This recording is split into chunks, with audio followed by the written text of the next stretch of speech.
Good afternoon, everyone, and welcome to the second round of the AAES's 2024 Australian Enduro Series here on YouTube's official coverage here. Brought to you by MatchFit Entertainment. MatchFit Entertainment is myself, Davo, and of course, where there is a Davo, there is a J-Man right beside me. How are you, my friend? Yeah, good, Davo. Good to be here. Good morning, good afternoon, good evening to all our viewers, Yeah. depending on where you are in the world today. But yeah, really looking forward to having a call here today with you, Davo, at, as you mentioned, round 2 AAES Enduro Series. Pretty good field looking there. Yep. Getting ready to kick this thing off, as obviously qualifying has already happened, and we'll delve into that once we go thing. But yeah, big mad shout out to all the people that have reached out to MatchFit to have us over here and do our thing. Definitely, J-Man. Yes, this is a AAES's Australasian Endurance Series round 2 from Paul Ricard, new to us. So, new commentary team and a new broadcast. Big field, like you've already mentioned. It is a big race. It's going to be big for us. It's going to be big for these boys.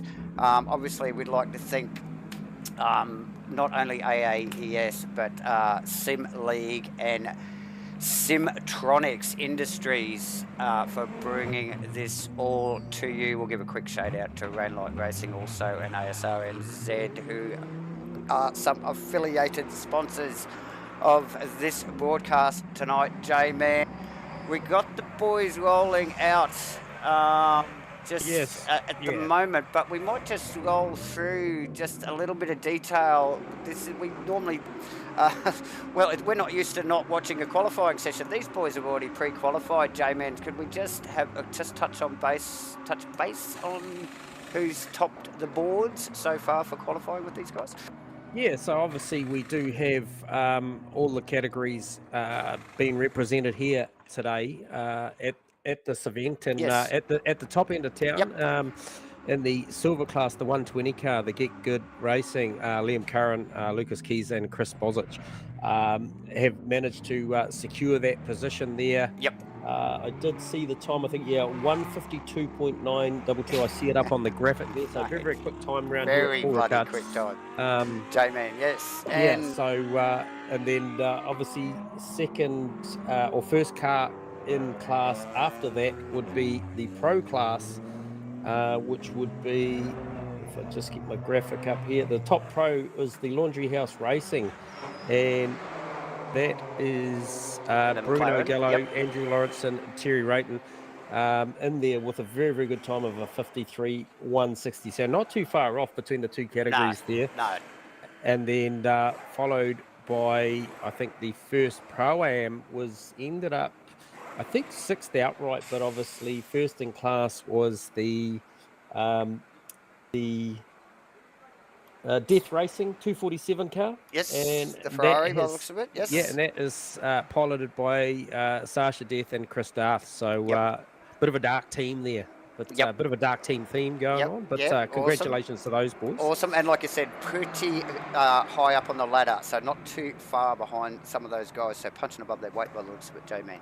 No, and first AM car in. Hang on. Yeah, first AM car we're looking. Yes, and the first AM car. That's correct. Yes. Yep. So first AM car in there was the OES Black team on a 54-0. Oh, there you go.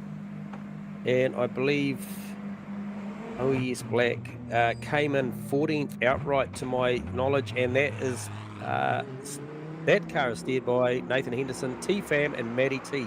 3 names that Matchford are familiar with, and just looking up and down the list here, obviously to the viewers, bit of a late ring-in for us on this one today, so we'll do our little best to try and pronounce names correctly and try and keep up with everything going out there on track. But however, we sort of are frequenting a little bit around the traps these days, and we are familiar with quite a few of these drivers, so looking forward to this one. Yep.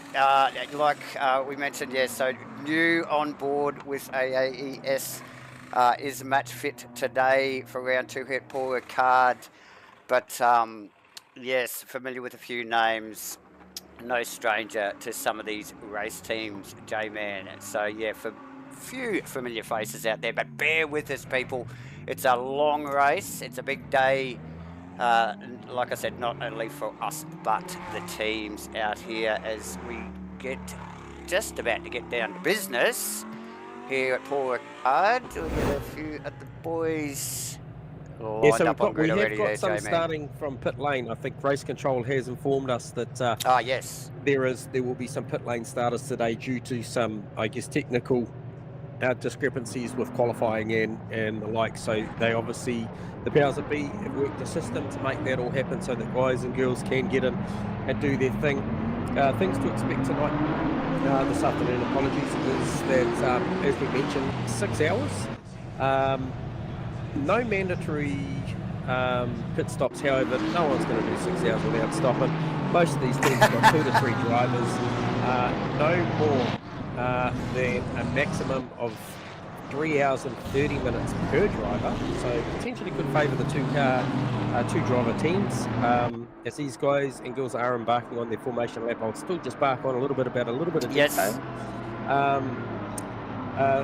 Driver stint times, I think hour and 5 minutes is the maximum a car is allowed to run out there tonight or today without coming through pit lane. So it's not to say that these drivers might not do a back-to-back stint somewhere and try and get that extra 20 minutes in, or so, depending on where they're at in relation to where they're at strategy-wise. So a lot of strategy is going to go into this one. Race virtual time, I believe it's 11 o'clock. It's a Sunday. Like I said, 6 hours the duration. We will go through a little bit more detail as we get through the race. We will, Jake. And as the boys roll around on their formation lap, we'll just take a moment again to obviously thank AAES for bringing this event to you guys. And we'll thank them as well for bringing Match Fit Entertainment on board and giving 100%. Us a chance to rattle on to you guys for 6 hours. Please like and subscribe if you like what you're seeing. Turn your notifications on. You might see this again sometime soon. We're also going to thank Sim League and Simtronics Industries, as well as I think we might throw in a Ray Light and an ASRNZ shout out there. Light the chat box up, guys. We love a bit of interaction. I know some of you guys are out of the cars for a lot of this race, so don't hesitate to come and communicate with the guys. Thank you, Mr. Goose, Jarkus, aka Damon Jones, Rusty Shepherd have already tuned in.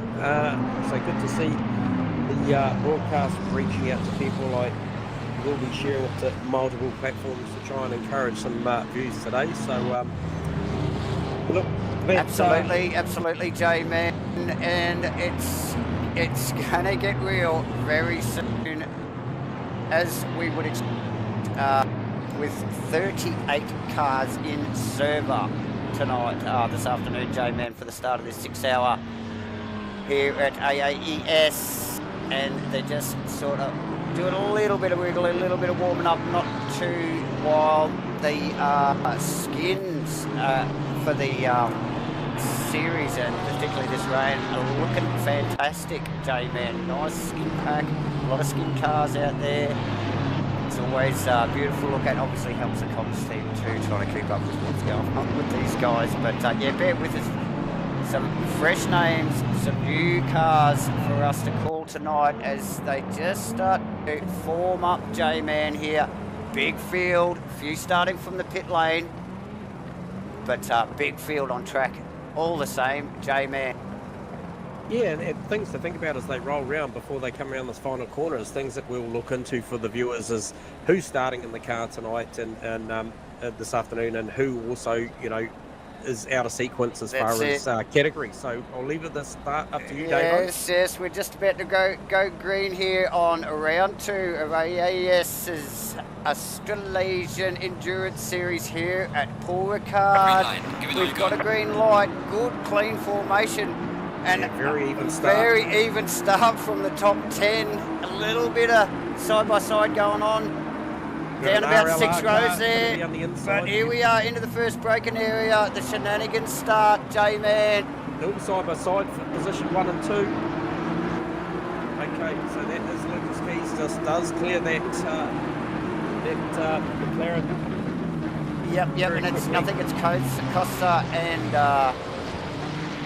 Mitch Hobbs there.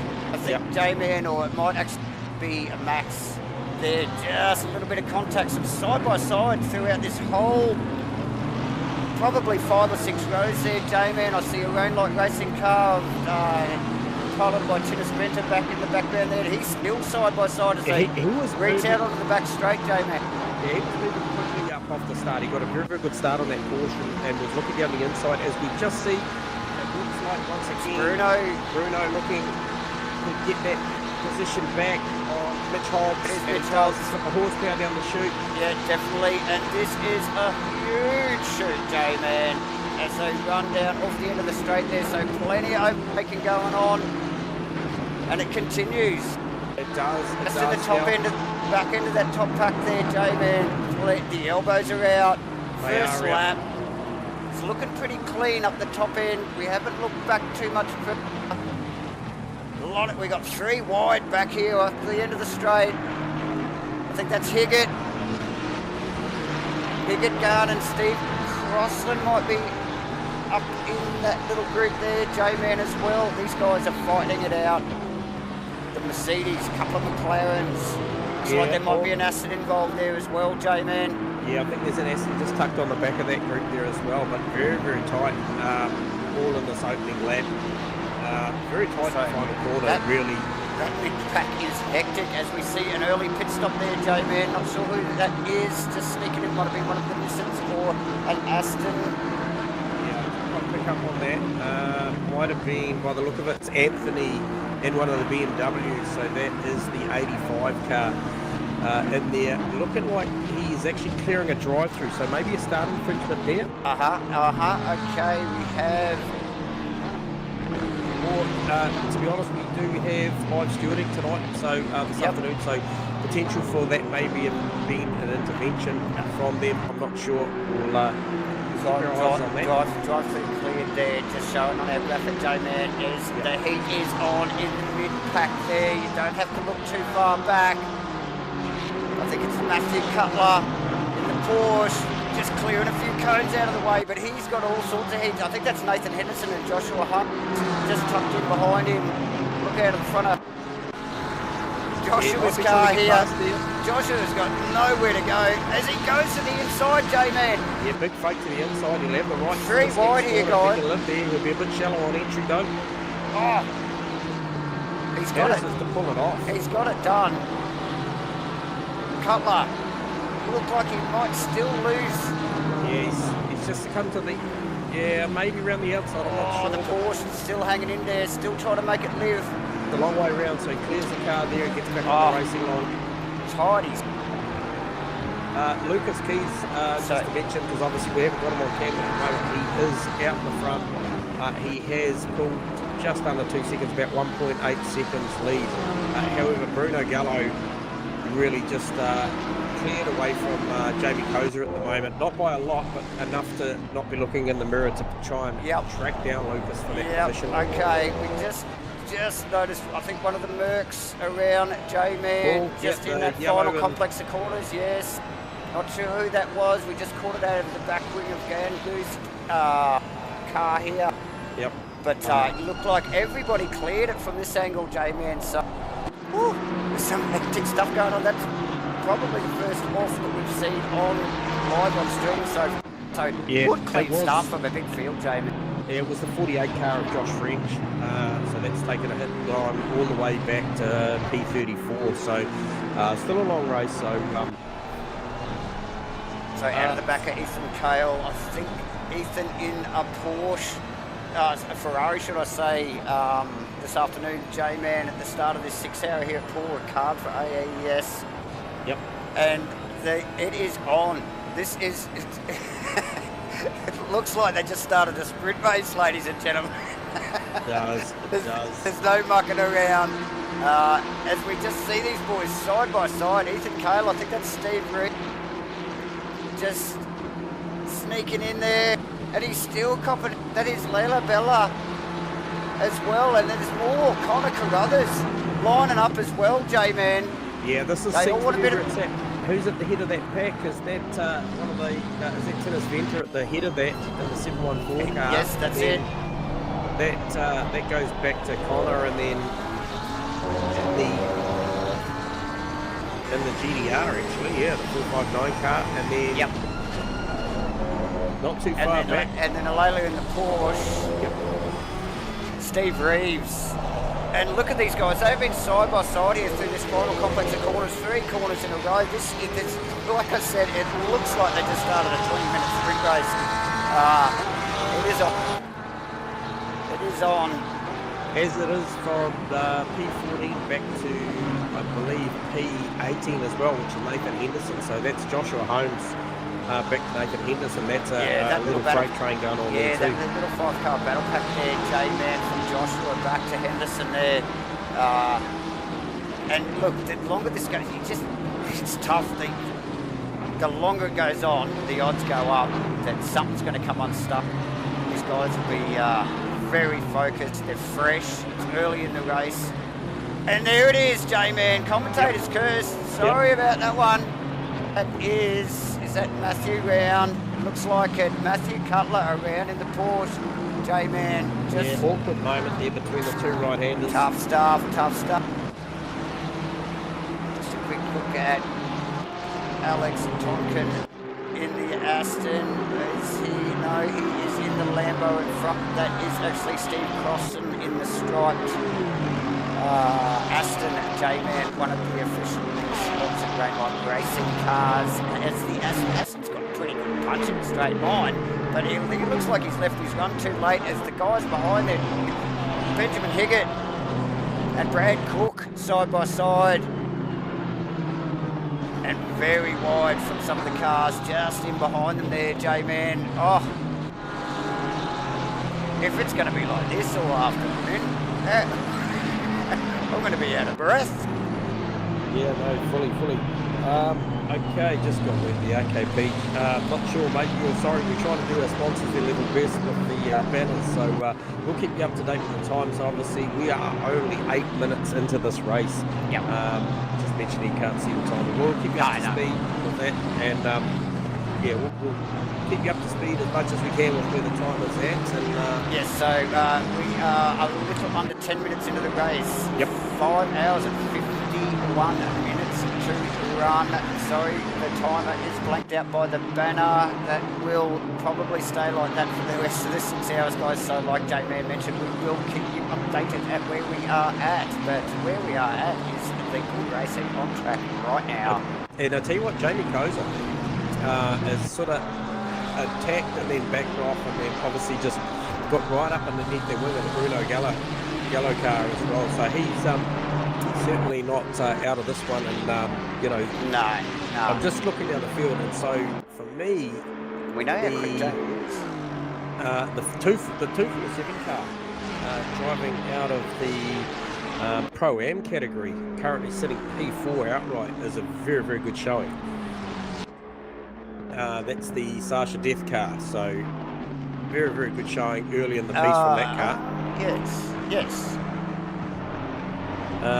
But yeah, I think it is Max Ricard is the next silver car in the list to even give any sort of challenge for class honours over Lucas Keys. So and Lucas got a clean set of heels at the moment. And well back to J-Man, mind who Tennis also in that group of cars. I think he's actually just tucked directly behind Max at the moment as well. So those guys in close contact still. A little bit of breathing space. Early days, J-Man. Yeah, and I do see that Jacob Wadsworth car was in the pit lane there. I think it's potentially going to go another lap down.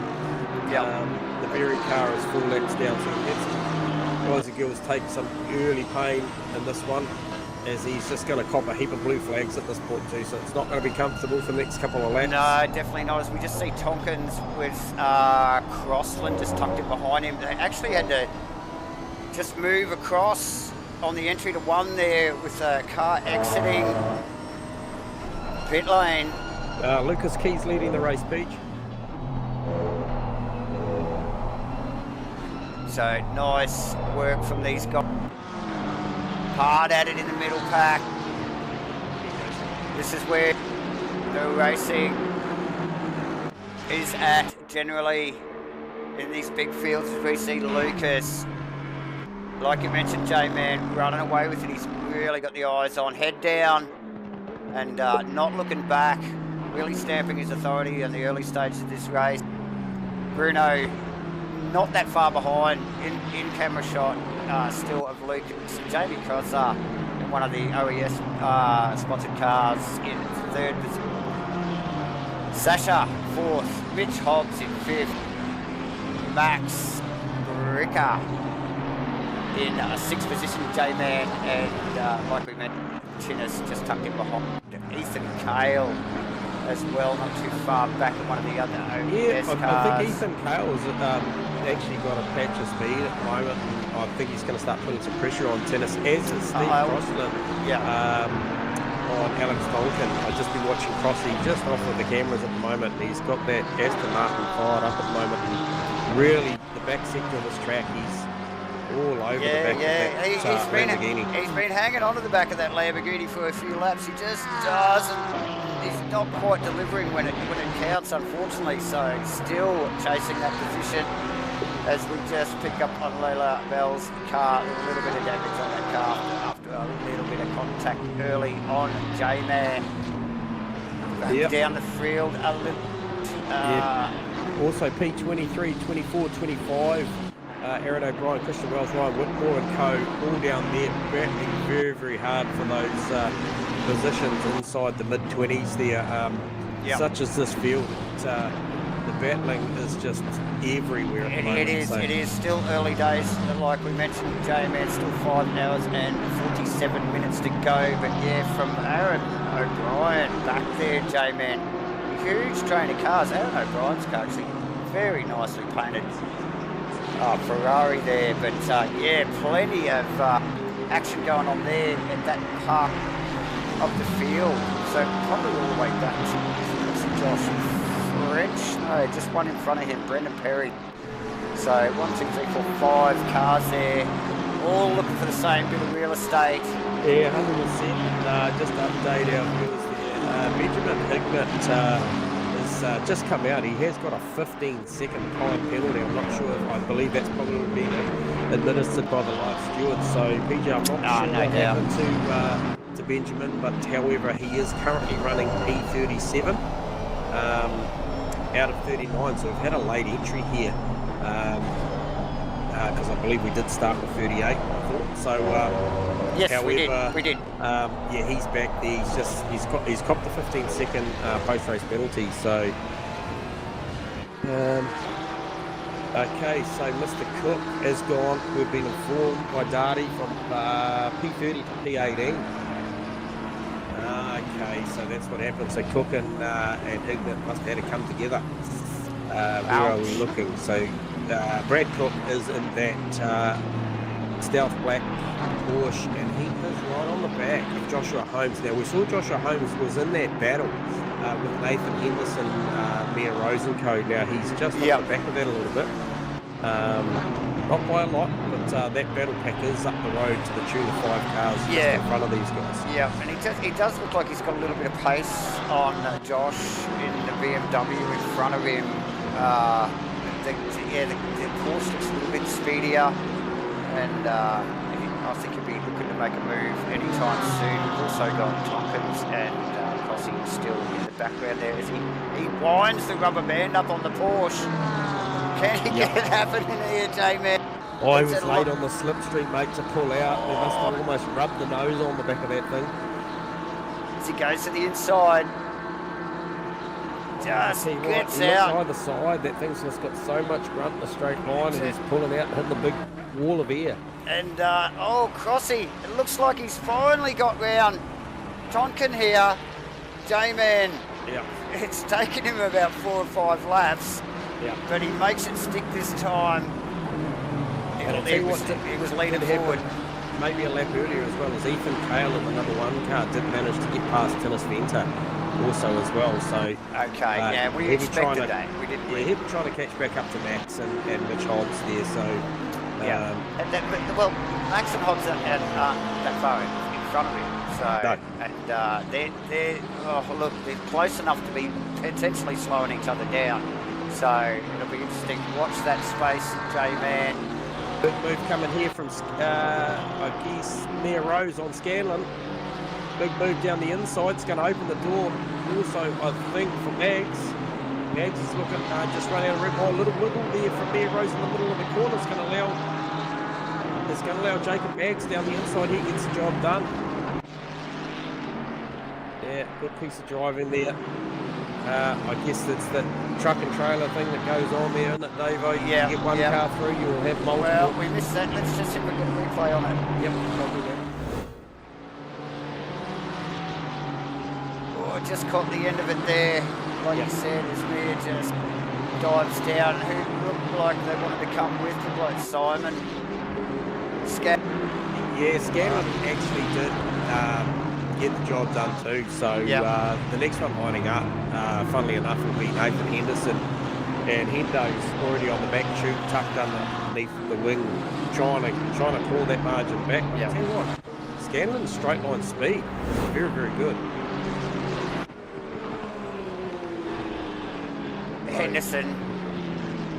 Henderson all over.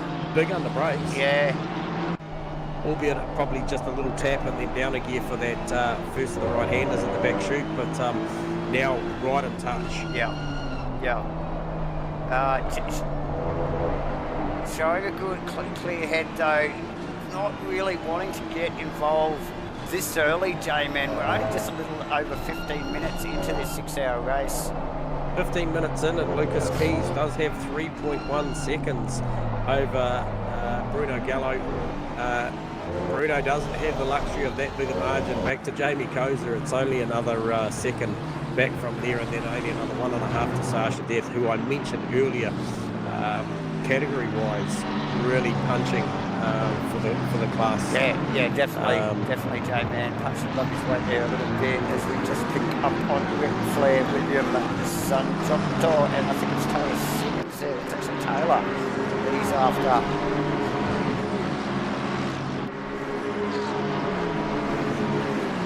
So, big under brakes from the Aston again as it shoots flames into one. Tricky little complex of corners this opening part of the lap here at Paul Ricard, J-Man. Yep. Easy to outbrake yourself in a couple of spots here. Plenty of runoff, but track position as usual is key.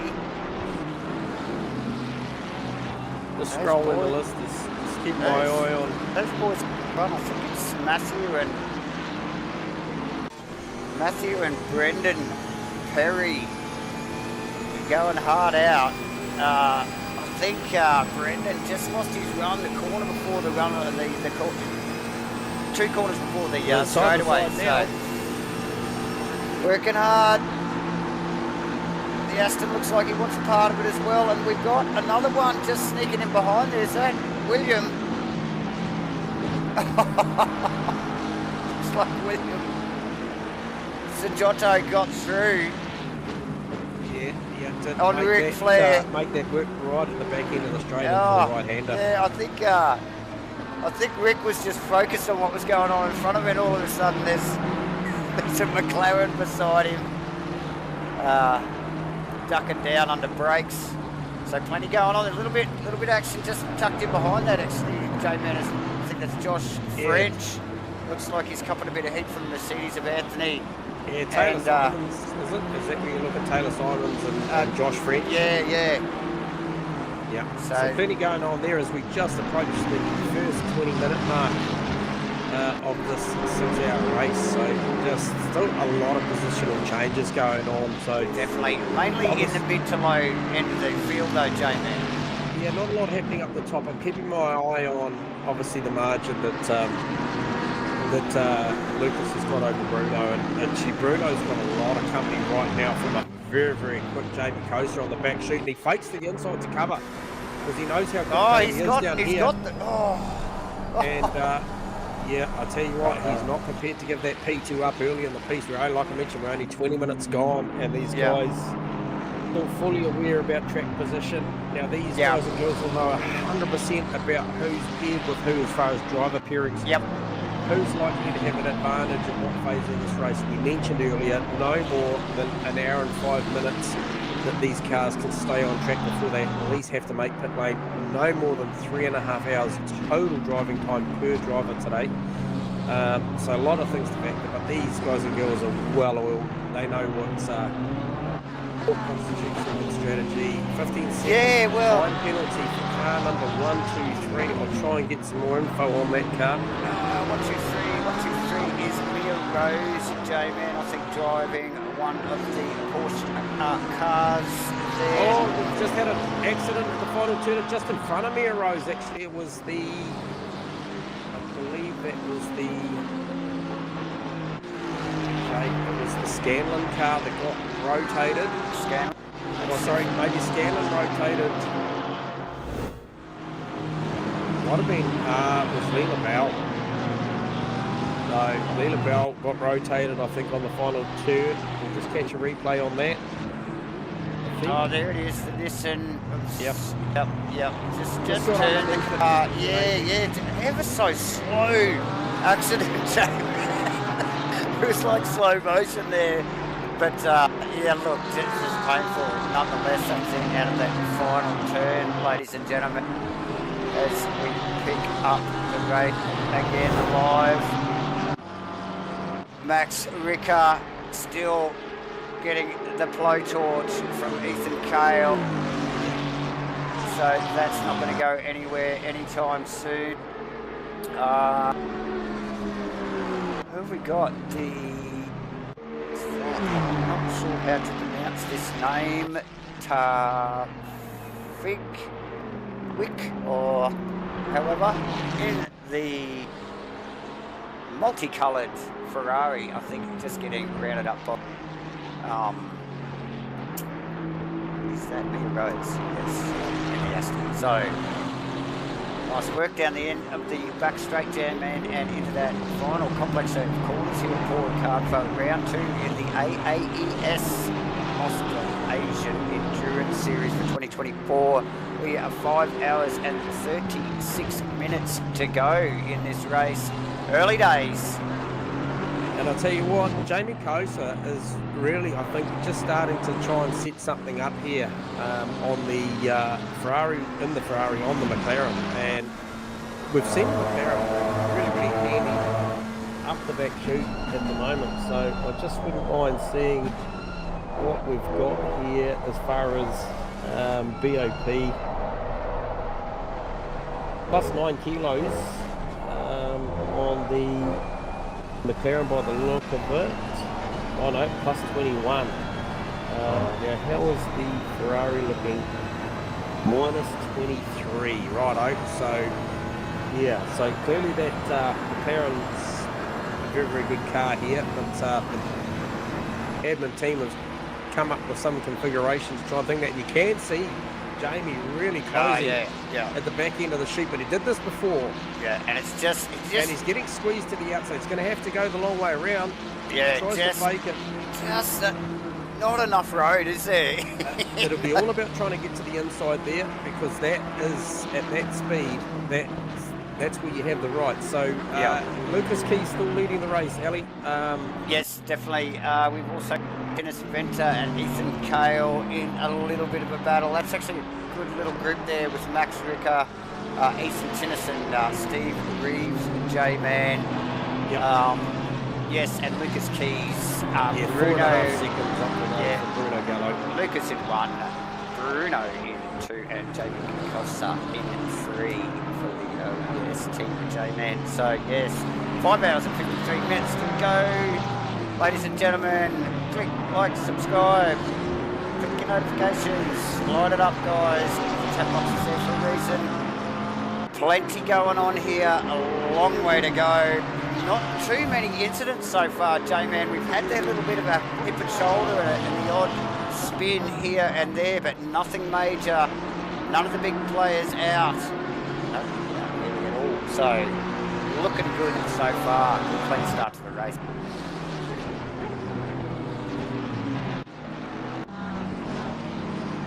Just back on Taylor, Simmons, J-Man, Aaron O'Brien. I think it's Brandon Perry just tucked in behind. That Aaron O'Brien car just catches my eye. That little Aussie themed car, that is a fantastic looking skin, really works well with the red pinstriping, nice work. That would be pick for me if I had to have one. Brad Cook still with Joshua Holmes. Looks like he might have just snuck past there. These guys have been going at it pretty well the whole race. Got a couple of penalties just popping up here. Leah Rose with 15-second, and Mr. Carruthers, Connor there as well, Damien with 15-second as well. So they'll be. So that would have been back to that replay with the final turn. So we obviously didn't quite see that, but she's obviously caught one for that final corner, and we just Darty's just let us know that that back to that incident we saw earlier with. I believe it was Benjamin Hignett. He did get 30 seconds damage, as we just informed there in the chat. So, back at 37th. So is that sorry, J-Man, was that Ethan past Max? Was Max in front of him?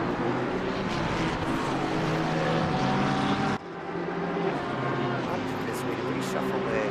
Anyway. Tennis, no, he's got past it now. Tennis is lining up, so Max and spotted bother here, although Tennis is going to have to go the long way round through 1. Yeah, and he's going to... he's yielded. He's going to be vulnerable here. He is. Reeves sideways. Picks up the throttle early, J-Man. Big slide. Did well to keep that pointing in the right direction, J-Man. These boys not mucking around, like I said, they start it like a sprint race. They will, and we will see different strategies here, won't we, J-Man? Some of these guys will get out of the car fairly quickly, and we will see some run for quite some distances before they get the second drivers in, won't they? Yeah, so once again, Jamie Koza with the big run up the straight. Gallo goes straight to the inside again, and then moves back out to cover. So you just have to watch how many times he changes direction down to the braking zone in that car, because I'm sure the stewards will be watching that as this goes on to ensure that he's not doing anything untoward. However, we'll keep our eye on that. Yes, we will keep our eye on that. Yes, that's right. You know, like it's all good and well to try and break the draft, but you know, we don't want too much weaving around, and it could be costly to those walking moves. So the boys will be aware of that. And I'm sure the stewards keeping a sneaky eye on it as well. J-Man, that battle will continue. That ain't going anywhere. That is for the second spot on the podium. So they both mean business, J-Man. No mucking around up the top there. They've moved away from the Sasha death car a little bit. He's actually in fairly clean air there, J-Man. He really just, if he just knuckles down and stays focused what's going on in front of him rather than behind, because there is a fairly sizable gap back to Mitch Hobbs, Ethan Cale, Max Ricker, should I say. He would just want to knuckle down, and those guys are fighting amongst themselves anyway, and probably holding themselves up a bit. So he's in a good position, holding down fourth, podium right in front of him. He can't go wrong. No, Henderson putting on a bit of an attack now too with Connor Carruthers as well. So as we are approaching that half-hour mark, here Davo. Yes. And he's got company of Brad Cook just in behind in that Porsche also. So Carruthers got a 15-second penalty hanging over that 459 Nissan GDR as well. So obviously those time penalties will just obviously hang there all race and be sort of post-race, I would imagine. Absolutely.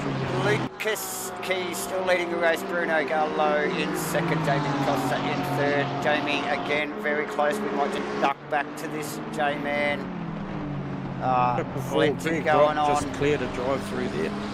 Nice. I notice Mia still yet to clear her 15-second penalty, J-Man. But this Jamie Costa, Bruno Gallo battle isn't going to go anywhere soon. Two seasoned drivers, clearly. Don't know much about Bruno myself. I know Jamie's, we've seen him around the traps, you know, more than capable steerer. But, you know, Bruno's holding him out. Then Bruno's a more than capable steerer as well, J-Man. The battle, the real battle, I think, is just behind that, which is the, I think it is Ethan, Max, Ricard, Tinnis Venter, and maybe Steve Mary's tag on the end of it. So plenty going on there. Tinnis doing well to hold his own there as well, in some good company with Ethan Cale, and we know, well, J-Man, no freaking slouch. Yep. Just out in front of that battle, and probably in a good position as well there again, you know, like got a bit of clean air in front of him, a little bit of a gap behind him, so just time to focus, because those next four cars are hard at it.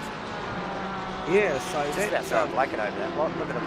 Yeah, so it is. It's realistically that just looking at that battle there, is that, what's that, 7th, 8th, 9th, 10th?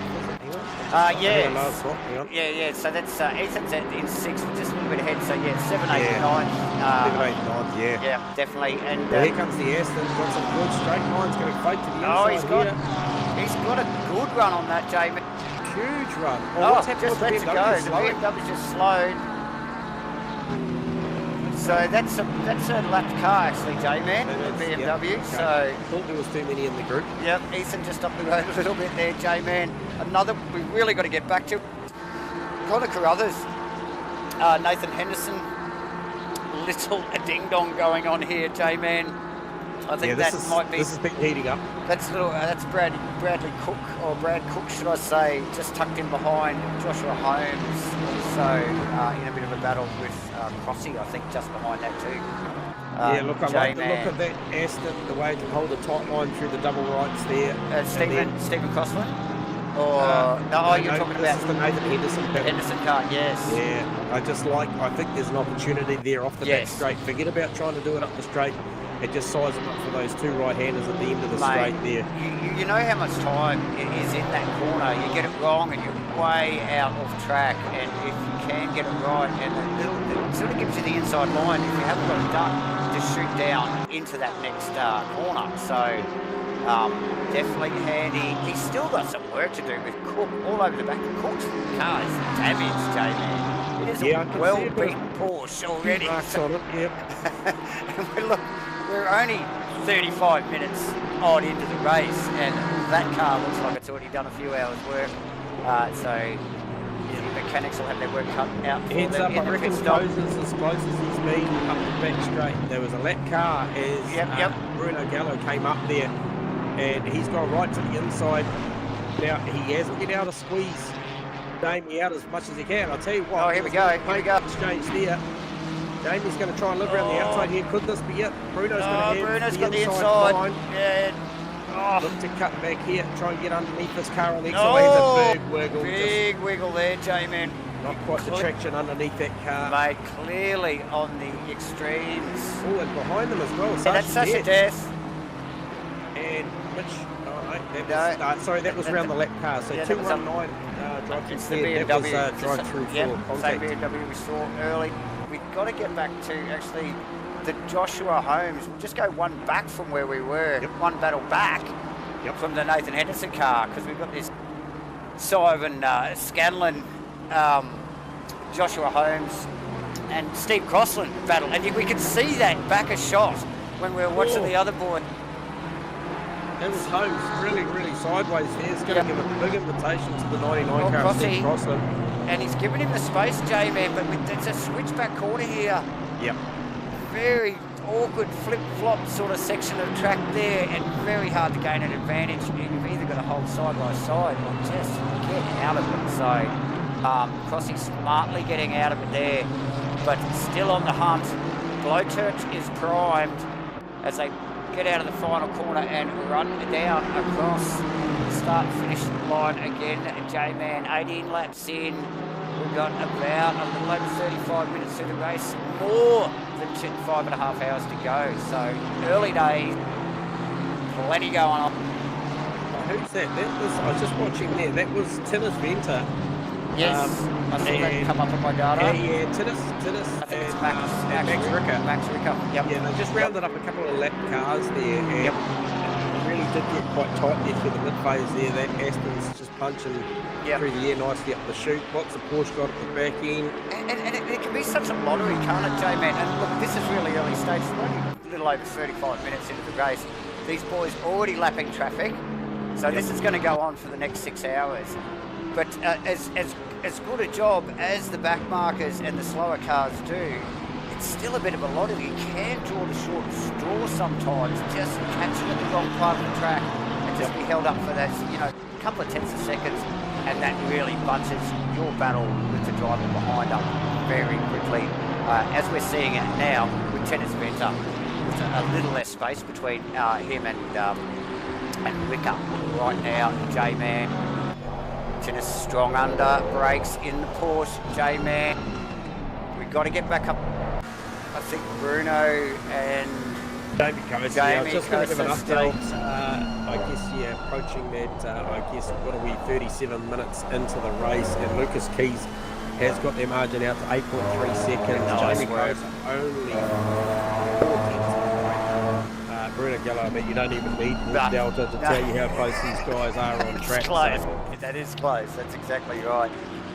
So all the action in the midfield, like we have been keeping you up to date on, pretty well 7th, 8th, 9th, in fairly close together. We've also got 14, 15, 16. If we just look down the field here a little bit further, I think we've still got the Joshua Holmes, Steve Crossland, Simon Scanlon battle going on.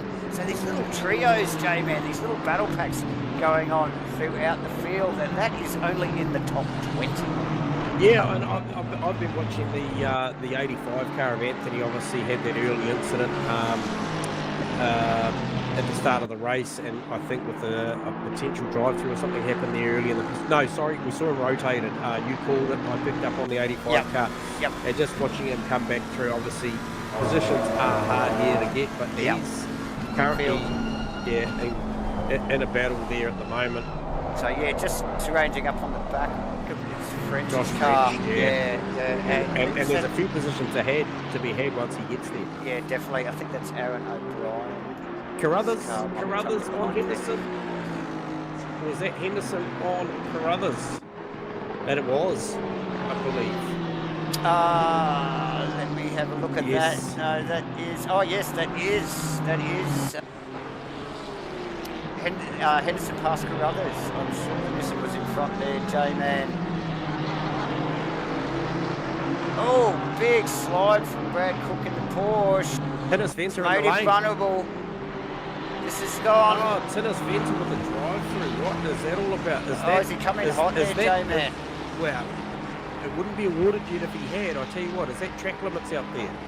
Are they all just pushing too hard through the fast right-hander at the end of the straight? Yeah, well, quite possibly. We haven't touched on this yet, J-Man, but we know tracks like this with the big tarmac runoffs, as we just watched Henderson and Carruthers into one. These guys aren't letting up. But yeah, like we were just touching on. Yeah, tracks with large tarmac runoffs like this, it just begs you to get out there and just push that little bit more. These guys will be so mindful of where they sit with how many track infringements they've got, won't they? A long way to go, J-Man. Yeah, so we are only 40 minutes in. We're just grabbing a quick word here. Yucko, you got us on comms, mate?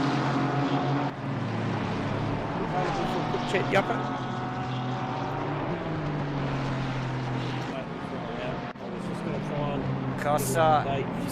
Costa and Bruno just again trying to work their way through lap traffic there, J-Man. I think Jamie drawing the short straw, and we touched on this only a few moments ago.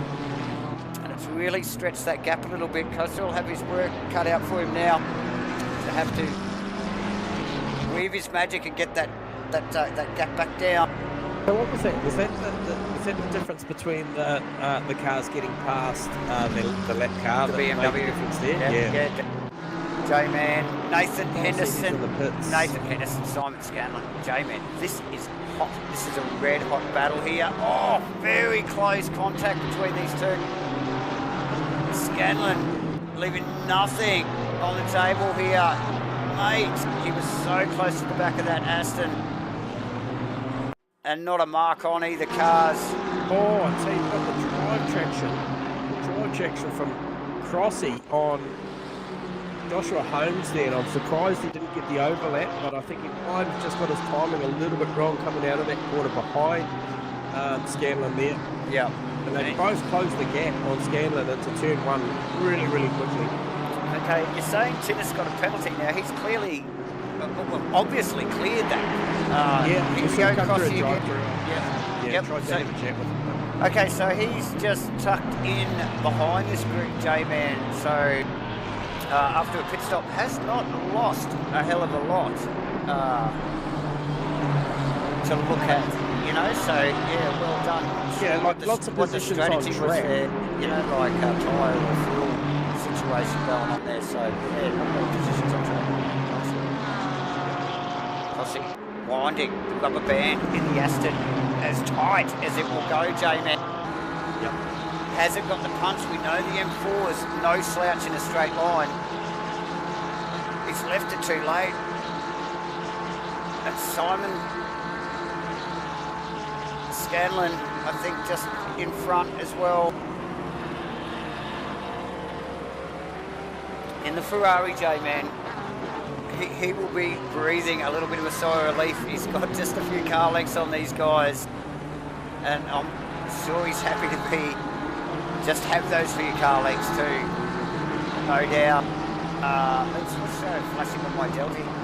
Sasha Death and, oh, so now this again, lap car. It's the same lap car there, J-Man, as the, it must be the last car in the field at the moment, as we just start to see the field start to range up on him and move past. He's got his work cut out for him. We've seen no mishaps, but it does bunch or stretch the field, as we have just been alluding to. Jay and Ethan Cale. And is that Steve Reeves tucked in underneath him? That is, no, that is that lap car, actually.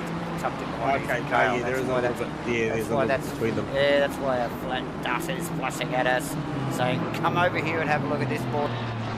But look, plenty going on through that midfield. Those guys are not separated by much at all. Like pretty well from 10th down to about 20th. Very tight, couple of little tight battles still going. the back of the pack here with, I think like we mentioned earlier, Anthony and Taylor Simmons and Aaron O'Brien. So there's a quite little battle going on there actually. We should just have a look at that. These guys are doing okay. They have been very close for a good 10 or 15 minutes so far, J-Man, as we wind down to the 45 minutes. So still 5 hours and 15 minutes to go. We'll just stick with this battle for a moment, J-Man. Yeah, absolutely. We'll give you an update. Also, while we're watching these guys, that Lucas Keys is approaching that 10-second margin over Bruno Gallo, but pretty much status quo up there, and yeah, good little battle going on here where you're watching right now, Davo. Very, very good.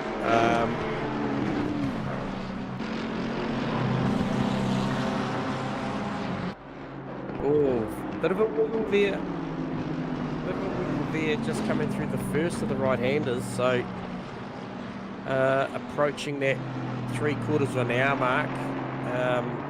You'd expect the tyres would still be pretty reasonable, but then I guess if some of these guys and girls have been driving a little bit on the edge, they probably just tempting fate with some of those high-speed turns. Track conditions pretty good, 25 ambient, 32 track.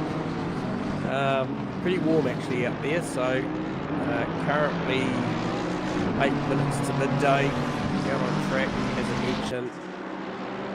Still got 5 1/4 hours to go on this one.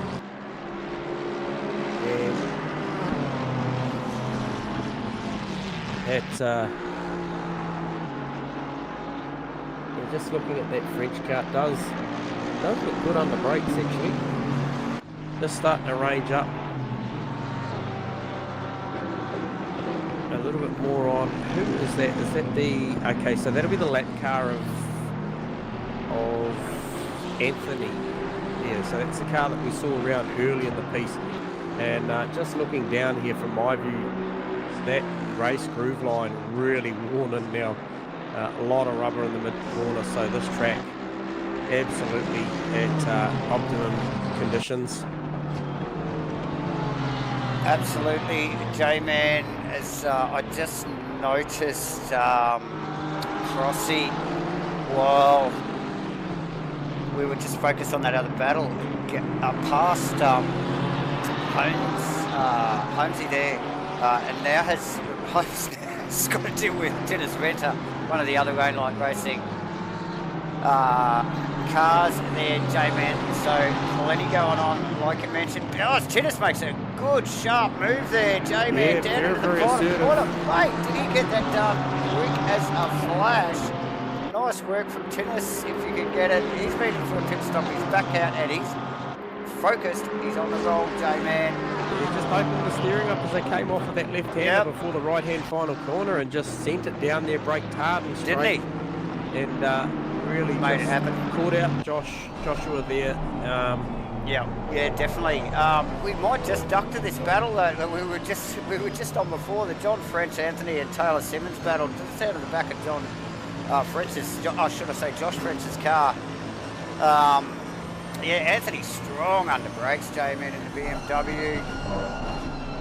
And ranging up there again into one, so the battle continues. Look, we'll take a moment again, obviously, to thank AAES for bringing this 2024 Endurance Series to us, and with the help of the major sponsors, Sim League and Simtronics Industries, J-Man.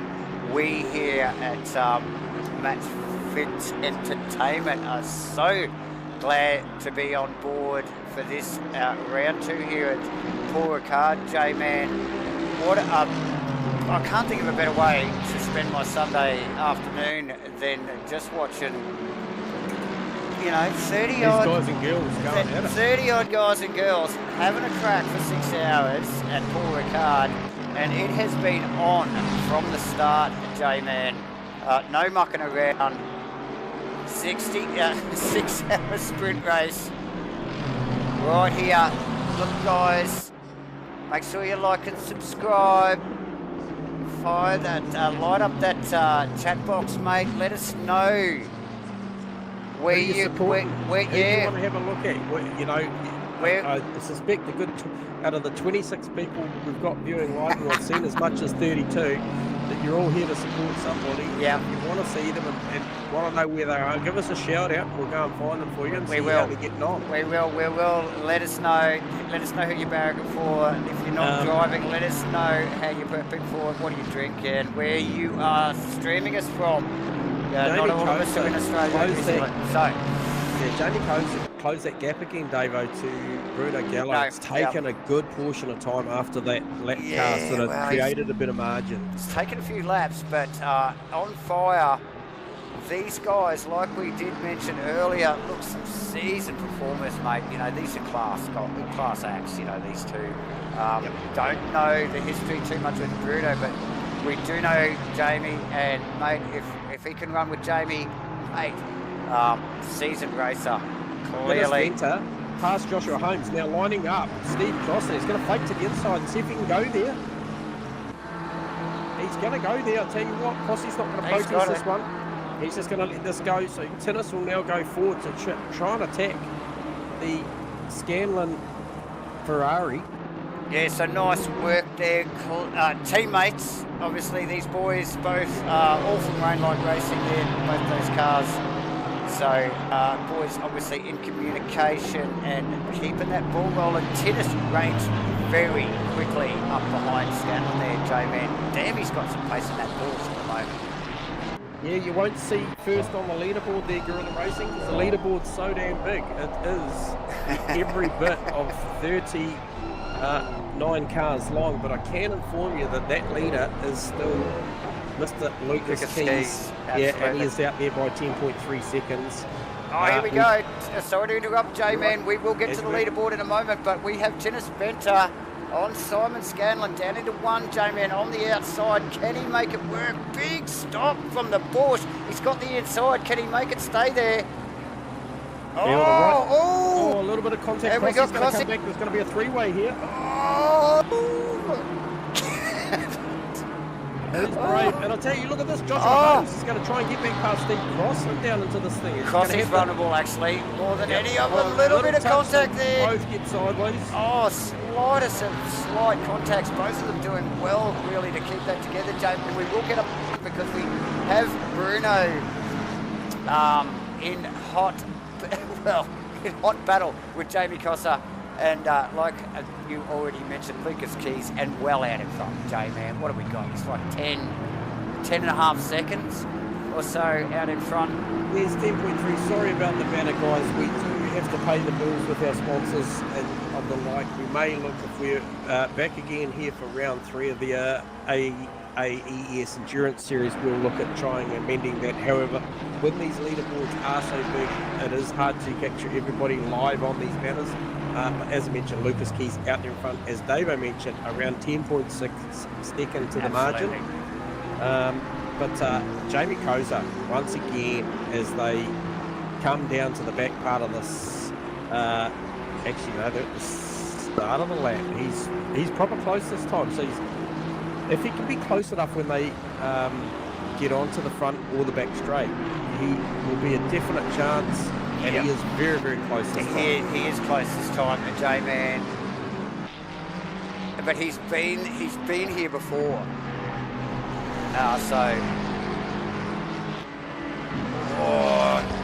He's got it tucked up this time. Yeah, if he can get to the inside. Yep. He might not need to. He's going to get crowded again. Yellow's going to crowd him as he always has. He's going to push him over now. He's going to say, look, I want this. It's been every bit of 53 minutes. How's the body language of Cossa's car? He got out of it. That would have been a track cut for sure. Rightly so. Big wriggle on the entry, leaving it to the last second. He really wants to make that happen, J-Man. There's still so much time to go, guys. Sorry you can't see the timing. We are keeping you pretty well up to date. Absolutely. Be patient with us. There is 5 hours and 6 minutes to go. Mitch Hobbs there too, 4th and 5th, got real tight in the last 2-3 minutes as well. Yeah, seeing that. So, and we did mention Sasha, the J-Man, well, up until just recently, in a really tidy position. He sort of had that gap behind him and a gap in front of him, so all he had to do was just sort of hit his marks and stay focused. Now that Mitch Hobbs car starting to climb up onto the back of him there, he will have something to think about very soon. Yeah, absolutely. And I'll tell you what, we're starting to see a pattern forming coming into the first 1 hour mark of this race. The likes of Joshua Holmes, Steve Crossan still glued together. I also saw, obviously, Tinnis Venter, once he cleared the Simon Scanlon car, looking to make his way forward. But once again, the Jamie Kosa, Bruno Gallo battle just been tight the whole way. I think the other one, as we just mentioned, the Mitch Hobbs Sasha Death battle. Ethan Carl's been sort of in a landed just on his own of late. So obviously approaching the time where these cars do have to come in, no more than 65 minutes consecutive driving to go on. So that's right, J-Man. So we'll expect the boys... A lot of movement shortly. Very shortly, actually, with only 5 hours and 4 minutes. So was that Jamie Kosa and Bruno Gallo very close again? Yeah, down the back end of the back straight I away. just caught in my eye there, mate. Yeah, so the data and then... they are well and truly still at it. J-Man, Lucas out the front leading it, but that is your top three. Lucas Keys, Bruno Gallo and Jamie Kosa. Bruno and Jamie could switch positions at any moment, so we're trying to keep a close eye on that.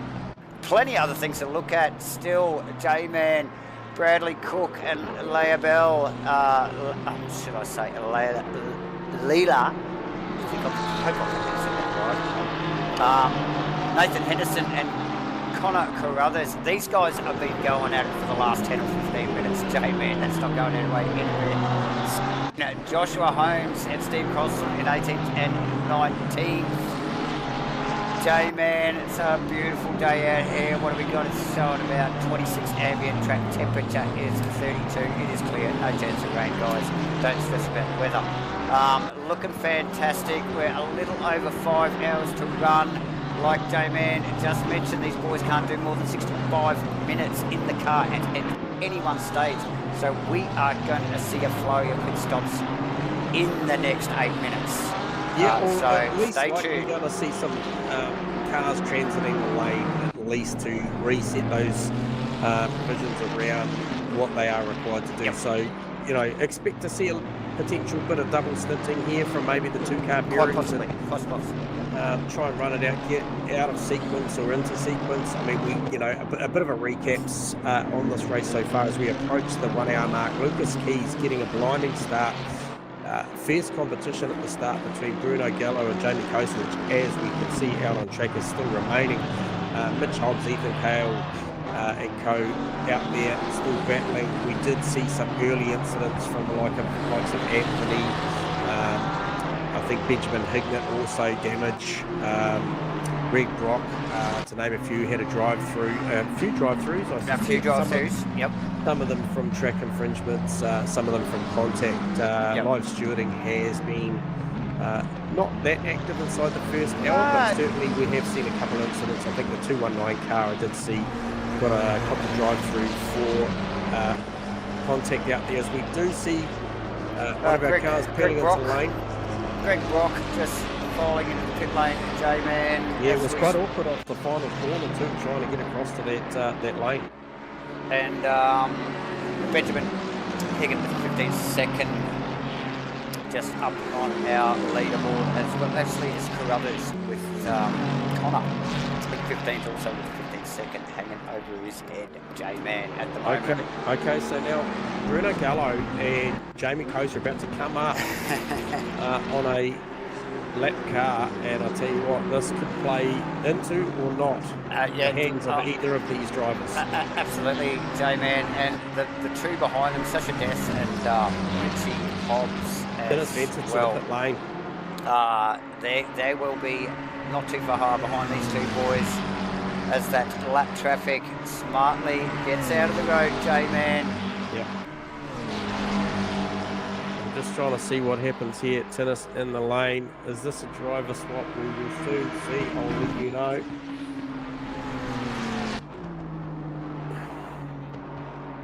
So, Kosa, JC still working over the back of Bruno Gallo's car with very little success at the moment, but he's given it a crack, J-Man. He is giving it a crack. Mitchie Hobbs just going hard at it, actually, in behind Sasha Death in the bright green Ferrari, J-Man. They've been at it, well, for not too long, with Mitchie just, clawing his way up in behind that Ferrari, ready and setting up for a crack at that position, fourth position. These guys fighting over J-Man. Tinner's Venter looks to be, from my graphics, remains in the car. Yep, Henderson, Connor, and Bell, mate. This looks scary. Yeah, side by side through the left-hander there. It's getting seriously close. It's Carruthers and Henderson there, really going hard. Bruno Gallo to the pit lane. Also Mitch Hobbs, Ethan Hale. Well, that's one of our big players. Yep. So it'll be interesting to see, and we'll be watching this closely. We'll see we'll watch Kosa, JC's pit stop closely, because we'll be definitely interested to see where these guys come out at. But could be doing very much different strategies, J-Man. Some of them could be doing driver changes and others not, tyres, fuel, etc. So we will be keeping an eye. This is when it gets interesting, ladies and gentlemen. Keeps us busy up here in the comms box, that's for sure. Kristen Wells doing a fantastic job in the Mucam painted 128 Aston. Just look, what else is this Henderson battle is really, my data keeps flashing at me, J-Man. We've really got to keep a close eye on what's going on here. These guys pedaling a very tight battle going on here. A little bit of a stretch between the cars down the straight here. Oh, the Porsche very loose on entry. Very loose, J-Man. It's compromised his braking there a little bit. Allows the Aston, he's got it down there.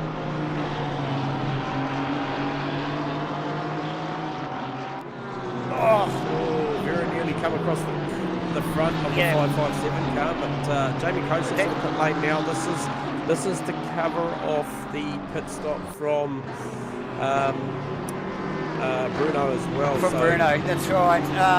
But just sticking with that Henderson, Connor, Carruthers and Lalabelle battle there. Carruthers looking very, very impatient as we see Henderson into the pits, J-Man. Yep. So we will see a flurry of pit stops, ladies and gentlemen. We'll keep up with it as best as possible. Bear with us. There is 4 hours and 57 minutes to go, ladies and gentlemen. The weather is spectacular, not to worry about that. Let's thank AAES for their 2024 Australasian Endurance Series, and we'll also thank Sim League, Simtronics Industries, the battle Matt is tight. Fit Entertainment, J-Man, and we will also thank Rainlight Racing for getting us over here, J-Man. So, Kosa out. Just tuck. Yeah, Bruno's still got the better of him there. Managed to clear him, although I believe that.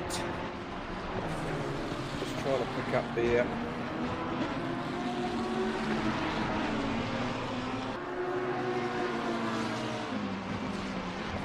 Okay, Aaron O'Brien and Josh French in the pits, Anthony in the pits, Holmes, Whitmore, Wells, Cutler, Henderson, all in the pit lanes, although Henderson must be on his way out. Yes, he is. Yes. Wells with a drive-through, so a little bit of an infringement there. Yep. And I noticed that Vic Chan is in the in the 555 car, J-Man. So there's been a driver change there. Yep. From the OES boys. We're seeing a flurry. We see Lucas Keys in the pits, Sasha Death, Steve Rees in the pits, Max Ricard, Mia Rose. So a flurry of pit stops. Ryan Whitmore, Joshua Holmes, Anthony, Aaron O'Brien also in the pits, Jay. Yep. Here it is. It's getting serious now. This is what it's all about. Pit strategies, driver changes. This is endurance racing at its best, ladies and gentlemen. It's getting, you know, an AAS is bringing it all to you. Once a month, sign up. So that's Jordan Moss in the 777 car now. He didn't do the opening stint, did he? No, I didn't actually see Jordan. I don't know who was driving that car. I didn't actually see. I think Aerosmith was his co-driver, J-Man. I did not see his name pop up on my leaderboard either. So he'll be in one of the 7 cars. Yeah, he will. And I believe Craig McConnell subbed in for Steve Crossland in the 99 Aston Martin as well. So Crossland out for a bit of a stint. So yep. Those guys will be looking forward to a break, J-Man. Lucas Keys, just let him come across the timing there. Looks like he stayed in the car.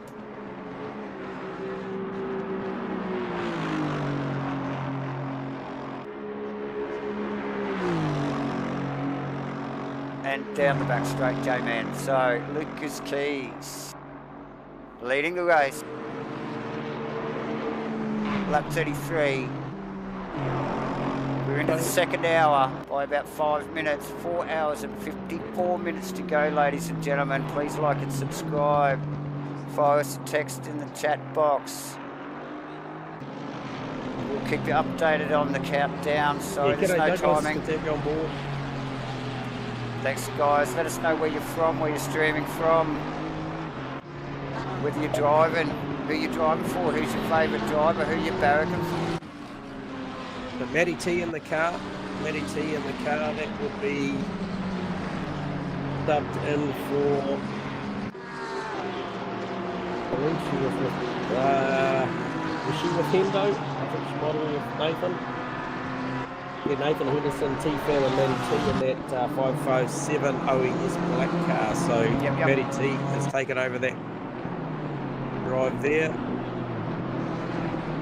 Okay, and you did mention Jordan Moss. He's in the 777 BMW 27th. I think they qualified in about 2050 or something. So and they're pretty well holding firm where they are at. Still got a couple of little pit stops floating around. Who's that? Tough Fig. Last car in the pits by the looks of it, J-Man, Coupler and Wadsworth was well. So, where have we landed here? Lucas Keys in the car still, J-Man, leading the race. The 120 Aston Martin. And it doesn't get any easier for these guys and girls out there. Like, I'm just looking through the field. I'm just taking a couple of minutes just to become accustomed to what I'm seeing here with drivers, as you mentioned, 555 Vic Chan. Quick driver number change, 1 car, Phil Antoon, aka Maverick in the car now. So expect to see that car going very, very quick as well. Absolutely. And the Vic Chan car. And the Vic Chan car, for sure. So Stephen Ty grabs that 95 car. I see that as well, J-Man. So, and in good position too. He was tackling the green Death car, Sasha Death's car actually. So he's popped out in front actually, J-Man. So and Sasha's still in the green. So Phil Antoon, like I said, another name that we do recognise, J-Man out of the OES stable of aka Maverick. Expect to see that car starting to run some quicker times potentially. Like we mentioned, Sasha Death in 6th position, and Uru Long in 7th, Max Ricard in 8th, Justin Wills in 9th. and Daniel Scalano. Look, I excuse my pronunciation, ladies and gentlemen, but we'll work on that one over the next 4 hours and 50 minutes. Yeah, 100%. Alright, so I might just see if I can do this. I tried once before. They failed, but... Well, let's... Once you've done it once, try again. Well, that's right. That's right. Absolutely. There we go. We'll try this again and see if we can grab him in comms, aka Steve Crossan. You got us on comms, Crossan?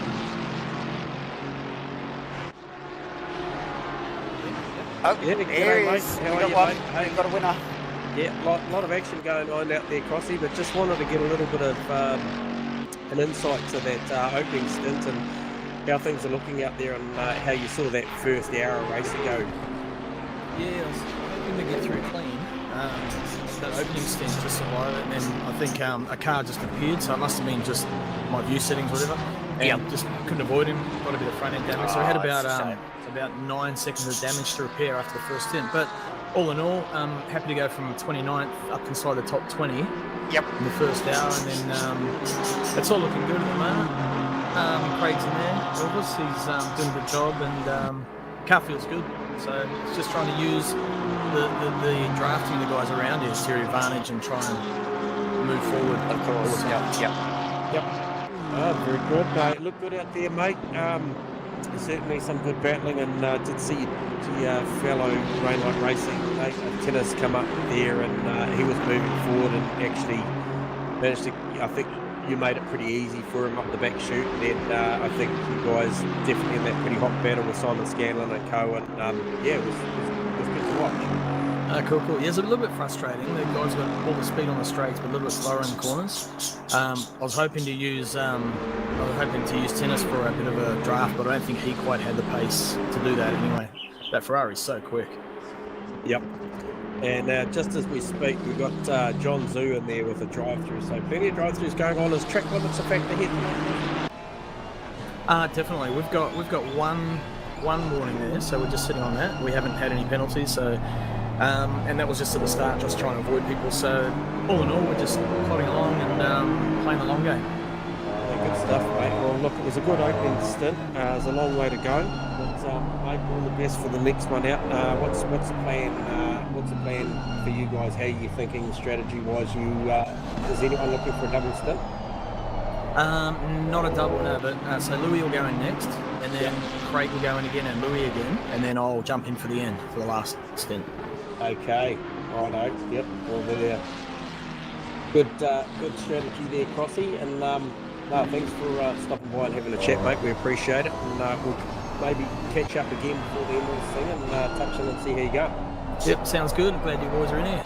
Awesome, mate. Cheers. Thanks, Crossy. So there you go. That is Steve Crossan from Rainlight Racing. Out there doing his thing. Davo, what can you see? What if I missed while I've just been doing a little interview there? We've got Lucas Keys out the front. Yeah, Lucas doing his thing out the front, J-Man. I don't think anything's going to change there, my friend. Just after the pit stops, the field has spread some. The data is taking a well-earned breath, as I am as well, as we get some of these boys that did the first stints into the comms box, and we can have a little bit of a debrief. Maybe Jamie Cossa might want to come down and have a chat with us as well. J-Man. Yep, I'll go on a hunt and have a little bit of a look. We're going to have a bit of a word with him. Yep. But yes, like I said, the field has spread somewhat since the pit stops, ladies and gentlemen. Yeah, Lucas Keys out there doing his thing, some 15, 16 seconds ahead. For those of you interested to know where your race leader is, he is out there back to this thing, so he's obviously on a double. Yeah. He's on a double stint at the moment. Obviously, Andrew Lawrenson jumped in that 12 car going well, and then obviously Vic Chan changing over, as you mentioned, Davo, to the 555 car in there as well. So that is the top three. Steve Ty, Philio 2, Sasha Deff stayed in the car also. Andrew Long, Max Ricker stayed in the car. Justin Wills also in there. And then we have Daniel Ciceruna in there to round out the provisional 10 at the moment as we are approaching the hour and 15 mark in. So very, very good showing. And we'll just see if we could just have a quick word to... I had him, I might have waited too long. I'll go... yeah, not the biggest fan of the team speak things. Anyway, however, we'll have another go. Here we go. Here we go. Jamie, you got us on comms, mate? Might have a bit of a quick chat with you just in between stints there, pal, if you've got comms on us. Probably off refreshing himself, so we'll just leave him there for a second and see if he comes back. I won't shift him back yet. No, just as we just pick up on the battle between Max Ricard and Andrew Long and J-Man, as these guys just slowly squeeze that gap. Obviously, Ricard with the eyes on, doing the business in the big Mercedes, J-Man. And really starting to apply the pressure in the back of the McLaren. Now the Aston, right, the Aston Martin on the back of the McLaren. Oh, sorry, the Aston, yes. My apologies, yes. So that's going to ramp up soon by the looks of it, J-Man, and probably sooner rather than later, as we see the power of the Aston just start to range up under the wing. We might make this happen here, actually, J-Man. Damn. Big straight here. Yeah, he pulls out. They've probably got his timing right, but it's a long way around the outside, as we know. Yeah, they just run out of that slip as immediately as they get out from on. He's made that stick, J-Man, well out over the curbing there, and you can see the body language of the cars a little bit rough out there too. So. Yeah, not the easiest to make thing to do to make a move on the outside. As we look at Matty T doing a very, very similar move, and I'm watching the chatters also as well as Mr. Goose and Rusty both talking about. I was a bit surprised to see Matty T come up with a AM category as she rounds it up around the outside. I just see that of Jacob Fleming, and also apparently Jacob Fleming maybe that car not supposed to be an AM. He might have stuck into he's stuck into the wrong category as well. So a little bit of trickery going on there pre-race, but nice work if you can get it, J-Man. Nice work. Hovering on the back of the top 10 as well. So absolutely. So we will run through the top 10 again, ladies and gentlemen. You can see it clearly there on the leaderboard. Sometimes you will not see the top cars if we are focused on the bottom, but Lucas Keys, Andrew Lorenson, Vic Chan, Stephen Ty, Phil M2, Sasha Death, Max Ricard, should I say, Andrew Long, Justin Wills, and Daniel. This is struggling with.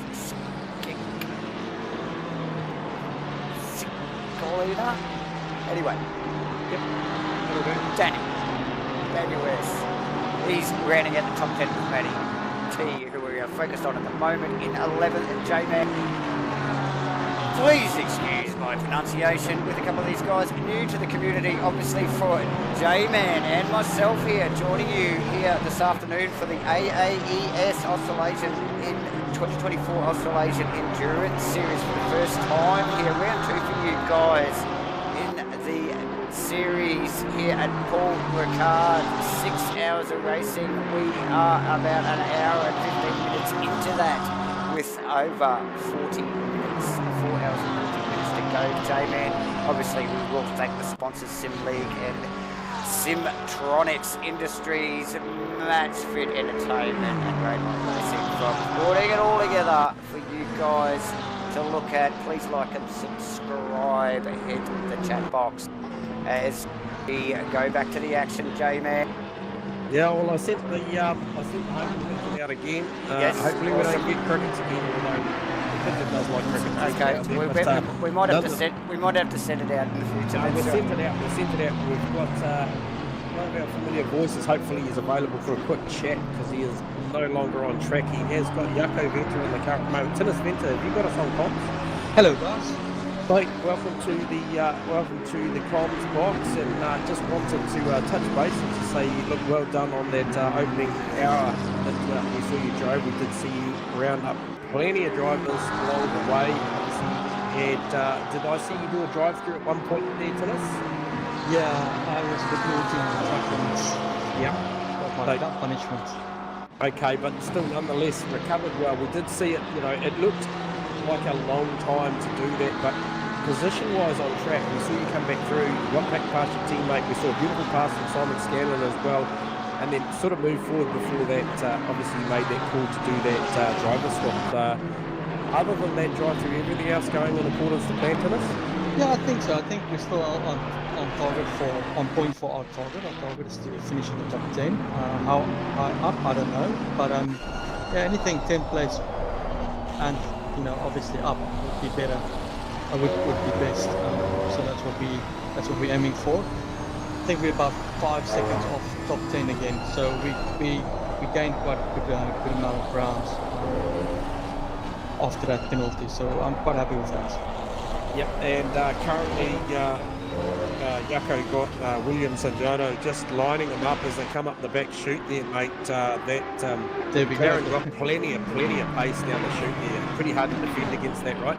Yeah, unfortunately, we've made the call early on in the race that if people attack us on the back straight, we're not going to defend it. Porsche just doesn't have the steam on that back straight, so we just have to, we're basically sitting ducks. So we have to do the best with what we've got. I think the car overall, through a stint, has got good pace. It's definitely got pace to be in the top 5. Just unfortunate with the drive-through. I don't think we're gonna see a top 5. I think the top 10 is more realistic. Yeah. But I think overall the car has been good. I think we're able to pass cars easily. The brakes in the car is good. The tire wear is good. So overall I think we're in a good position. Yeah, and thanks for pricing to make it easy for us to get fast. Yeah. Nothing else to Yeah, well, look, he'll ask for that favour back at some point during one of the races, during one of the seasons, I'm sure. But nonetheless, it's nice to see some harmony inside the helmet there from you boys. But look, hey, appreciate you coming and having a chat with us, mate, and we'll get back to the action live and let you maybe get some refreshments and get ready to hop back in the car. Any chance of any double stints tonight? No, we're just going to take it easy, one in, one out. We're just 2 drivers tonight, so I think it's quite easy to share the responsibilities. Yep. So we'll make it easy on ourselves. The hour is not that long in this car, so we'll take it easy, see where we get to. Yeah. But thanks a lot, guys. No, that's awesome. I've watched some of the stream already, so it looks good. Right, mate. Nice well, I'm going to try and drop you back. It's a pretty long list of drivers out there, so it's not always the easiest for me to send you back to where you came from. It's fine. So I'll pop back to myself. It's fine. Appreciate you, man. Thanks. Thanks. So there you go, viewers. That is Dennis Venter from Rainlight Racing there. We will try and get some other guys. What do you got going on? Who are you looking at? Vic Chan and is that Stephen Ty in the heat of battle? Was that a pass made for position? No. Right, Stephen Ty's coming at him. Stephen has been hot on the tail of Vic Chan the last 4 or so laps, J-Man. Yep. Again, cool heads prevailing. These guys, this is a long race. And Stephen just, keeping a cool head. These guys, look, all these boys, this is a tough field. We can see it already. And girls. And girls, just looking at the times. Some good quality racing here. These guys have got a long way to go. 4 hours and 37 minutes left, ladies and gentlemen. So yes, they are trying to keep a cool head, but it is a Ferrari v Lamborghini battle right there, J-Man. And both of those showing some good straight line speed down the chute there at the back. With nothing given up there from the Ferrari and the lead car at all, J-Man. So it just shows you it's punching through the air bloody hard and looking strong. So Vic Chan in rounding out the 3rd place podium provisionally here after an hour and 25 minutes in this 6-hour race here at Paul Ricard. ladies and gentlemen. What else is showing on my dud? Craig McConnell and David Young as well. Oh, Verstappen going at it. Yes. Craig McConnell also, I think, was one of the Raynaud Racing stable cars. Who else is showing on my data? Sanjotto, William and Jacob Fleming in a little bit of battle. Actually, Sanjotto might be just around some lapped cars there, actually, because the next car behind him, Jacob Fleming, is... Oh, and they are right amongst it there. Jacob amongst it, yeah. Jacob assertively passing those two lapped cars. Those guys getting out of the road. I think this is a red Ferrari too. Also a lap car. He'll want to round that thing up, dispatch it as quickly as possible, J-Man, and focus on the back of Sanjotto's car. So plenty going on in the mid-pack here as usual. Vic Chan, Stephen Ty, J-Man. This is close this time. Ty up under the wing of that thing. He's going to have to get to the inside, and he's going to have to get far enough because Vic will just sweep across. Wow. He gives him plenty of room. He will have an opportunity. Nah, it's done. That's another lap. I think that won't happen there. So Jan giving some space, but then having to deal with a little bit of a wide exit there, J-Man. A little bit bumpy off track there in the outfield there, and dealing with it well. Those guys, geez, they got some cool heads there, J-Man.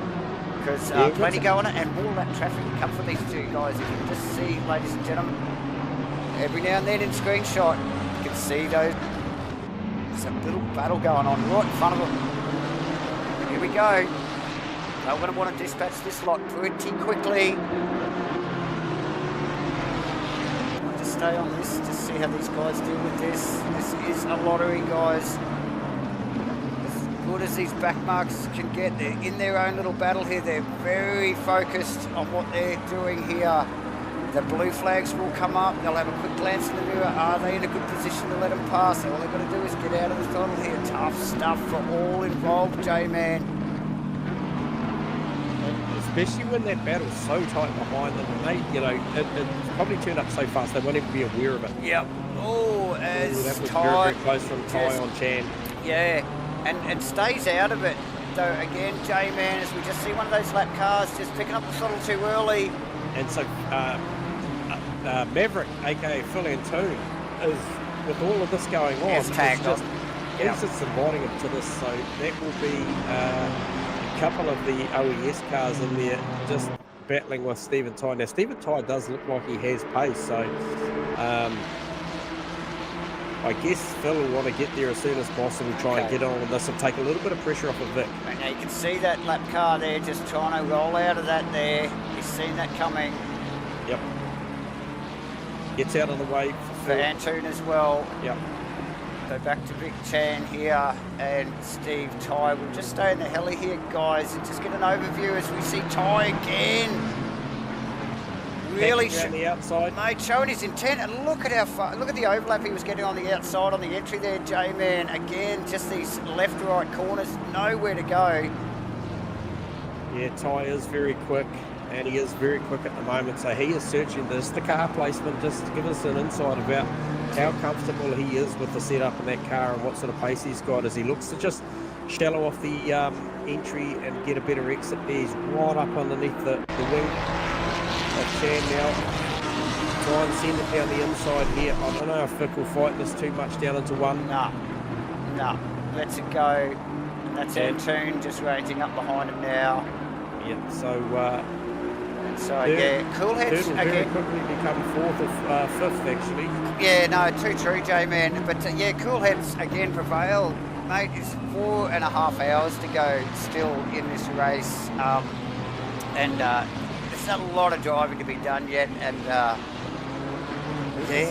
nice work. T. Okay, so that's a lap car in between Matty T and Daniel Cisaluna.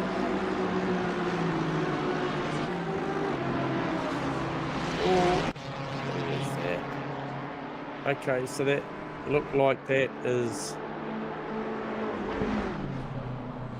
Okay, so that's Matty T just trying to round up that lap marker car. Does a good job there. Yeah, 100%. I agree with you, Rusty. If you just generally do tag on with a quick guy and just stay out of trouble, especially for the first, I don't know, 6-hour race, let's say 5.5 hours, stay out of trouble. Sounds good to me. I always try and stay out of trouble. It's a pretty round number. 5.5 hours. 5.5 race for the other half.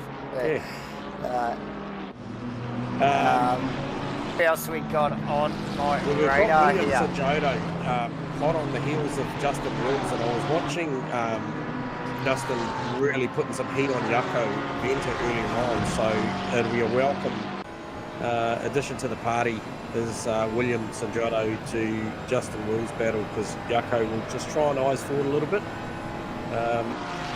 Matty T's not that far up the road. And Sanjado having a good look here, J-Man. Yep. Yeah, On gets the that jump done and inside. it leads. Justin Wills incredibly wide.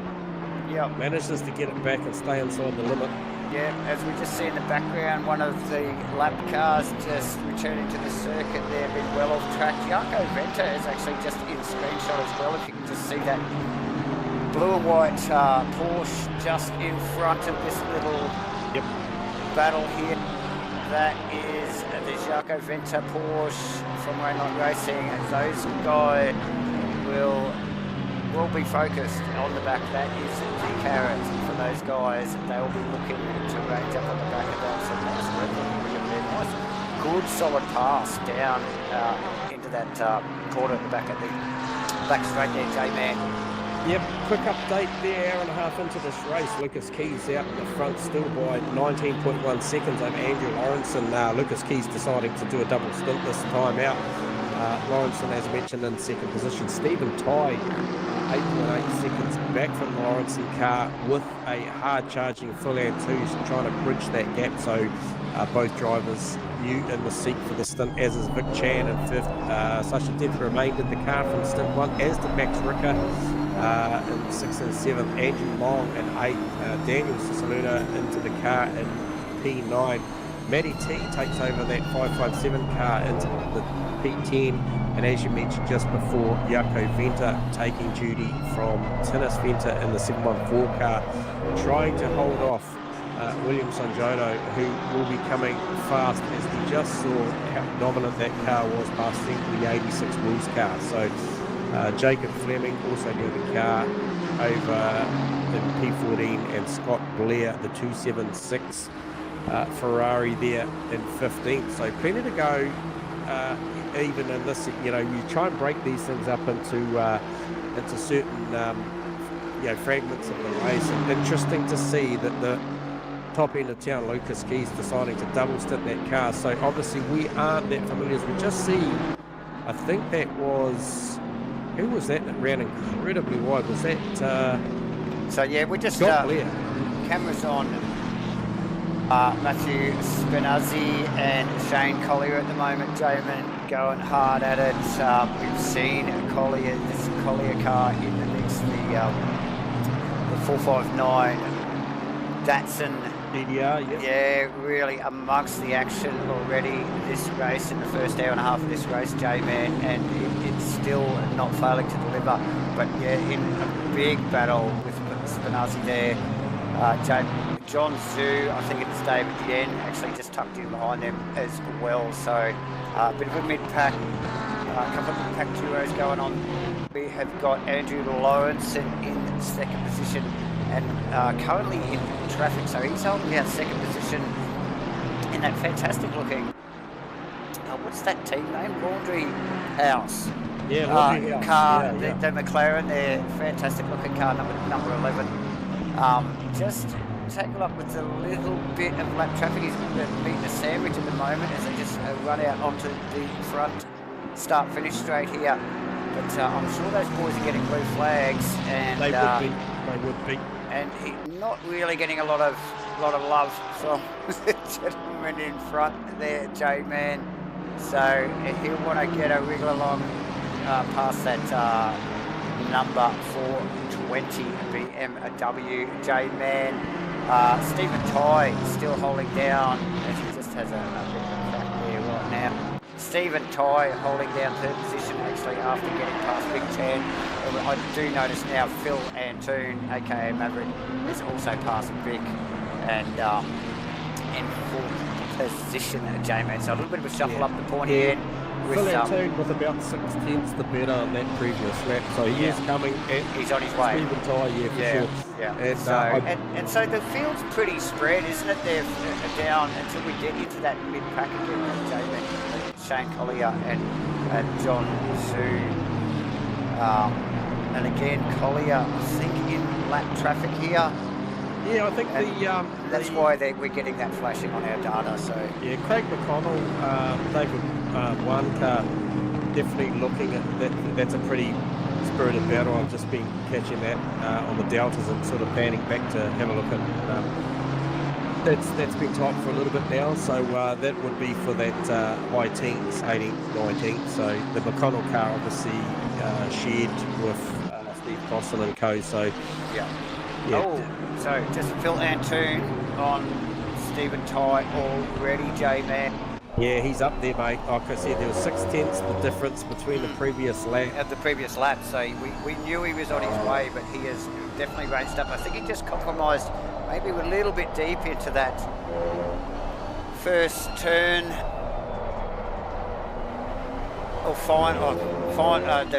The corner off the back straight there, and compromised his run, and so now he's just dropped back a little bit. But yeah, one to keep an eye on there, Jay.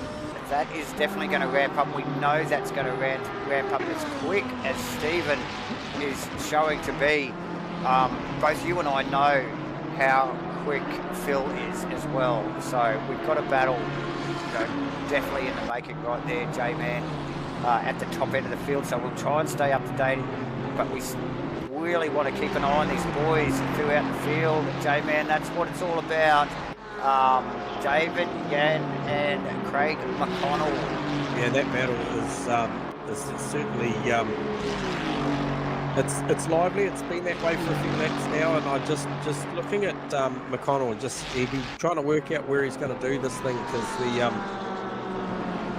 the one car's taken heavily. There we go. So yeah, inside there, net coke, something going on there, bit of a it looked pretty solid on the stream, but you never know. A little bit underestimation there. Lost his breaker markings, gone in early, and it's let Craig McConnell pass. So we see him pass there, J-Man. Also not too far behind that, Sean Brimblecone. I think in that 420 BMW we were just talking about earlier, J-Man, obviously driver swap, I think that was used in that car earlier. Jordan Moss, not too far behind that couple of cars actually too, in the 777 BMW. So that is going to ramp. We've also got Andy Floyd. Yeah, that was a three-way there. That was Brendan Pauly. Man, now he's taken over. Pauly, Mia Rose and Andy Floyd there. All went three abreast down the back chute just to try and sort that out before the right-hander the other There you go. So Mia Rose involved in that. Mia Rose in front now of Andy Floyd. Yeah, and so really took advantage of that while the slip was going on. And that's a dual stint, I think, for that car, is it? That is a double stint there for the Mia Rose car, and that is Brendan Pauly, just tucked in behind that group there. So it's a little intense battle. So plenty going on in the mid-pack as usual, J-Man. That does not surprise us. As we just see Sean Brimblecombe, and it's not going to be too long. But like I said, the 777 car, Jordan Moss, he's got a little bit of work to do to get through a couple of the lapped cars, but he will be coming as well. J-Man with his lap times also substantially quicker than the car in front. Where are we at, my friend? Look, it's looking pretty business as usual up the front at the moment, J-Man. Yeah, that margin from Lucas Keys and they're out there on lap 50 is just stabilised at the moment. 20.6. It was about 19 something seconds the last time I looked. So sort of the 12th car the Andrew Lawrenson car sort of punching good times as well, I think. Yeah, so last lap round 54.9 for Lucas, 55.1 for Andrew. So, you know, a couple of tenths in it. So now they are lapping, I just noticed, Jordan Moss. And now Jordan Moss is 22nd position. So we've just seen Phil and Steve Ty actually just roll past that 777 BMW. So lapping right up to 22nd position at the moment. The guys at the pointy end, J-Man, it's all happening here. Stephen Ty incredibly sideways. He comes down the final turn. It's decided that was a scheduled stop. There you go. We might actually see if we get a little replay on that one, J-Man. Super loose.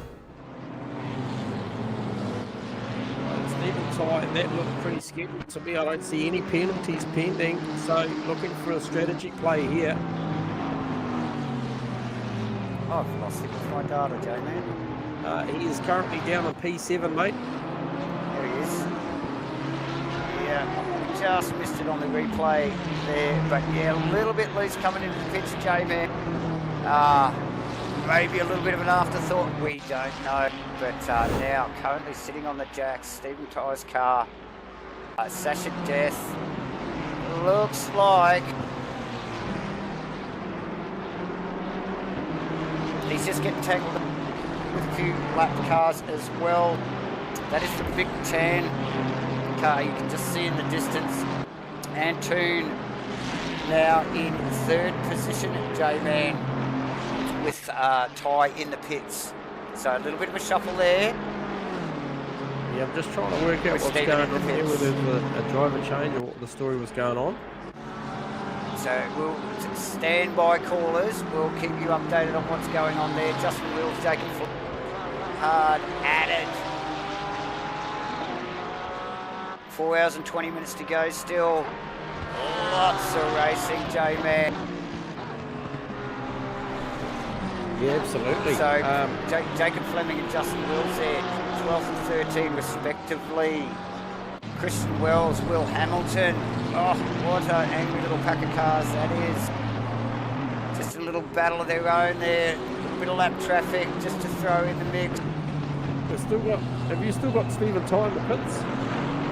No, I think we've lost him. I think we've literally lost Stephen Ty from such a dominant position. So something went on there, decided to come to pits. That looks terminal, so that's a shame for those guys. That Hopefully is. they can get in and rejoin because they had a whole ton of pace on that car. Oh, mate, definitely podium position pace, J-Man. Even, look, we're not even 2 hours in, but that car looked like it was going to make the top 3 at this stage of the race anyway. Really top up the top here, and they will be gutted, J-Man, the team, as we lose that car off our leaderboard. Tough stuff, J-Man. Joys of sim racing. Matty T up on Daniel. the back of Daniel there, up on Cisaluna there, just coming round there, just trying to get a read on the lap times as they come round. So Cisaluna with a 56.6 versus Matty's 55.9, so a fair bit of pace from Daniel. That, no, from Matty. Oh, from Matty, yeah, sure. Yeah, on board that Aston Martin. Yeah. So another hotly contested battle that is for 8th and 9th respectively, J-Man. So plenty going on throughout the midfield. As usual, Shane Collier, John Zoo. We might just catch a minute. I don't know if he's going to appreciate it, but I'm going to do it anyway and grab Mr. John Carter and comms for a chat. You got us on live comms here, John? Copy, John. You're around for a bit of a chat, mate. Give us a bit of insight on what's happening in the team here. No, I just see him comment on the stream. So we might have to get the old racing pigeon out every now and then, J-Man, and just get a bit of a heads up. Yeah, pretty much. I'm just trying to touch base with these guys. I know John's due in the car at some point. Yes, coming up soon. Tight schedules for these boys. They'll be getting a drink, and looking to refresh and get ready. Again, we just see, who is that? Antoon's car. It is carrying the number 1. Just flashing his headlights there at the 420 BMW, number 420 BMW. It's had a bit of airtime just recently in the stream there as Antoon. Who is that? Okay, yeah. Howling down, 3rd position. Just coming through lap traffic here. We know they're lapping down into the low 20s position-wise, J-Man. So coming well through the field. So who was that? Must be the. So that was the Josh Holmes car. Oh, and he's that was Holmes's car. Yeah, that's Sean Brimblecombe. Yeah, Sean running in that car now. Unfortunately, he tried the cameras on him and he just exited stage left. J-Man. And we just saw it in the back of shot. We were actually focused on Phil Antoon's car and just shot across the back of speared off the back of the screen there. So I hope that didn't get to the wall. There's a long way out to the wall there. So, but anyway, other notable mentions. Daniel still in hot battle with Matty T. We do see a lap time difference between these. Matty T's circulating quicker. She's going out. She's going to go for it down the inside here. She can get up alongside that caution. There is some overlap, and as they just shoot down into the right-hander, she's got the inside. She'll hold it tight. Plenty of respect there from both drivers because clearly Daniel gave her enough room on the entry. So see if we can hold the inside line all the way through here. It'll be the shortest way around, so she'll get this done. So nice work. And who is that in the background? Yako Venter trying to join that party too. Yeah, I think that is one of the Rainlight cars, J-Man. So plenty going on there. And nice work from Matty T. We could see it on the data, just her sheer lap pace. That car looked deserved to be in front and has made it step down the end of the big main straight chute there, J-Man. Vic Chan. So Vic Chan is coming through a bit of lap traffic. Unfortunately, we've lost Steve Ty. That's crushing. J-Man, he's just still showing on my data there. I just remember not to click on that one there. But Scott Blair, Matthew Spinazzi, I think that is together. Yeah, 100%. Scott Blair, the 276 car, and the 373 Spinazzi car, as he looks to the inside down to turn 1, but actually grabs the brake pedal a little earlier. I thought he might have seen a little bit harder. It's still a long way to go as Will Sanjoto just gets a drive-through, so that would be, I suspect, for a track limit infringement, unless we have other mention from the stewards. That will be approaching that. Our 45 actually past that, heading towards the 2-hour mark. We're getting close to the 2-hour mark, J-Man, as Spinazzi still looking to dive down the inside there. Scotty Blair there. So plenty going on. Craig McConnell also still in battle with David Young as well. So they have been inseparable actually for the last few laps as well.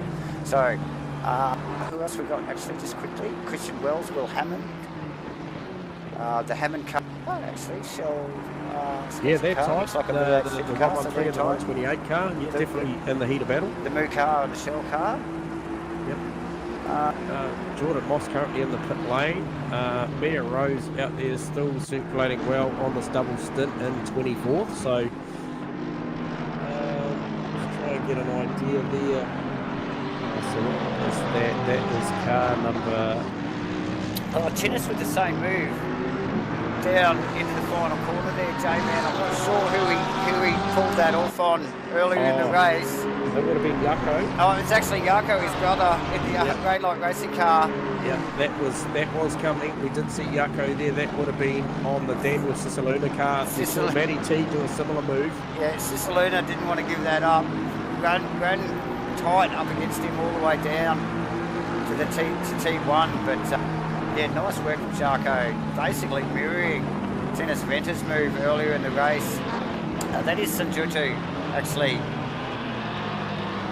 just tagged on behind that little battle. So just that little exchange between those two guys has slowed their pace.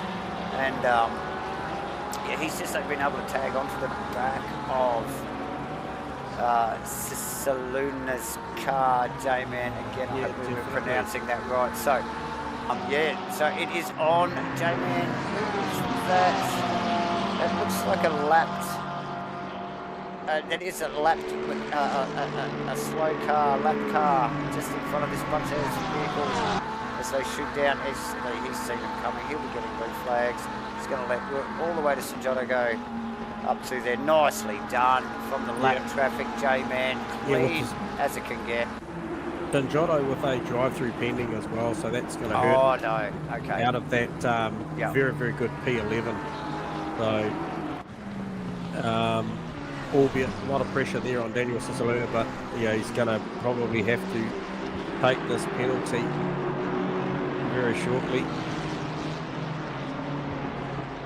Very nearly actually got that move done, so depending on where he comes out, so like it's probably going to drop back well inside the 20s. The battle's futile, isn't it? Because he's got to do it. Here he goes. And he needs to make sure he's pretty accurate on this entry. He don't want to put another drive-through for speeding. Yeah, look, it's simple enough just to say, oh, look, he's going to take his penalty, but there's just so much to navigate, isn't there, in a pit stop, J-Man, whether it's a drive-through or a stop-go. You know, you've just got to hit your marks on your entries and your exits, and just make sure you've got everything ticked. And errors do happen. So there's always a chance of a mistake as he trundles through J-Man for his drive-through penalty, and back out into the action he goes. Just tucked in behind the Datsun there, J-Man. You might have to give us an update on who was driving that thing, but Sajuto just clearing penalty right.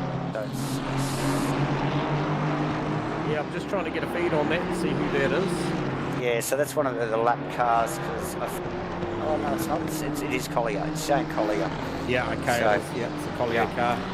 So nice work, Matty T, and just flashed up on my radar as well. Why is that? I don't know. Lap traffic. Yep, that's lap traffic because Jaco Benta is well back from her. Let's have a look a little bit further up.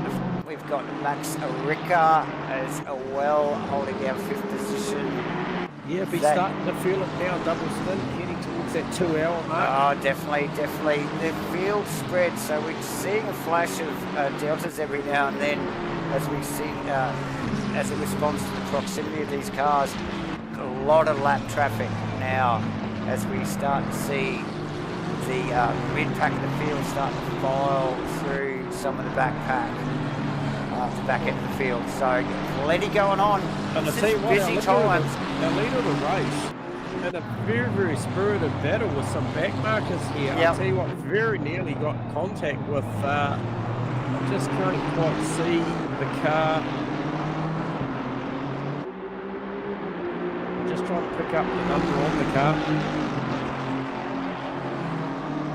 So they will be getting blue flag. You can clearly see the blue flags here in the broadcast, ladies and gentlemen. It's the 276 car.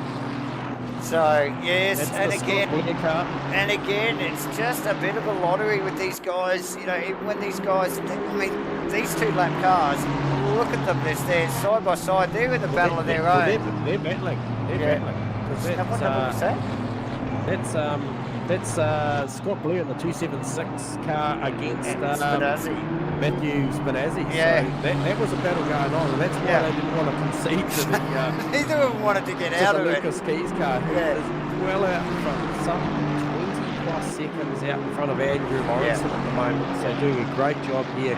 Current track conditions very, very good. 26 degrees ambient, 34 degrees track. So approaching, we've just gone 1 o'clock in the Arvo, so still got just around about just over 4 hours to go on this one. Yes, it's all happening, J-Man. the racing is hot, and like we didn't expect that. I mean, even being a 6-hour race, the first hour was like they raced in like 20 minutes sprint race.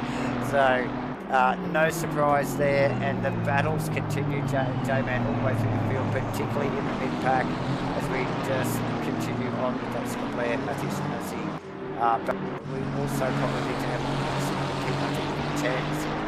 lapped traffic, so he's flashing on my radar there at the moment. But we did mention Lucas Keys, and like you said, over 20 seconds out in front. Little bit of damage on the front of that Aston now. Might have had a little bit of contact here and there with some lap traffic, or just be a little bit of dirt there, J-Man. But like you mentioned, he will be happy to get out of that car after a double stint. And there is Spanazzi and Blair around, J-Man. I just caught that in the back. Let me just see if I can pick up the replay on that. Looks like Spanazzi was looking to readdress.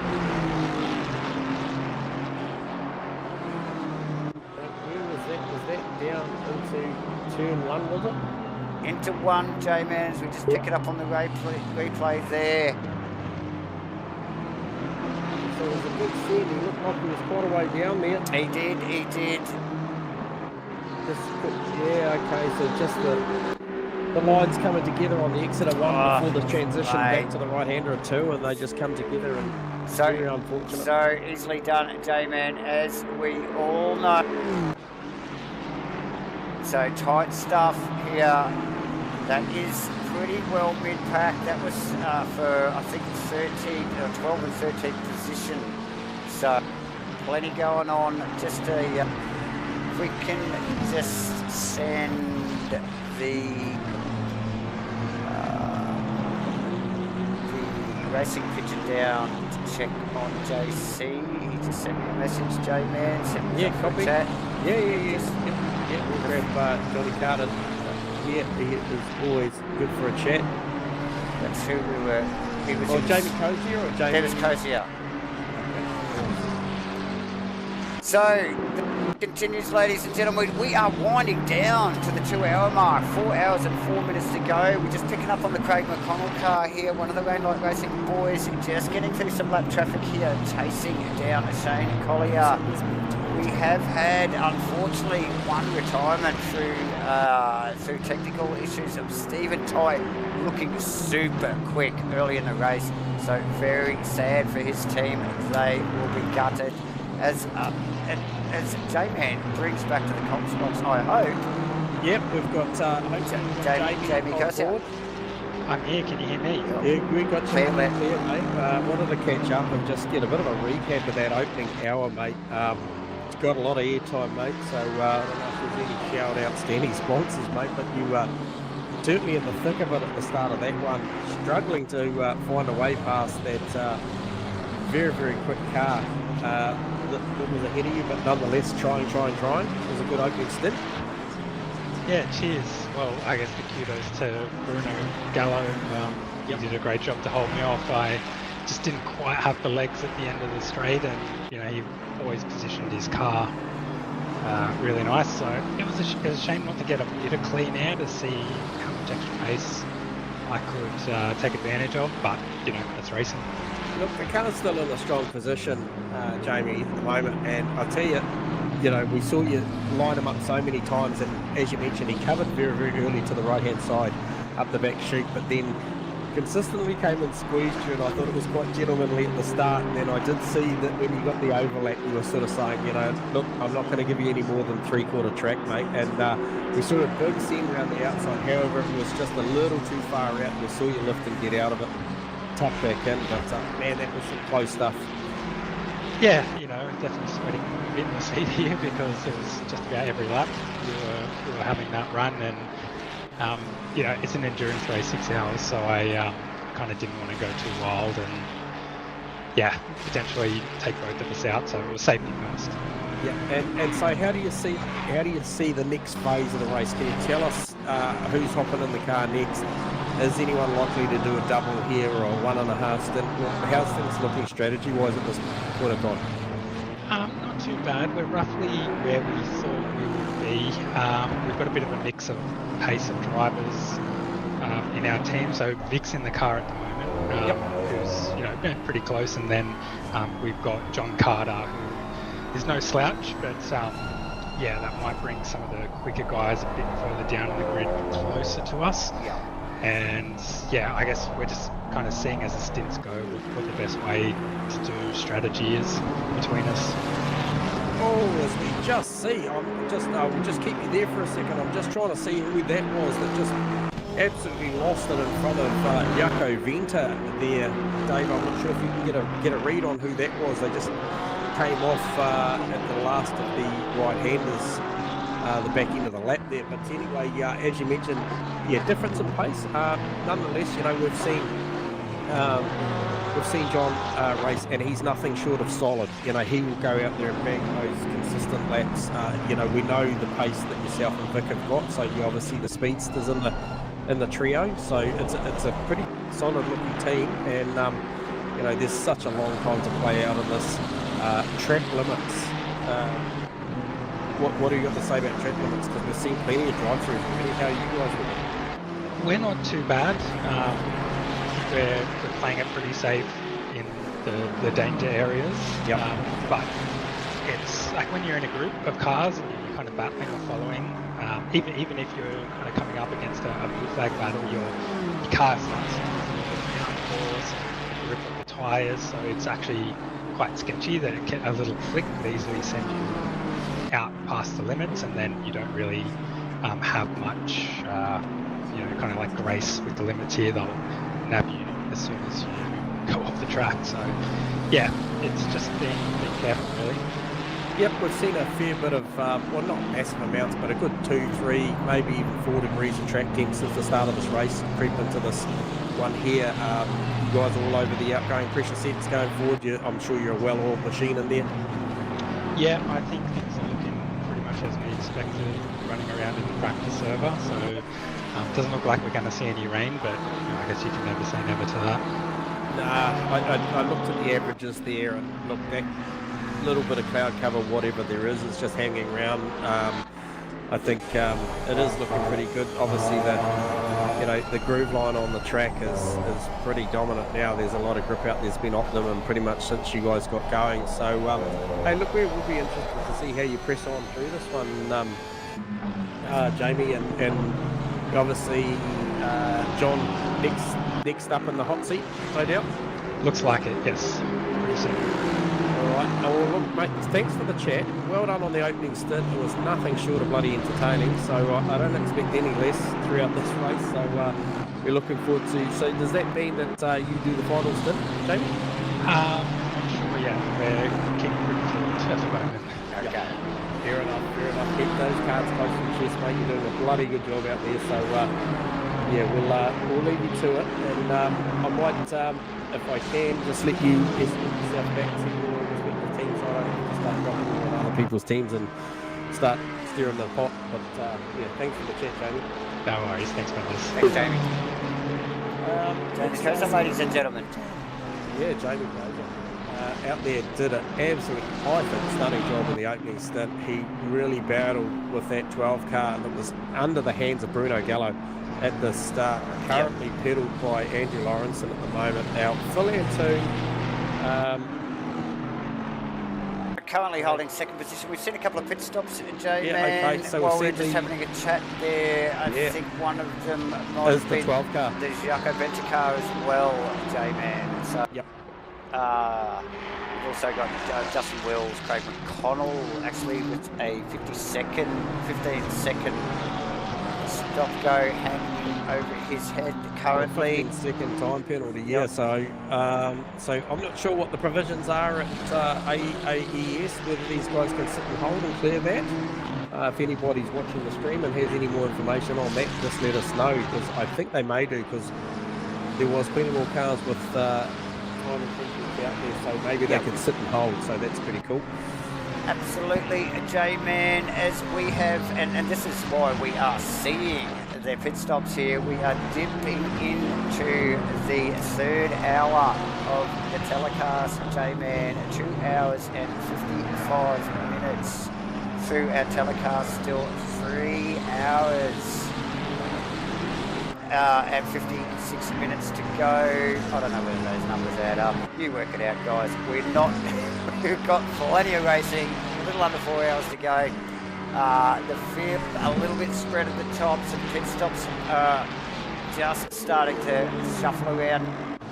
We'll pick up on the Jacob Fleming, John Zhu battle. I think J-Man, it's John Zhu actually into the pits. Yeah, so, just building now. Jacob Fleming with a, I think that actually might be Lucas Keys, just tucked up in behind him.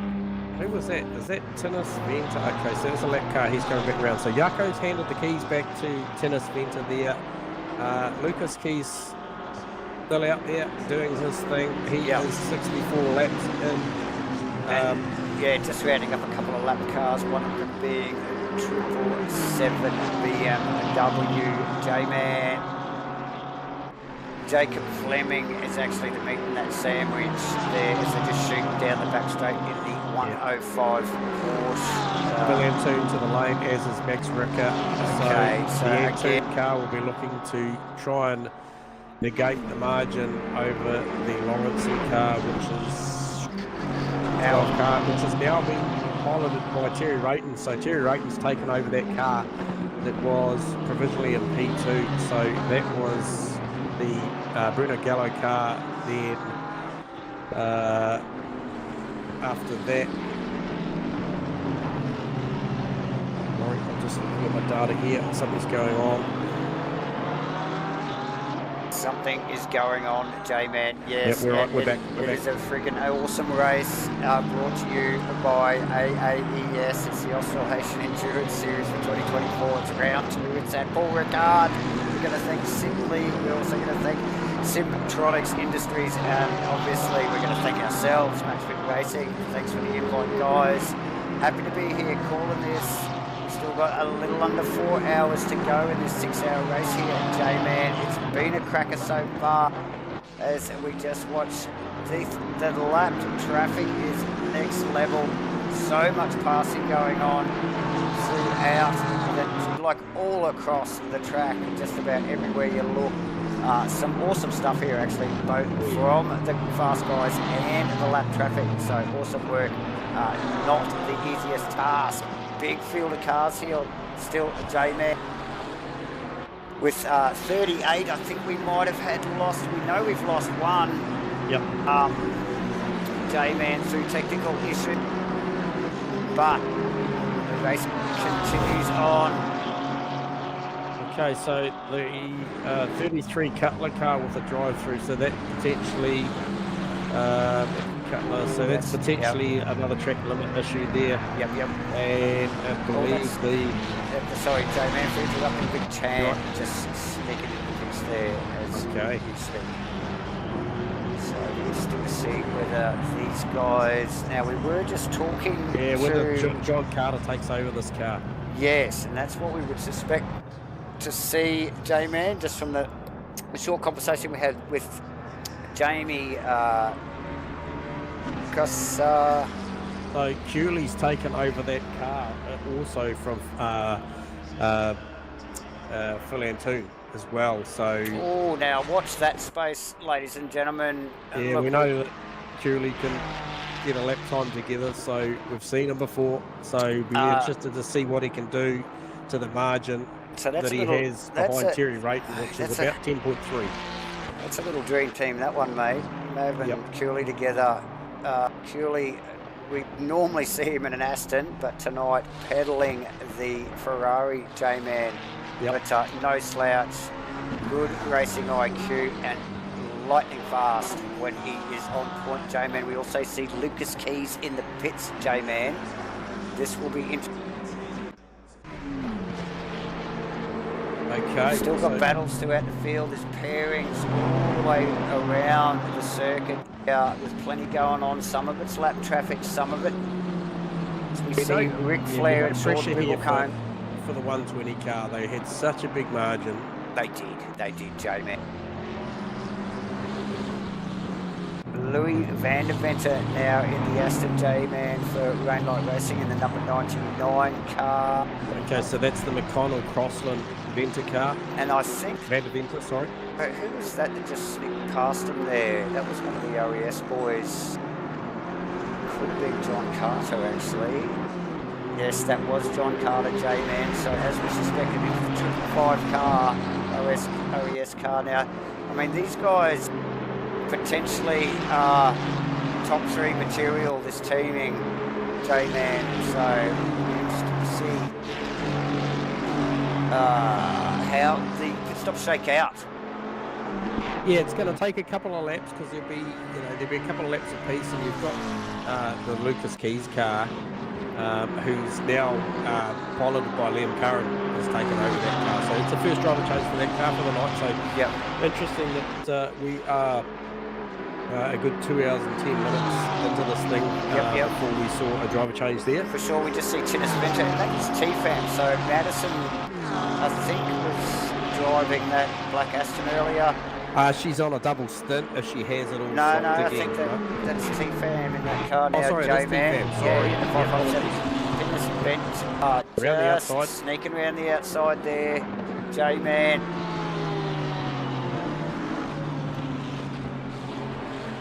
So all of those drivers there related to the Rainlight Racing team there, J-Man. Andrew Long, I think yet to make his second pit stop. Currently holding down 50 and Max Ricard. Actually, they just trade places. I think they did, actually. Max Ricard and then Andrew Long, respectively. And like we did mention, Chris Cooley now holding down 3rd position.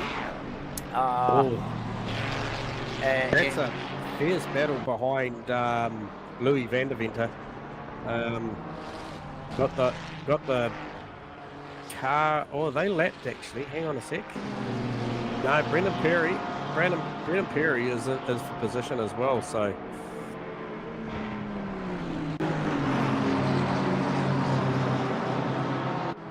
It is. So yeah, that's right. We just saw, I think that was Cooley that ducked past that little group of cars, J-Man, just after we got out of the pits, and their battle continues, and this is what we're talking about with these guys. Yep. And a fight of their own. Oh, showing the nose there, Brendan Perry on Van der Venter. Just holding his line. It's racing for position. He's not obliged to move. No overlap. As they duck down off that back chute and this final complex of corners here. A lot of left right. There's not really anywhere to go. It's the boys, you can just see that car. That might be Joshua Home. In the background, there's another lap car just sandwiched in between them there, getting very sideways. And definitely pushing the lateral grip of that car. I think it's a McLaren, that dark car there. So really hotly contested little battle going on there, J-Man. Yeah, really hot. And that's well down the field there. You're talking 24, 5 and 6 there. So the fight is on all the way through the field here, J-Man. Plenty to play for. A couple of Astons going at it. They'll be very equally paced cars, J-Man. Jacob Maggs, Rip Flair, Kay Lefair and Jeremiah's Marco Harasano. Sorry again if my pronunciation is not the correct, peoples. As we see this on the back straight, J-Man. Yes, plenty of draft. Down into the back chute.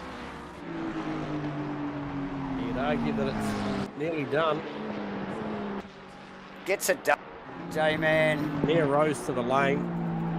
Easily, that car, Jeremiah's, also has a 15-second time penalty just hanging over his head as well. So as they come into this final little complex, really tight, twisty stuff here compared to the rest of the track. We might see that car just peel off immediately into the pits to serve that penalty, J-Man. We've also got a drive-through that just came up? Not inside the top 23 that I can see, because I'm currently just monitoring where the pace is at for our top three. Liam Curran, Jerry Rayton, Chris Cooley. 54.9, 54.8, 54.7. That's the top three as I read it. So Okay, so it's G. Forrester, Graham Forrester has actually got a 10-second as well, J-Man.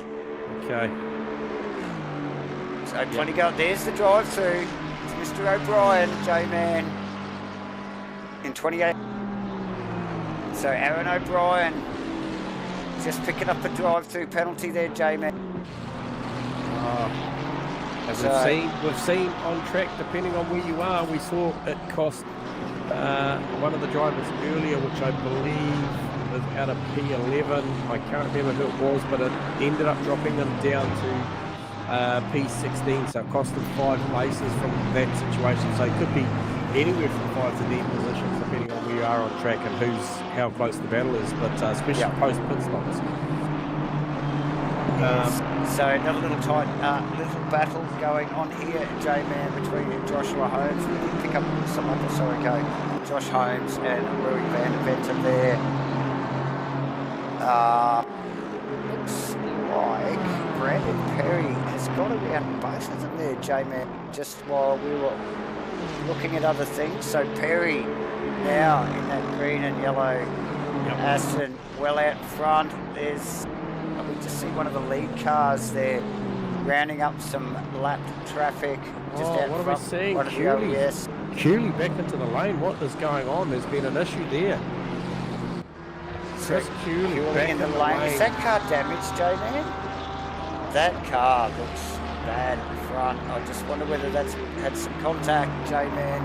That thing might be in for repairs already. That is a game changer. And that's not good, J-Man. Yeah.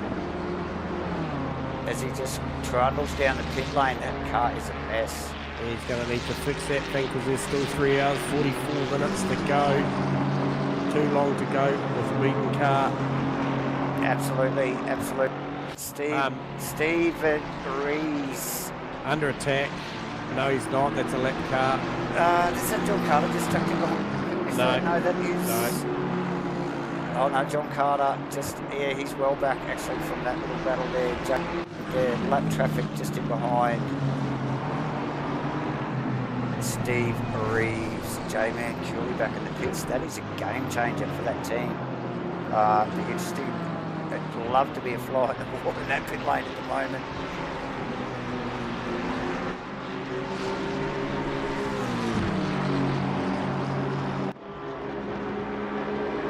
So, the 120 Aston, currently piloted by Liam Curran, J-Man.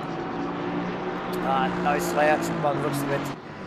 Holding down a great lead, a 1 lap lead actually too, showing on my delta. Yeah, just under 24 seconds, mate. And then, back to Terry Rayton, and then Rayton's got about 28 seconds over Chris Diath as well. So then we got Chris Diath and the removal of the Cooley cars really made a big gap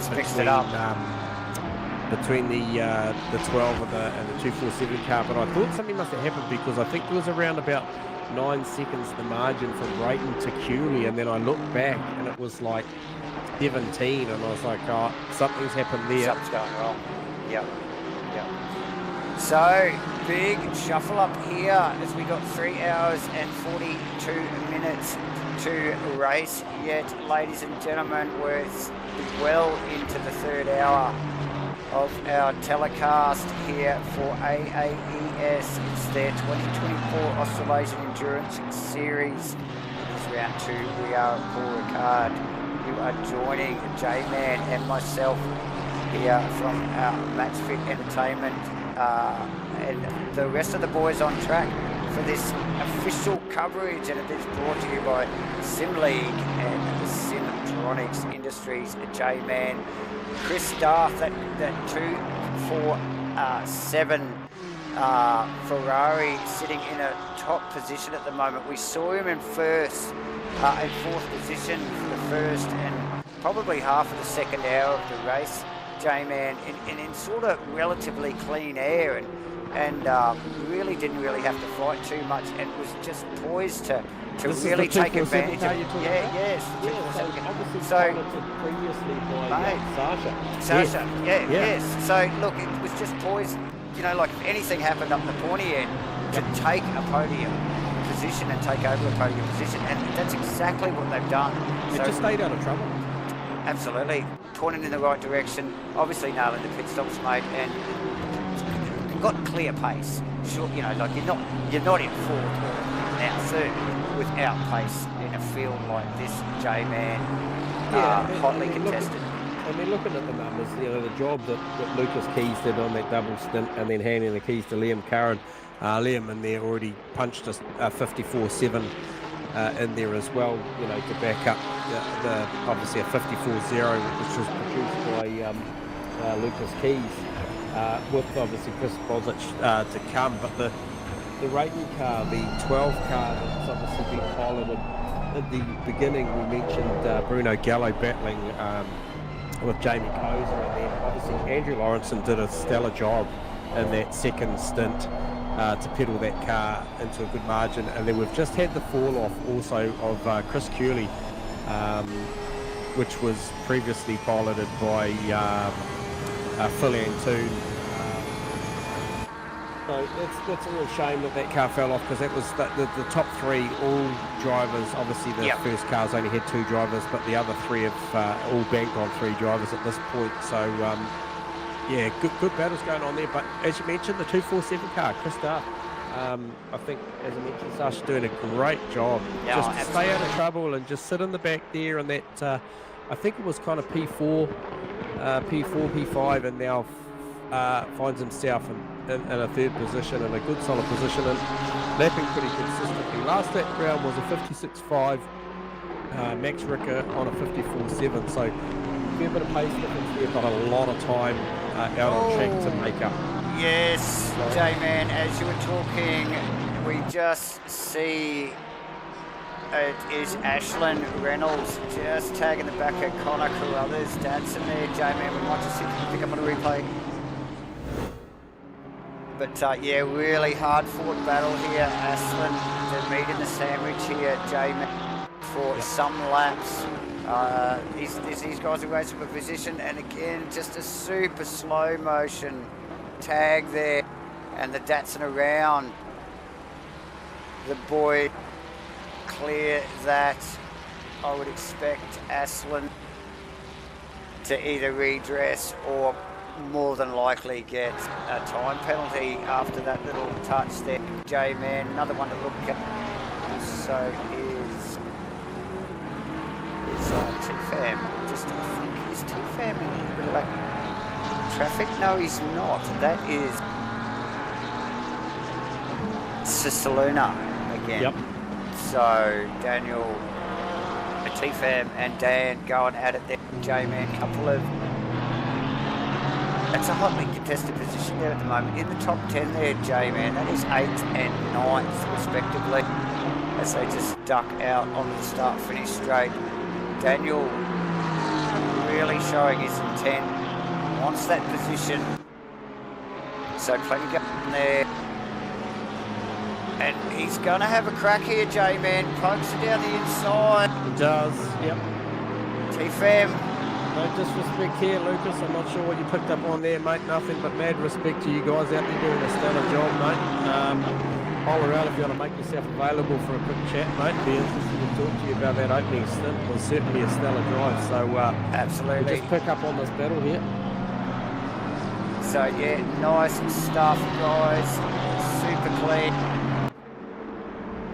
Super clean racing so far. A little bit of hip and shoulder, a little bit of elbows out stuff, as you would expect, even in a 6-hour enduro, J-Man. But still plenty going on. Joshua Holmes, Brandon Perry there. That is Stu Arrowsmith now in the 777 BMW. These three are vying for position. J-Man currently 20th 21st and 22nd respectively. So plenty going on. BMW, Aston Martin, and then another BMW. The 219 car meet the sandwich as he goes, has a look, as he poked it up there. Yep. Holmes wants a part of it. Oh, and Holmes passed. Holmes passed Perry. Perry opening the door, and Holmes making the entrance. Yep. So nice work there. Yeah, good drive. So awesome stuff, good clean stuff from those boys. And Holmes now on Aerosmith, making short work of it, J-Man. Can he make it stick out there? He's on the outside now. Right-hander coming up. He's going to get this done. Back. Still side by side, J-Man. What top racing here as they round this left-hander and out onto the back straight. Now it's the drag race. Who's got the punch? The Aston's got the draft. He's got two cars to choose from there. Aerosmith we having saw this before. We saw this before where the third car ends up picking the pocket of both of them. Mate, Aerosmith having to duck back in behind Holmes, should I say, and the Aston. It looks like Aston's going to get him. He's got the inside there, Jay. Yeah. So that was just looked like Stewie just sort of hanging wide there, didn't want any part of it on that high-speed right-hander. Yeah, he got hung out to dry there a little bit, Jay. But that's put Perry back. So there's been a big shuffle around there.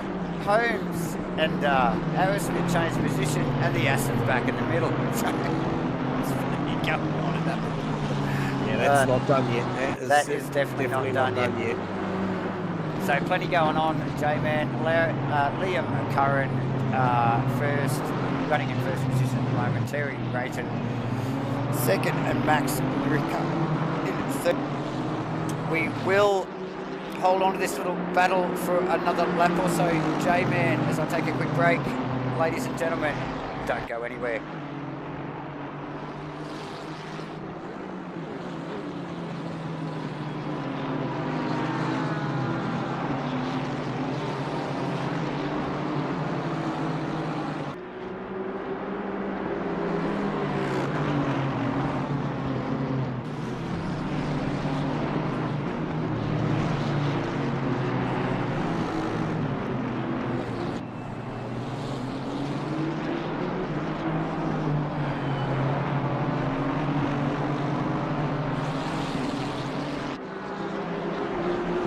So they hit the back straight once again, and it'll be interesting to see just what the Perry car, the Aston Martin, has underneath the wing of the BMW this time. We saw it with a roll reversal last lap around. It'll be interesting to see if we can just get up underneath there and get close enough. Starting to get that slip now, but the straight is running out. Need to be certainly well up the side to make anything happen into this right-hander. But nothing there. Have seen a few of the Astons be able to hold quite a tight line through this long double right here. Not this time. Kind of just gets a little bit of front wash on the car there at the first phase of the corner. Comes back. Still pretty tight. We can just see he's still in the back. Stu Aerosmith still just hanging on in there after he got passed there by both these cars. But the Kerry car doesn't want to give the Holmes car too much distance after that pass. I think the pace is pretty similar. Just a quick recap while we're looking at these guys out there. Liam Curran out there still doing it to the tune of, last lap round was a 55.850. Out there just got a mega lead, full set up by Lucas Keys. So that car's still in a really, really strong position. Terry Rayton in there at P2, 24.7 seconds behind the current car. Max Ricard doing a good job at the moment, P3 in the 17 car. Chris Darth there, the 247 car, that car dropped back. That was in front of the Max Ricard car, so I'm not sure what happened there. Yeah, so Darth, has dropped the position, J-Man. He You're has right dropped there. the position. Yeah. So he's clearly. I didn't see him come into the pits there, or maybe he's just made a little error and let the Ricard car pass. But still no damage on that car. Still circulating at what looks like to be a pretty solid pace. So hope everything's going okay there, J-Man. But look, he's sort of back where he was in that little bit of his car is anyway. Back in this little bit of clean air in fourth position. You know, just poised to pounce on whatever goes on. I'm just going to interrupt you here. Sorry, mate. Sorry. I'm just going to interrupt you because we've got a very, very cool option here to be maybe able to talk to Mr. Lucas. Steve, you got us on comms, Lucas? Going on, mate. Cheers for stopping by for a chat, mate. I know you guys will be full in the swing of making sure you got your strap and stuff down, but what an outstanding opening stint, mate. That was just fantastic off the line, and then just banked a good double stint. Can you give us an insight into how that opening stint worked for you and what you were thinking about as you were going through that double stint? it was literally all about building the gap, like at the start, just to get away from all the fast guys. Like, you've got some of the best drivers literally in Australia right behind you. Yeah, 100%, mate, but you made the most of it. So talk to us about, obviously you made that call, you've got, 65-minute time before you've got to transit the lane in this current series, maximum of 3.5 hours in the car. Talk to us about, obviously we don't want to hit you up for giving us too much away about what's going on in strategy for the rest of the race, but just what has gone on as far as when you came in the lane. What sort of things did you look at? What did you do? Did you change a set of tyres, refuel the car, change pressures? What was the strategy behind that double stint? We're just pretty much just running the normal strategy pretty much. Like, I'm doing pretty much maximum driver time as possible. We pretty much going to do 3 65-minute stints, and then Liam will do the rest. Okay, so we don't have Chris in the car tonight? He seems to have disappeared, so okay. I'm not sure. So big duties for yourself and Liam. No, I'm fine with it. Car's good to drive. Yeah, no, and look, it's lightning quick out there, banked that 54.0 pretty early in the piece, mate. So obviously tyres-wise at that 65-minute mark and having to transit the lane, is there an option to not change them, do you think? No. At least in the Aston, the tyre wear is pretty horrible. Okay. I was going to say 34 degrees track, it'll be eating these things up, wouldn't it? Like, yeah, it has a drop off of about like 0.6 or 0.7 by the end of the stint, and that's not accounting for fuel burn either, so it's tyres go off a lot. Yeah. Like after about 25 minutes there. So that's a lot of stint remaining then to deal with it. So for those of us who obviously first time watching for ourselves and calling this stuff, mate, can you give us an insight what's underneath you, chassis wise and gear wise? Are you on some British Schmidt gear, or? I'm on a CSLV with loads of pedals. Yep. Chassis? Literally a foldable rig.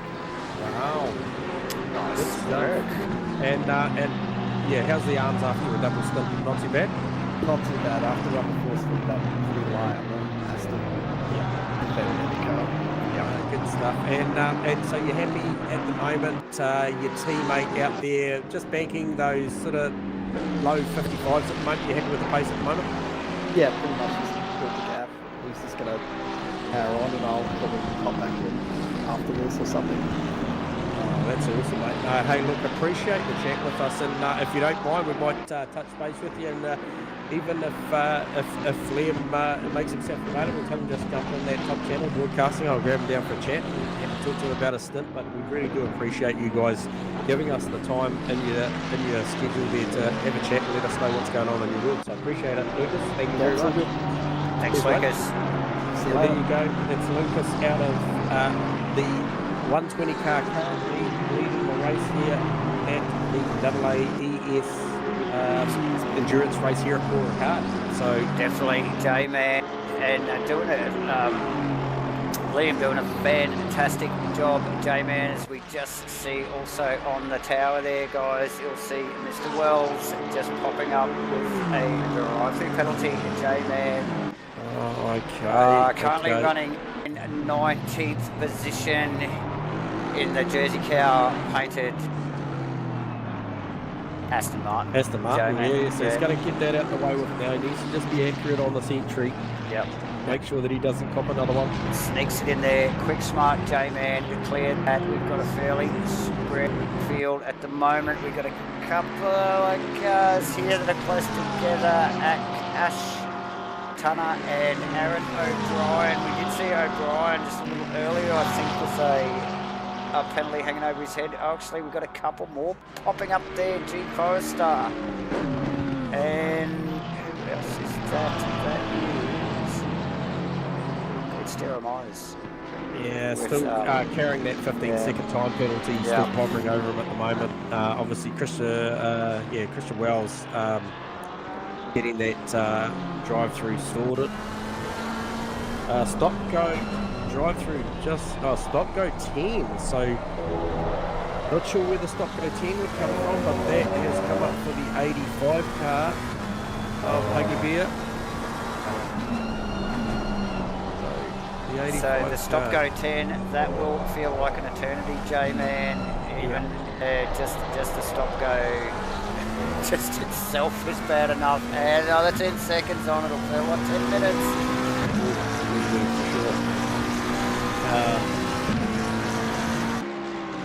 Alright, so just having a look at that, obviously we know that Lucas Keys, as he mentioned, is going to hop back in that car. Those guys, Liam, Curran and Lucas Keys sharing that car tonight with the absence of their third driver, which is Chris Bosworth. So just looking at 55.3 last lap round, plays a 55.7 of Terry Rayton. So Liam Curran really holding his own up the front there. We did see a little bit of margin change slightly in the favour of the Rayton 12 car previously on the grounds that Liam ran a 56.5. So just maybe got caught up in a little bit of lap traffic there or something. But Max Ricard, that car, that 17 car has just been doing a stellar job. A little bit kind of like the 247 car of Chris Duff. It's been there and thereabouts. We have mentioned it several times. It just keeps popping up on our radar, doesn't it, J-Man? As I think the Steve Rees car actually is probably another one worthy to mention. Just like in good contention here. Look, anything could happen in a race this long, J-Man. Obviously, internet connections, hardware failures, and the like. So plenty to play for still. We're well into the third hour, J-Man, with 3 hours and 24 minutes yet to play out in this 6-hour race here at Paul Ricard for AAES's round 2 in the Endurance Series. J-Man, it has been a busy couple and a half hours, hasn't it, my friend? No, it has, and I'm trying to get a read on. I've just been seeing the Steve Rees car. You've called it several times tonight. Yeah, I feel like he's on a double or even a triple stint. We know that the drivers can't do any more than 3.5 hours total over the race. That's right. Now, and look, if you just look closely, every now and then in screenshot here, there it is again. That is the Chris Darth car in 4th position. These guys are in touch. So. Plenty to play for. Steve doing a cracking job at the moment in the McLaren. J-Man, as he just rounds out another lap. 80 laps so far. Like we mentioned, we're well into the third hour. 3 hours and 23 minutes to go, ladies and gentlemen. The weather's looking fine, but it is heating up. Track temperature at 34. And we just heard from Lucas Keys, one of the pilots of the lead car at the moment, and saying that the asset is heavy on the rubber. So with these temperatures, these guys they may be out in front, but they are definitely working for their money still, J-Man. Yeah, so that's Steve Rees' car, only 2.7 seconds off the back of the Darth car. So that's a good showing. I'm just trying to see what the split is. It'll be a fair margin from the 555 car up to the Rees car. So there you go, 18.2 seconds. But I'm just trying to get a read on that John Carter car. 56.8 plays a 55.4 for Steve Rees. So not making any ground at the moment. However, we know the drivers and the calibre of the two other drivers that hop in that 555 car. So there's a lot to play out over a couple more stints at least. Oh, definitely. But where I was going was with my uneducated abilities, was I Don't be am so harsh looking on at the yourself. Rees car, and if anybody is listening or watching, especially the likes of, I want to say Andrew Long, who shares that 633 Rees car, if he's about for a chat, because is that Rees car done a double or a triple stint? If it's a triple, how much time has he got left? With 3 hours 20, yeah, so he can basically do another 40 minutes, 50 minutes. Yep, So yep, if it is, so they looking to do double doubles. Are they looking to do doubles as we see Connor Carruthers and Ashlyn Reynolds here in... Oh, it's a bit of a bump off the curb there too. So yeah, very tight racing here. There, I think that might be... Who is that just popped in front there? Is that Cutler? No, that might be... Oh no, it's Ashlyn Reynolds, Connor Carruthers. Yeah. And Whitmore's behind, so they're just coming through a little bit of lap traffic actually, those two boys. That Datsun of Carruthers has been on our radar the whole night, J-Man, currently running in 16th, has got a lot of screen time so far. As has just round up. Yeah, nicely so, as has Ashlyn Reynolds' car as well. Yep. So it's all happening down the back chute here, J-Man, through the super fast corner. So the Aston Reynolds car, that's the car that we were commentating on earlier, which was piloted by Simon Scanlon. That's it. And it was amongst some pretty good battles with Nathan Henderson and Tinnis and co. So we've seen that 276 car plenty on the camera tonight. It's been amongst some pretty good battles and holding a pretty good position. It is. However, it does look like the bonnet's up on that car actually. I'm just wondering whether that's actually carrying a little bit of damage. It might just be the skin on that car, but it does look like the bonnet's just ajar. So it might have had a little bit of contact. These guys are busy getting through back markers here, J-Man. Look, this is the mid-pack action we come to know, like in Aussie New Zealand sim racing, J-Man. This mid-pack stuff never fails to deliver, my friend. And here we are again, smack bang in the middle of this pack, and it's all happening. Connor Carruthers got plenty of work to do. So he's got that lap car. Is that a lap car? What's the number of the Aston? Funny in there, Jack. Carruthers' car there. I just wonder, I think that's one of the leading cars, not a lap car. So there you go. We still have a couple of penalties, at least one there from, I think that is Jeremiah actually looking still to clear his 15-second time penalty. As we just stay on Carruthers' car there, just getting through that back chute there, spitting flames from the side of the Datsun, tucking behind that Aston Martin, J-Man.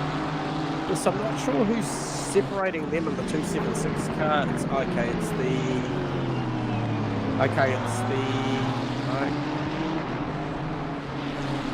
you can't quite pick up on the...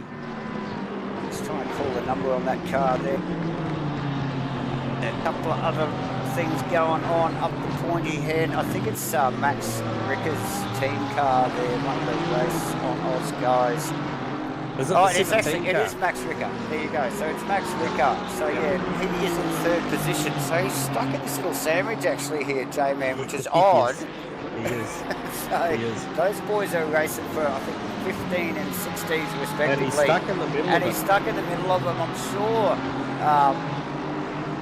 There'll be blue flags are waving, but it just doesn't look like he's got the pace. It is hurting him, mate, because I quote that number was up around the 18-second mark, right? Between the Darth car and, the Rees car and the Ricard car, and it's down to 13.5 seconds. I'm just waiting for this next split to come through, but it's certainly it's in It's the hurting him. favour. Yeah. Because the Rees car's out in the clear air. The 633 car's just out there cycling clean air. Yeah.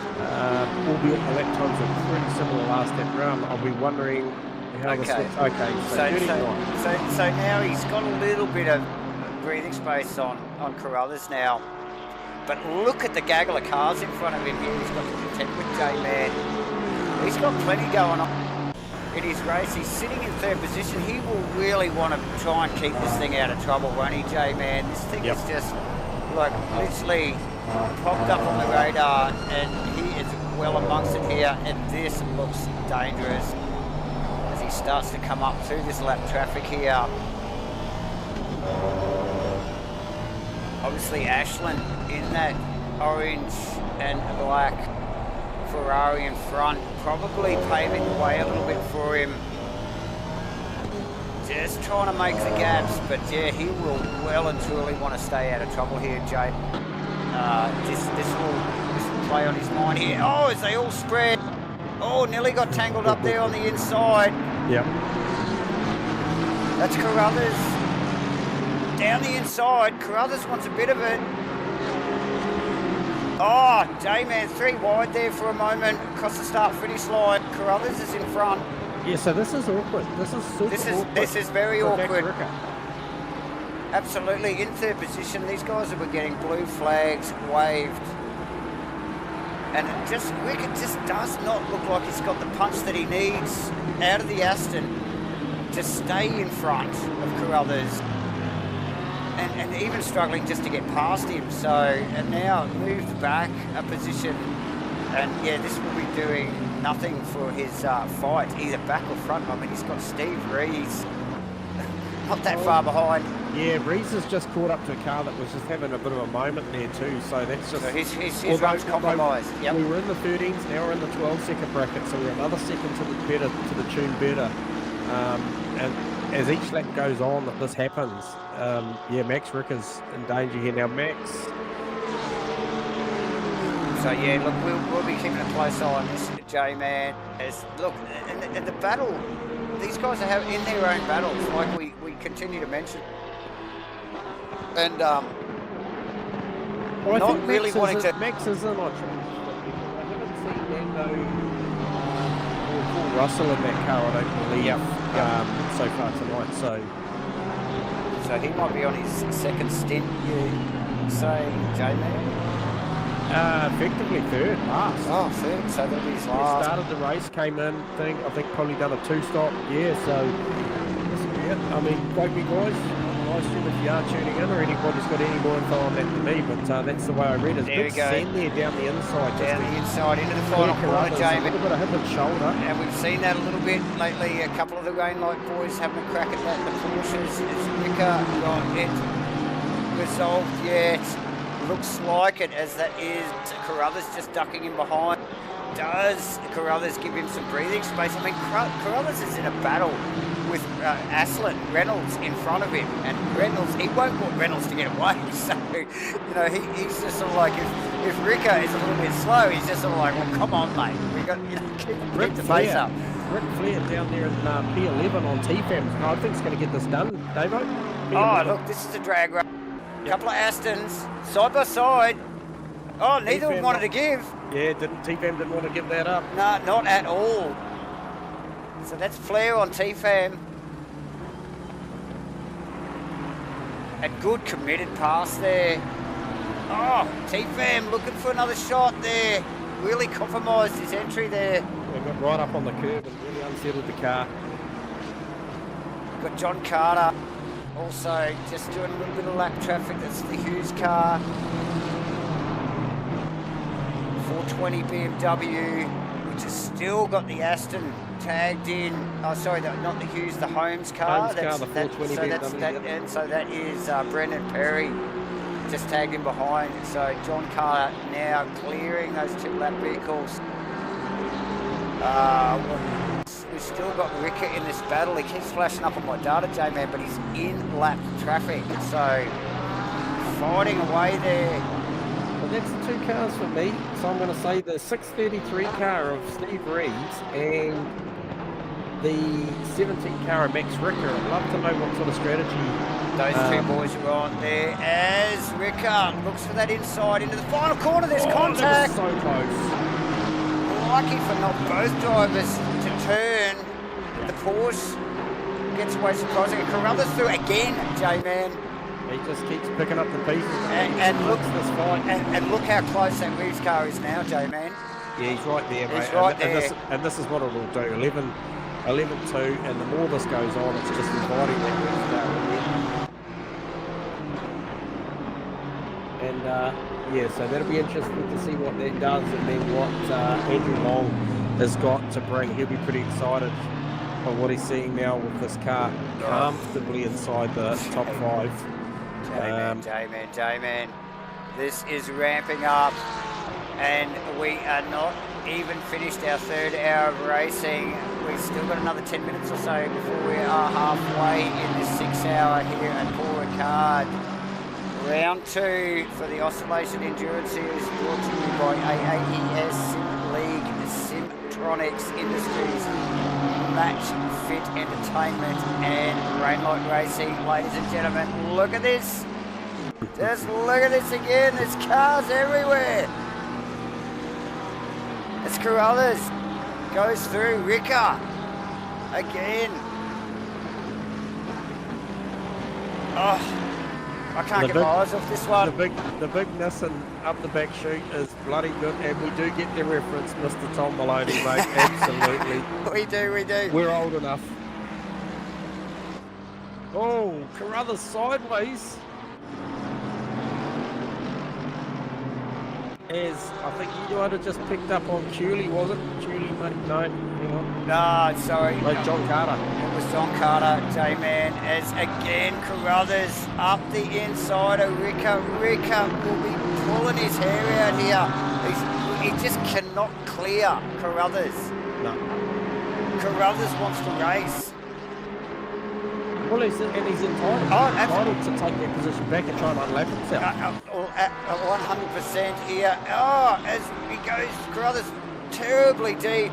And who's this? This Cutler. So Matthew Cutler. That is Cutler's just come back into it. Yep. Now Cutler, been no slouch. And plenty going on.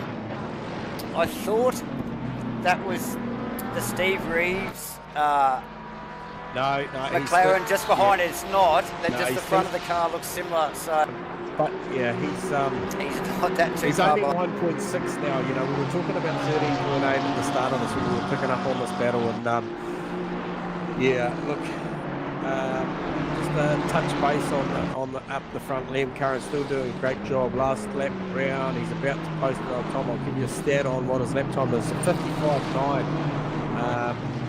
Yeah, he is currently holding around about an 18-second lead over Terry Rayton. Terry about to come round. Yeah, definitely plenty going on, J-Man. As just a quick note that John Carter also I think it's one of the OES cars there, actually struggling to clear the Holmes car. So very similar situation to what Rick is in. Just not able, to make ground on these black cars. So very equal in pace here. Something else coming up on my radar is the Stuart Aerosmith, and I think it's Aerosmith running through lap traffic. Actually, it is too. So Aerosmith. Yeah, Matt Cutler on the back end of this battle here is copped the drive-through. He's copped the drive-through off the back end of this one, so that'll be a track limit somewhere during the lap. Who's that, sorry, Joe, man? Matt Cutler. He's actually out of position, but he's a genuine contender to battle with the car of so in the Porsche there, yes, Joe, man. So he was in that little three-way battle there with our third position placer there, the number 17 Aston Martin of Max Ricard. So yeah, tangled up there with Carruthers and Cutler, J-Man, and that has been going on for some time. And now Cutler with a drive-through penalty to J-Man. Jeremiah, I see, still having that 15-second hanging over his head, unless that is a new one. I do not know.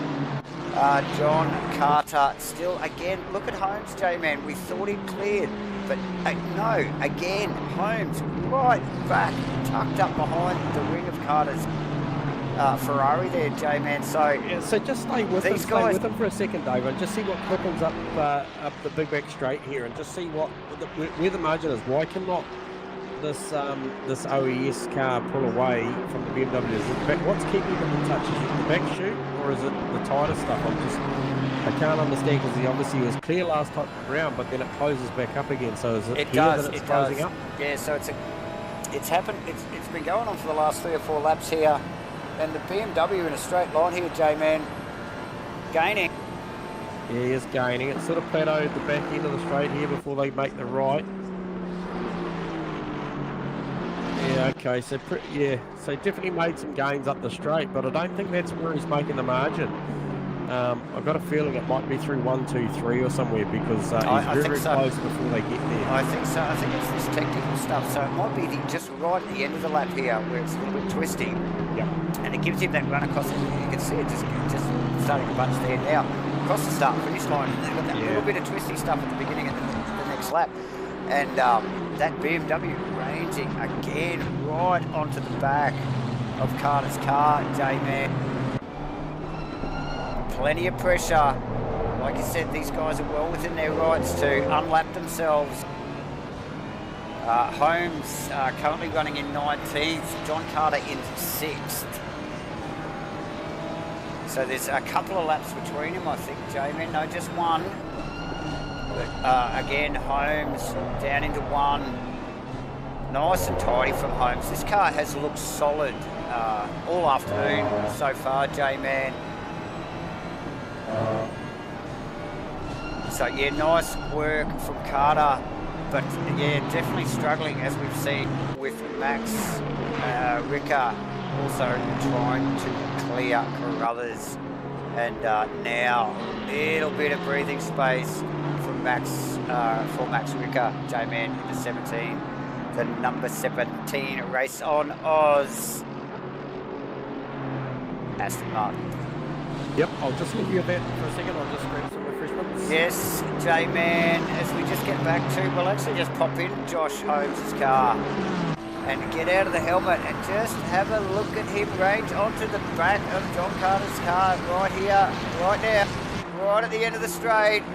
They tip into the corner, into the chute. That's Perry. Brandon Perry's not going anywhere, just sticking with those guys. That's Skinny Luke, just in front now. He's come back to them a little bit, Luke.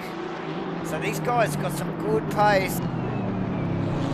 Clearly running a little bit quicker than Luke. Luke's last lap round 27.1. Joshua Holmes 26.2. So he's got a second on Luke.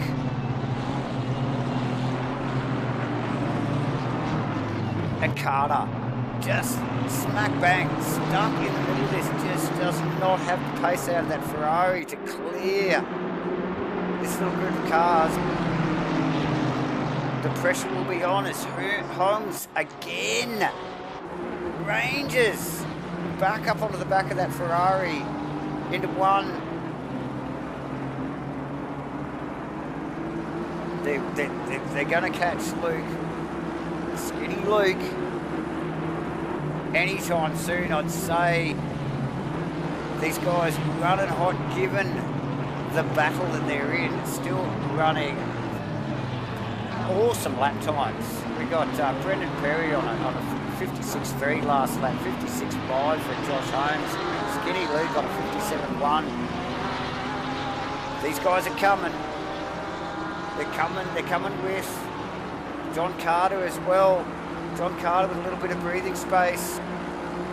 He'll want to dispatch Skinny Luke there pretty quickly. Will John Carter.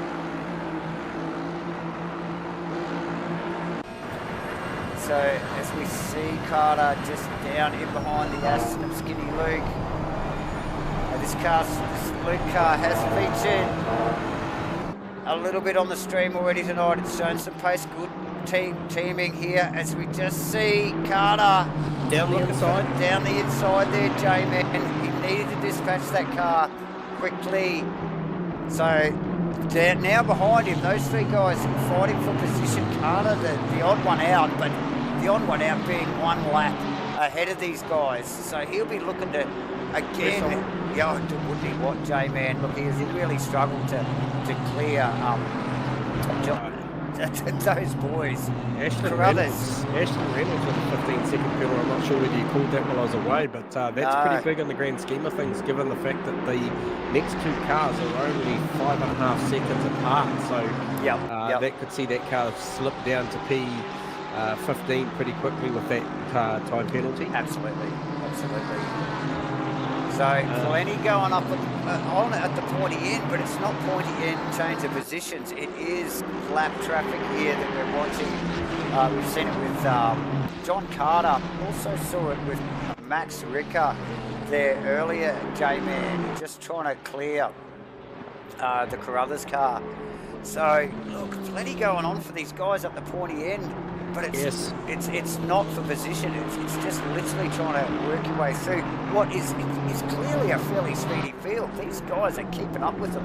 So yeah, they've really got their work cut out for them. Josh Holmes and Skinny Luke and Brendan Perry. This is the battle. This Perry Holmes battle has been going on nearly the whole 3 hours as we wind down to the 3 hour mark, J-Man, as these boys run through the back chute. And that's Skinny Luke car. That's the car that was pedalled by Mia Rose. That's right. That's the one, J-Man. It has featured a little bit on the stream already tonight as we hit the 3 hour mark, ladies and gentlemen. I'll assure you the weather is fine. You don't need to know what's going on there. But we're going to thank AAES for putting on their 2024 Australasian Endurance Series. We're also going to thank Sim League, Simtronics Industries, Max Fit Rainlight Racing for bringing all this together so we can provide a stream for you tonight. Click the like and subscribe button, ladies and gentlemen. Fire up the chat. Tell us what you're thinking about. If you're barracking for someone, tell us who we need to point the camera at. As we see this battle here, J-Man, it ramps up. The Skinny Luke and the Holmes car going at it. That's going to be an invitation. So Luke's lost the position there. Yep. Now we're hitting, like I just mentioned, we're hitting the 3 hour mark. We're halfway and we will see a flurry of pit stops. Well, we have already, so we've seen Tinnis Venter come in as well. So be interested to see if he does a double new. He gives the car back to his brother, to Yako. Be interested to see, but he has brought that car in a provisional P7. So it was another good stint for the Rainlight Racing Porsche. As we pretty comfortable in that. Absolutely, as we just see Perry round up Skinny Luke there, J-Man with a small outside. Ooh. Yep, so Skinny Luke just running a little bit wide on that one, just gave enough room. And to tell you what, Perry's looking pretty good. Oh, Perry's looking racing. Look at how quick he has tagged back on the back of Holmes. Back of Holmes, yeah. So I just don't know whether Holmes is a bit in the lane. Maybe a little bit untidy, just getting out of the back straight away here, J-Man. But man, that Aston all over the back of that BMW already. I've seen this Terry Rayton car, this number 12 car, all like in a solid second position. Obviously, first being handled by Bruno Gallo, then by Andy Lawrenson. And then Terry Rayton have a stint, so it'll be interesting to see who gets back in the car, whether Bruno gets back in, or Andrew.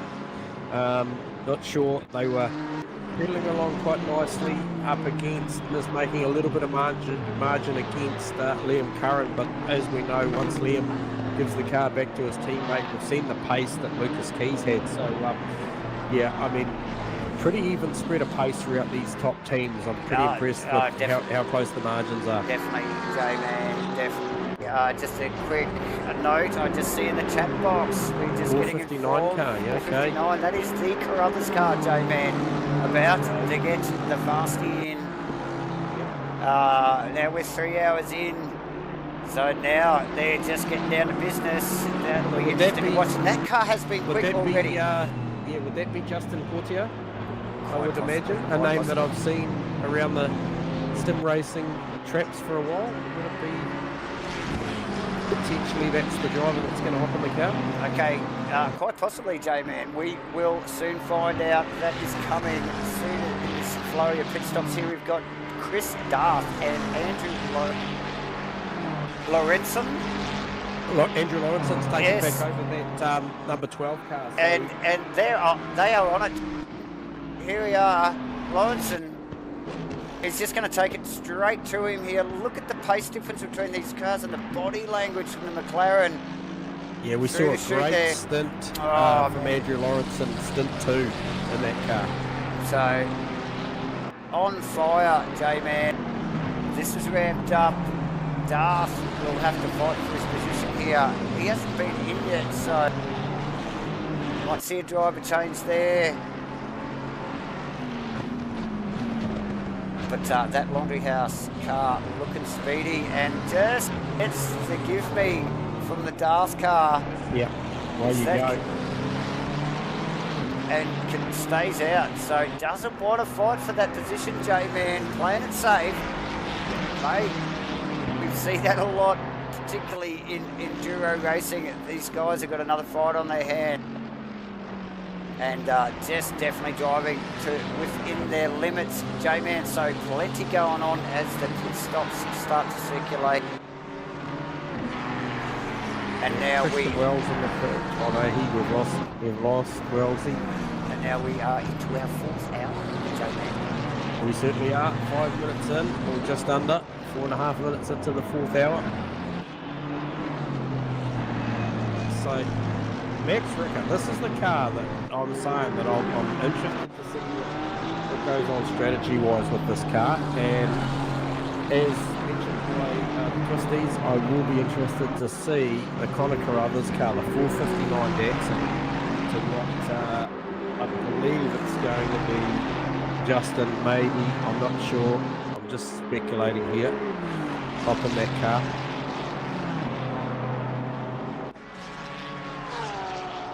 But Ree's doing a solid job as well. Day one we've been watching at 633.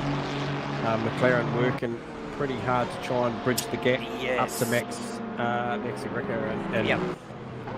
look, it's been pretty stable. It's back out to that 13.3. We saw it get as low as about 9.3 or 9.6. While unfortunately Ricard was dealing with Carruthers and co. So Seemed like forever too. It's That's just it. dragged on. So, Jacob Maggs in the pits, as is Chris Curley. So I think Jacob's just on the way up. Be interested to see if that car has been given to somebody else.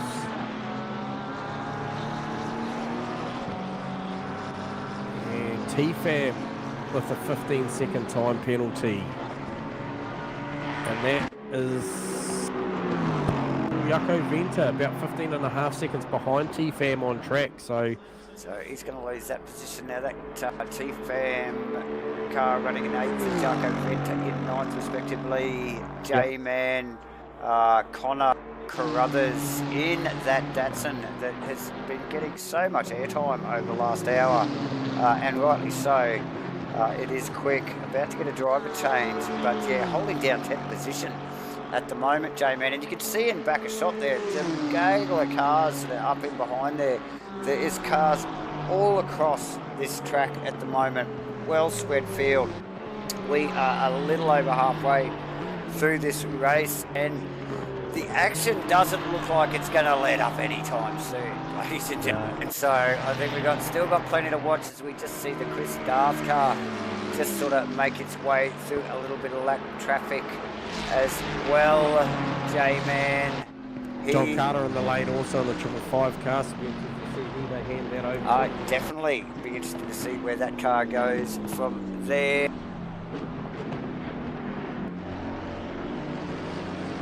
We did talk to one of the team there earlier, just said they were just playing it as it comes tonight, sharing the load. I don't think anyone was going to be double stitching, so yeah, just play it out, you know, just let the race come to them. And TFAM with a long stop because they obviously on a scheduled pit stop, but also removing that 15-second time penalty as well. So it's a pretty long stop for those guys and girls.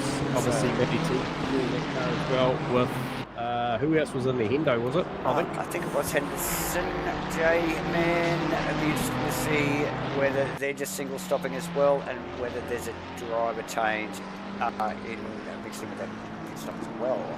Yep. So fairly spread field at the moment.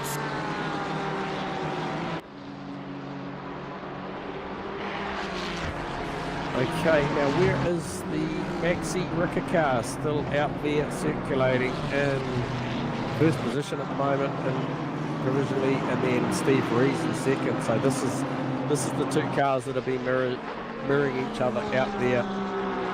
Lucas Keys has taken over the 120 car, so this is the car we saw. So Lucas back in the seat, J-Man. Yep. Which in theory should be the lead car. That is Lucas just tucked in behind Rees. Steve Rees. Yeah, at the moment you can see him coming. Damn, that thing looks quick. Yep. Nice shiny black Aston Martin there, headlights ablaze. Jamie Koza back in the car, in the 555 car. We saw a great stint out of Jamie Koza in stint one. Stint one as well, yep. And he was chasing down, actually, was he chasing down, he was actually chasing down the driver of Bruno Gallo at that time in the 12 car. That's correct. Okay, Max Ricard in the pit lane, J-Man. Okay, We'll so see. this is the stop we're waiting to see who's going to hop in this car. So obviously Steve Rees and Lucas Keys slip on past, as well does Andrew Lawrenson. And I would say quite a few others like Chris Darth,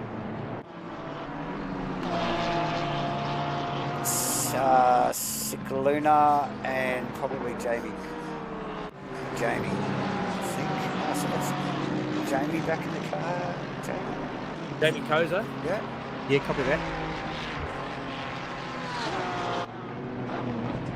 Yeah, so Jamie's taken back over the 555 car from John Carter. So obviously now we've got a lot of different options there for those boys. They've got that three driver pairing of Vic Chan, Jamie Koza, John Carter. So yeah, expect Jamie to come out and punch some pretty good numbers, high 54s, low 55s. I think in the current conditions. Yeah, so they've all only single stinted. I think the biggest note would be that Lucas double stinted, didn't he, at the beginning? For me, it's the Steve Rees car. It's the 633 and the Max Ricard car. So where was that car? Okay. There you go. So the Max Ricard car has been taken over by Nando Latanzio. So Nando Latanzio is now in the 17 car, and this is the car that I said that I believe that Maxi did the triple stint, to my knowledge. So no more than 3.5 hours. There's 2 hours 48 to go. So there you go. So expect to see Nando in this car for, I guess, the remainder of this race. Yes, so another new name, J-Man, Lando Latenzio, yep. Yes, in the 17 race on Oz, Aston Martin. So in good stead to good position. Driver change there, J-Man. Chris Darth is still out in front. I don't think Darth stopped in this current pit. No, I don't believe so. Says here, so that car probably out of position, as is Steve Reeves out of position as well. So we know Lucas Keys back in the car, and Lawrence is new in the Laundry House car. So not much changing up the pointy end, other than we do have a few of the guys all on the same lap there. We did see the car of Lucas well out in front. I think he was a lap up on just about everybody there before. So that's come back to him a little bit. Yes. Through the last hour, J-Man.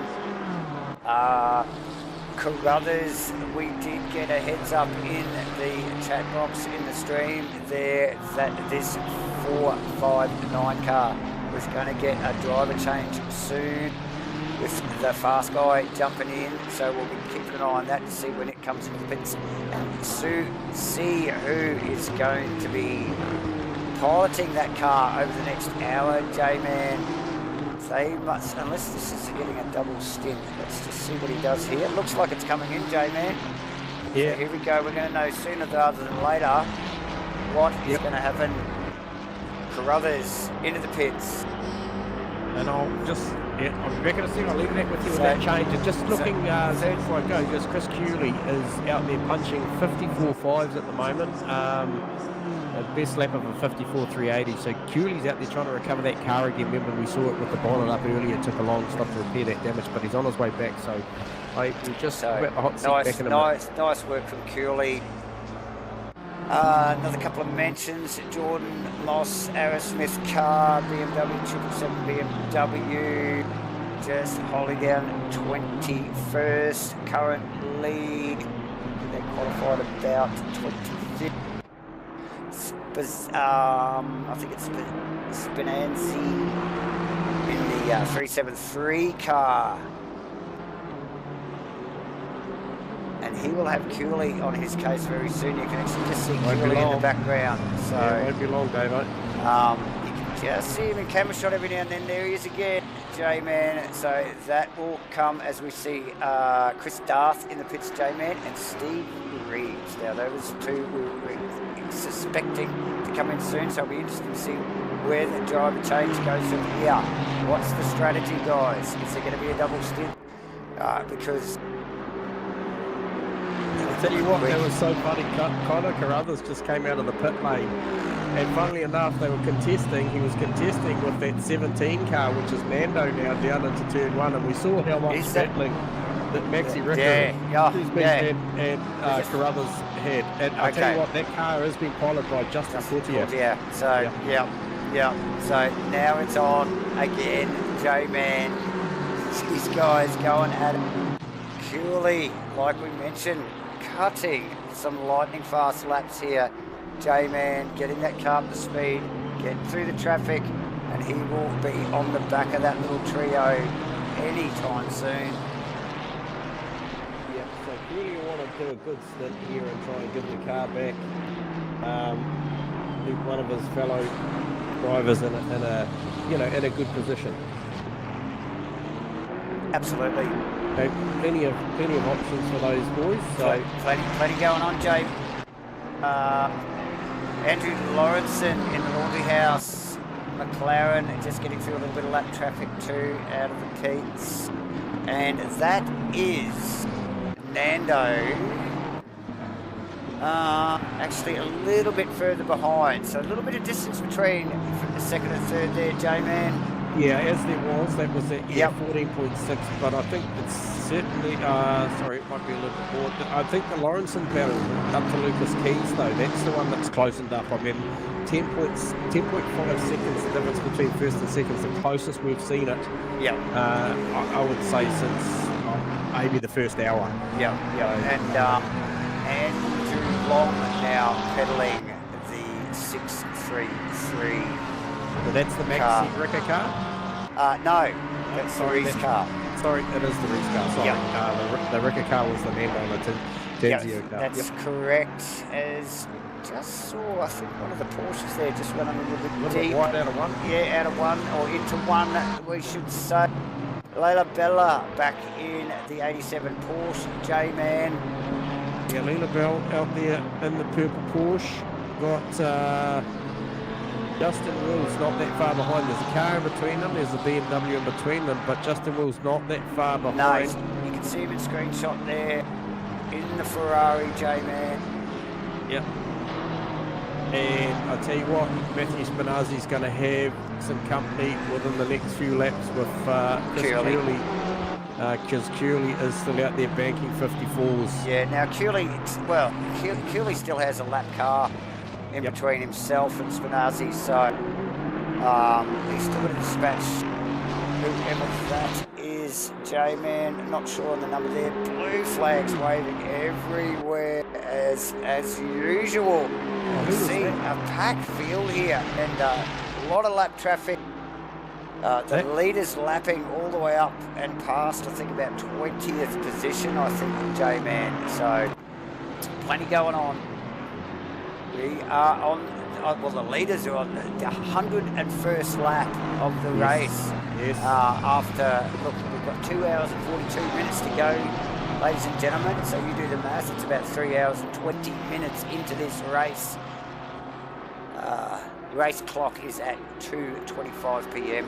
Weather is still clear, ambient 26. Track temperature is 34. A little bit toasty out there for some people's liking. Once again, we're going to thank AAES for bringing us the 2024 Australasian Endurance Series. Here, it is round 2 for Paul Ricard, and they've kindly invited us, Davo and Gentleman from Match 50 Entertainment, to join you here this afternoon. And obviously Sim League and Simtronic Industries and Rainlock Racing have brought us all together here this afternoon for this little love-in here at Paul Ricard. J-Man, it has been cracking so far. 2 hours and 40 minutes to go. Stellar racing from these guys and girls so far, and it's it was a bit of a late call, but nonetheless, mate, we're here. We're out there doing it. Look, we're learning who these drivers are along the way. We do know a few, but great to see some drivers who we aren't familiar with and what sort of performances that they've come to give us. So just a quick shout out there, Astral Soul, thanks for doing the boys and my GDR so much, Screen Drive fellas. Well, I suspect is that must be Mr. Carruthers, is it, maybe, potentially, or one of the drivers from that team. You've done it all yourself by being the action all night. That's so, right. You guys putting on the show, boys. So just here chatting about it. So, yeah, no, awesome work, mate. Good work from all the boys out there. We love the Datsuns. J-Man, big fan. Oh, absolutely. Yep, nothing wrong with the Dado. Out there at the moment, Lucas Key's gone and found his form again, but just took him a lap or a lap and a half just to get that thing back up to pace again. He's already banking 154.2s again. Yep. So well on the pace. Andrew Lawrenson's still got great pace, 54.9 last lap around. So those guys are certainly still out there punching the numbers, because as we mentioned, it had a 10.3 second margin. That was the closest we've been seen these guys for some time. So 11.6 now the difference between first and second, with just under 2 hours 40 minutes to go. 26 degrees ambient track temp, 34 is the track. No chance of any abnormal weather by the look of it. No, definitely not. Oh, it's a cracking day here at Paul Ricard, J-Man, and it's been an awesome afternoon here calling for AAES for their second round here at Paul Ricard. J-Man, 6 hours. It's been a busy afternoon so far, and continues to be, as we just see a couple of time penalties pop up. One for Craig McConnell, might have been for track limits there, J-Man. Sasha grabs a drive-through for... And Josh, I think that was John French. I think he might have just cleared his as well, James. Oh, yeah, it's plenty of stuff going on still throughout the field. Yeah, so plenty of racing watching to go. Sorry. The battle between Will Hammond and Jacob Fleming. Yes, and, we are on that. I saw Jacob get past Will, but since then, Will's just tagged on the back, and now they've come up on the back of what does very much look like the car Andrew Long. Andrew Long. Yes. So we've seen how strong that car is. Currently running P4 outright, and has got P14 and 15 tucked in right behind. So it'll be interesting to see what the lap numbers tell us about that story there. So we've got let's just have a look as they run across the start finish line here, J-Man. Yeah, so Long with a 55.8, Fleming with a 55.3, and Will Hammond with a 55.3. So a few tenths the better for the two cars behind. So is that a tyre phase? Is that a driver? Oh, the push very sideways. So just interested to see what happens here. And we've been seeing it, haven't we? Particularly in the last hour, J-Man, where these lead cars struggle to clear. I mean, they might get past these lap cars, but to clear them and get away from the battle has been a real challenge. And this is the thing with endurance racing, isn't it, Davo? Yeah. You know, due to incidents or drive-throughs or stuff, you'll see guys and girls out of position, and then they'll come back through and, fully entitled to try and unlap themselves or take that position back. And we've seen a fair bit of that. I think that certainly the stint that Reese had, and then also Maxi Ricard before Nando jumped in was very much like that with Connor Carruthers and Co. I think it was Perry. I think it was Perry actually. Yeah, Brendan Perry as well. Yeah. So interesting stuff. I just something just popped up in front of me. J-Man, Sasha D with a drive-through. Currently holding down 5th position. That will be tough on the team. That one, J-Man. Yeah, with only 2 seconds of margin to Jamie Koza, and then obviously Jaco Venter. 8.7s back from that 10 seconds. You'd think that it's going to take longer to do that, so going to play Sasha back into that P7, P8. Maybe in between Jaco and Leila Bell. I would suspect so, J-Man. That'll be a tough pill to swallow for the team there, but just get it done. There's still plenty of racing to go as he serves that immediately, J-Man. We've still got 2 hours and 35 minutes of racing. Awesome racing at that, J-Man, to go. So we just pick up on the Jacob Fleming battle there. He's the one that's tucked in behind Andrew Long. Now, not only is he concentrating on Long's car, now Long holding down 4th position in the race, so he doesn't want to tag the back of that thing. But he has Will Hammond right on his tail, giving him all sorts of grief, and he's really got to have his wits about him here, doesn't he, J-Man? Not only to keep up with Long, but to keep Hammond out at the same time as they run down the back straight, J-Man. I will just stay on that battle there, mate, as I take a short break, my friend. Absolutely, mate. I'll pick it up here. So as we see them coming down this big back chute there, and we do have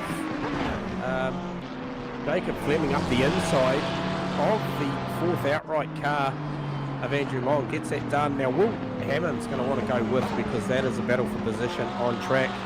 Oh, and the Porsche gets really, really sideways, really unsettled. Those tyres will be hot from that slide, and that opens the door for Will Hammond and the 113 car to go through.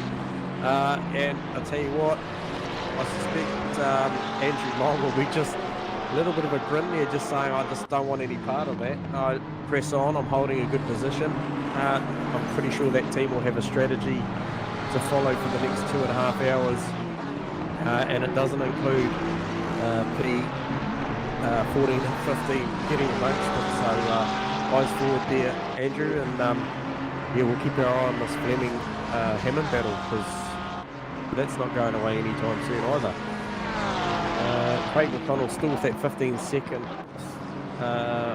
time penalty hanging over, but interesting to see the Porsche just a little bit loose at the moment. Interesting to hear from one of the 113 team drivers to see what the story is with that car, whether they're just maybe out of sequence on their pit stops and that car's at the end of its tyre strategy, or whether it's just eating up those rears with 34-degree track temp. We'll watch this car again as it comes up onto the big back straight. Probably got you, Davo. Just wanting to see if this Porsche again It's got it. Well, see what it does when it comes down to these fast right-handers again, because I'll tell you what, it was bloody loose the last lap around, which opened the door for Will Hammond and for also Hammond to get through there. I see Andrew that. Long to get back through. But look at them wind them in on the front, on the back straight. Yeah, look, they've clearly got straight line speed on that car of Long's, J-Man. and we see Hammond there really committed on the exit of that, and Fleming just playing a little bit safer maybe this lap, J-Man. Yep.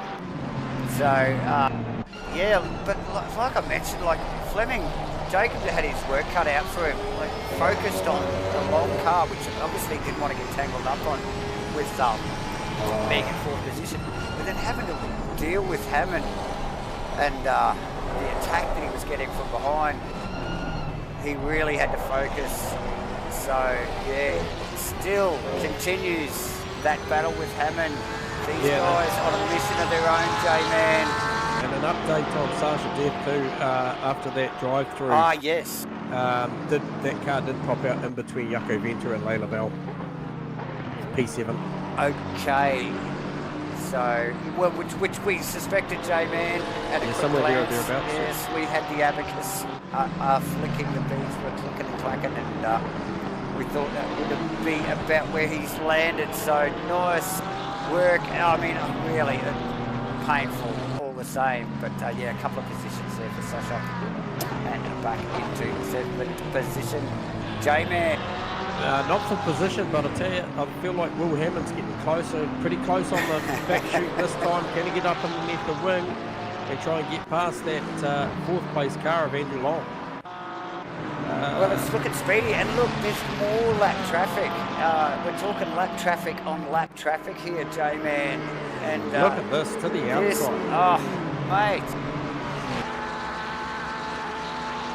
It's a drag race, and he's still got it. Let it happen. I mean, it'd be safe to, wouldn't it? Yep. And we saw it with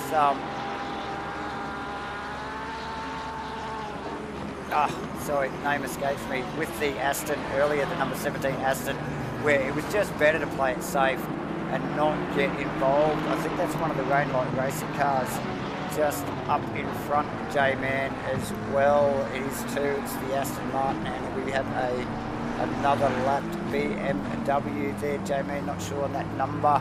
Yeah, well, the McConnell car is the one that's just up the road that cleared the BMW. Oh, it is the next too. one is the McConnell car that's still carrying the 15-second time penalty. It is too, J-Man, That team- Craig McConnell.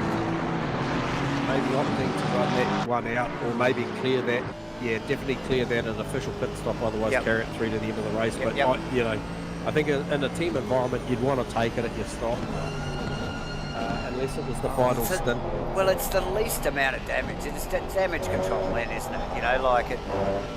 Just try and mitigate that as we just look out of the back of McConnell's car, lap car, and he does have Hammond breathing down his neck, just in a couple of corners there. The 113 Ferrari, Shell Ferrari here goes the Tucks it down the inside. inside, yeah, good, but good awareness too from McConnell, just absolutely. steering up and let that happen. Yeah, yes, definitely smart head on McConnell. He's also got Long, and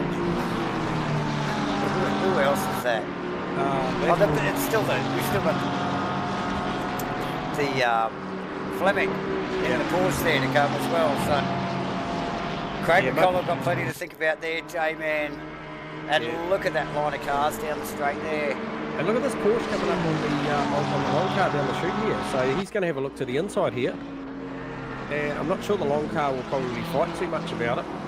Oh, didn't quite have the overlap, so he's just had to tip it in there. But like you said, J-Man, looked like he was happy to concede it if he'd had the overlap. So now, now the Porsche around. And Long up beside the 99 car of McConnell. So that just went pear-shaped there very quickly.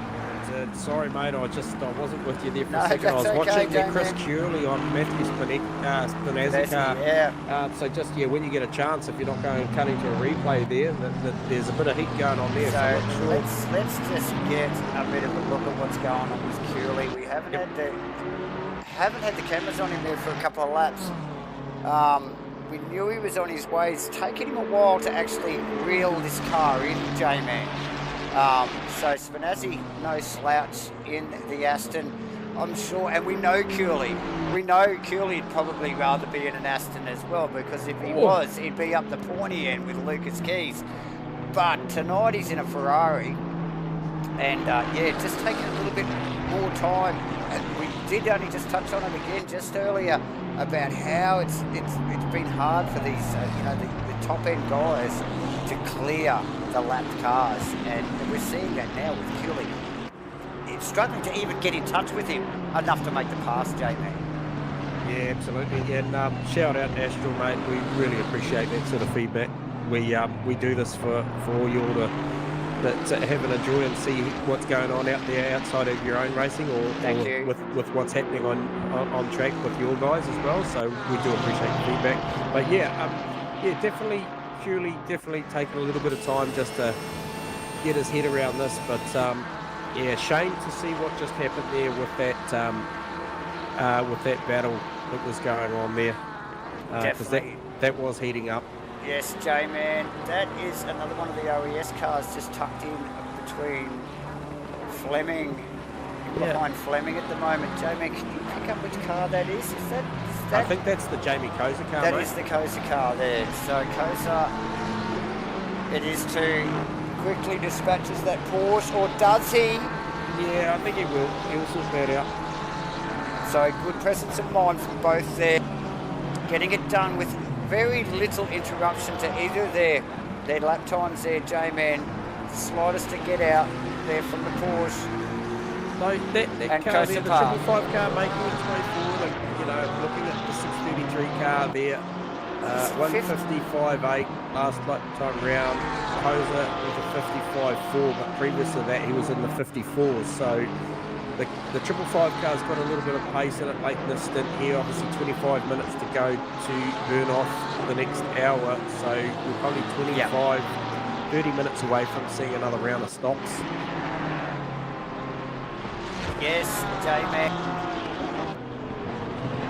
Another 25 minutes there, I would say, before we see another flurry of pit stops. Fairly nicely spread field here at the moment. Andy Floyd in that 290 Aston J-Man that has had a lot of airtime tonight, tucked in behind. Is that Brendan? Yeah, that was tucked in behind the Datsun. So we've now got Andy Floyd in that car. So just he's just getting a little bit of proximity with one of the lap cars, particularly nice looking car actually. That Ferrari there, painted with the Aussie theme logo, very nice number 51 car. So nice work. But Andy Floyd, his next competitor is actually Jordan Moss, who we're very familiar with, J-Man. Racer over at ASRNZ, which is our home and team principal for 777 Racing. J-Man in the BMW at the moment, holding down 20th position at the moment. So Justin Cordier doing a good job in that 459 Datsun. Sitting there P12 at the moment behind Justin Wills, but in front of Matty T. So that car is coming on strong at the end. Definitely. So we've got the fast guy in now, J-Man. I thought they were looking pretty speedy already. I feel like they're all fast, mate. Over the last 3.5 hours. So go Justin. We are watching. The Deltas have gone a little bit quiet for us here at 3.5 hours into this race here. The leader just ran across the line to start his 111th lap. So plenty of racing still to go with over 2 hours and 20 minutes. J-Man, it has just been flat chat. We must thank again AAES for bringing us their 2024 Australasian Endurance Series. It is round 2. We are at Paul Ricard. J-Man and myself from Madfit Entertainment have been invited along by the boys at Rainlight Racing to join you all. Let's thank Sim League, Simtronics Industries as well while we're at it. But it's been a cracking race so far, J-Man. I haven't lost my voice yet, but we'll click back onto the Jamie Koza car as he just rounds up one of the lapped BMWs. Very tight exchange there into the chute at the back of the back straight there. Yeah. Woo, that was close. It was tight. So plenty going on and plenty to come. Remember, keep the chat box alive, guys. We love the interaction. Please like, subscribe, click the buttons. Just do the stuff. Gets the algorithms working. You know what to do. You just click the buttons, guys. And we'll just keep doing what we're doing. But yes, good fun. J-Man, so glad for the invite actually here for this afternoon's race. This has been a cracker so far. These guys putting on a fantastic show. So who said if we got, just picking up, we got Lucas Keys just coming up on the back of the Rainlight Racing Porsche of Jaco Venter. So to my reckoning, that sees that 120 car lapping all the way up to P6, is that correct?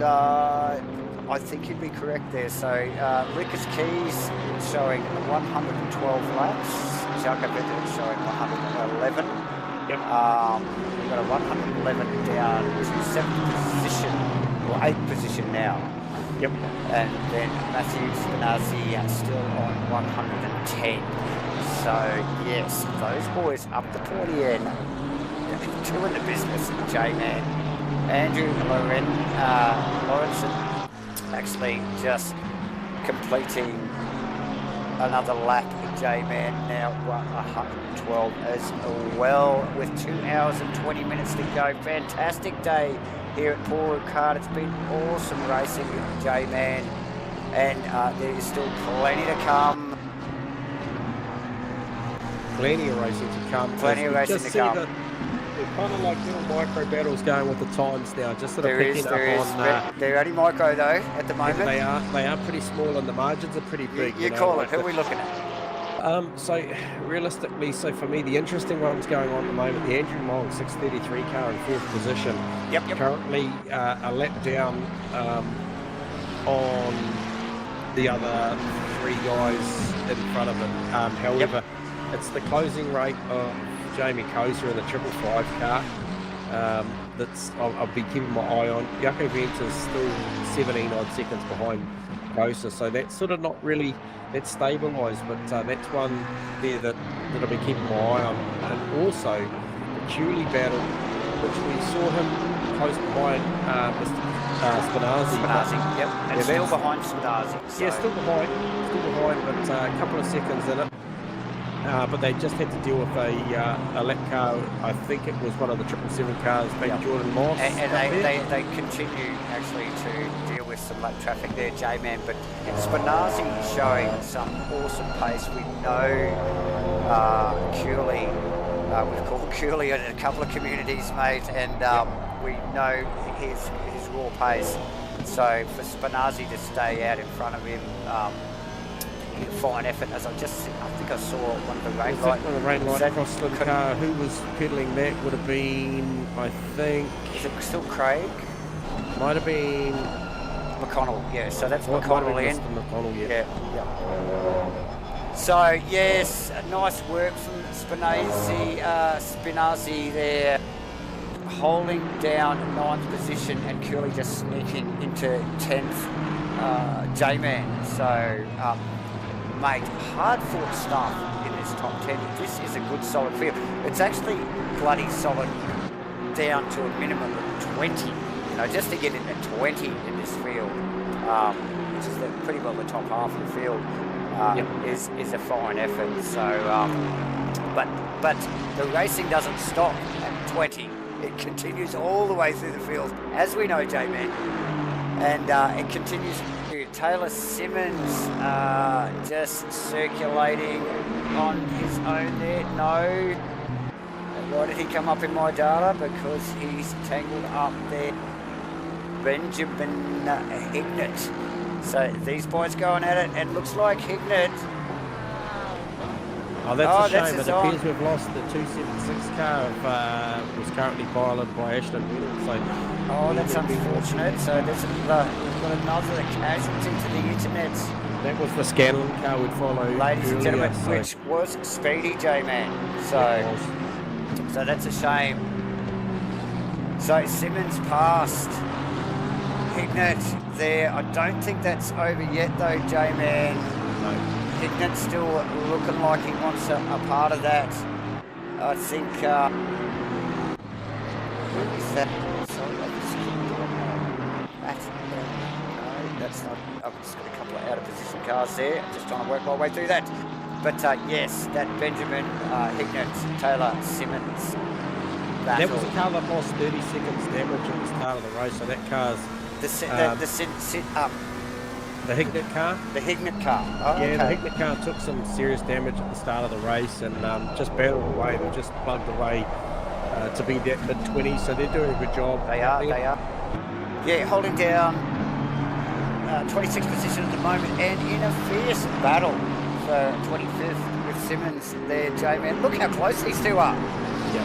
Oh my God, slip Yeah, that was tight through there. Slip a sheet of paper between those two, and here we go. Pulls out early. Did pull out early there, but look at he had to. He was going to get contact. He would have done the full Ricky Bobby bump draft there. But the drag race is on. A couple of Ferraris here. Be the last of the late breakers. Oh no, here. Ferrari McLaren. Oh! It's a game of chicken down there, and he gets it done on the outside, J-Man. Yep. Big kahunas. Definitely took his brave pills this morning, mate. Got that done on the outside. So nice work from Hignett. So Louis van der Venter into that Rainlight Racing Aston in the 99 car now. So Louis having a stint in there after that pit stop. So we saw Louis actually pilot that car early in the race as well, J-Man. So good to see him back in behind the wheel. He performed actually his stint. He did really well in his stint actually. So Koza brought that margin down from 7 seconds to 4.1 to Andrew Long, day one. So that margin, as I mentioned, I've been watching for a little bit. Yeah. I guess the sheer pace last time round, Long ran a 56.3 versus Jamie Koza's 54.9, so there's a fair bit of pace difference at the moment. Koza's still got the bloody Porsche on his tail. He has. It's just towed him the whole way. So, awesome work from the team. And we will just pick up a number. We're just not savvy with these your skin pack guys, so we're just trying to pull these names sometimes. Who's in that Porsche, J-Man, but doing a fantastic job to tag along behind Jamie there. Who's this skinny Luke and Andrew? We know how quick Jamie can be, and he is chasing along J-Man. So skinny Luke in lap traffic, is it? Oh no, that's. Oh yeah, he is in lap traffic. Yeah, I'm trying to work out who that Porsche is that's tagging on. Oh yeah, to the back of Koza there, J-Man. So yeah, Luke cutting through the field nicely. That's Floyd in tow with the other Aston, the green and yellow pinstriped Aston there, the 519 car, J-Man. Yep. And I think Geordie Moss would be the next car back, and he's actually got a bit of distance between him and those two, the 777 BMW. So, where are we at? Just looking at Lorenzo. Lawrenson here, should I say, just picking up the Holmes car into one. So he's just in the middle of that track. Lando in third, just rounding the final corner. No, he's just going through this final complex, so there's a fair distance between Lawrenson and Nando, J-Man still. Yes, it's the John Zoo car that's in 15th that's tagging along. Oh, behind the 555 car of behind Jamie Koza, and he's doing a great job. He is doing a great job, J-Man, in 15th there. And, a little wide on the entry to the... Oh, a little wide there. We might have just thrown the curse at him there. The old commentator we tend to do that. It just happens like that. We don't mean it, guys. But 3.2 seconds now, the difference from Long to Koza, so that is definitely closing up that battle. Yeah, well, just looking at those, the last lap times, Andrew Long with a 56.4 and Kosa with a 55.3.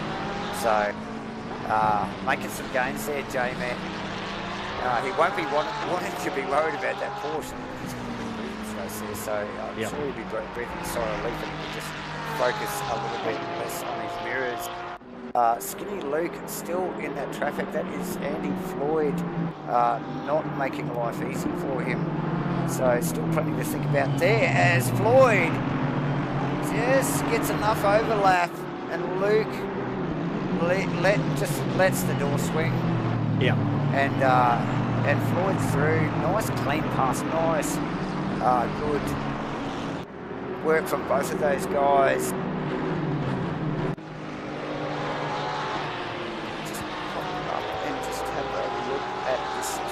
Again, J-Man, Lucas Keys out in front. It's a healthy lead. Oh, huge lead, yeah. Of 18 plus seconds. Andrew Lawrenson, the number 12 Laundry House, McLaren, holding down Nando Latanazzo. Excuse my pronunciation. Latanzio. Latanzio in the 17 car in third. Andrew Long in fourth. Jamie Kosa in fifth. We've been keeping an eye on that battle. Behind. Yeah, Yep, I've got my eye on it, mate. You're right, as you were. J-Man's got the numbers on that one. Jaco went in such a death after a drive-through. Dropped down a couple of positions, holding down seventh. J-Man. Layla Bell actually not too far behind him in the purple Porsche in eighth position.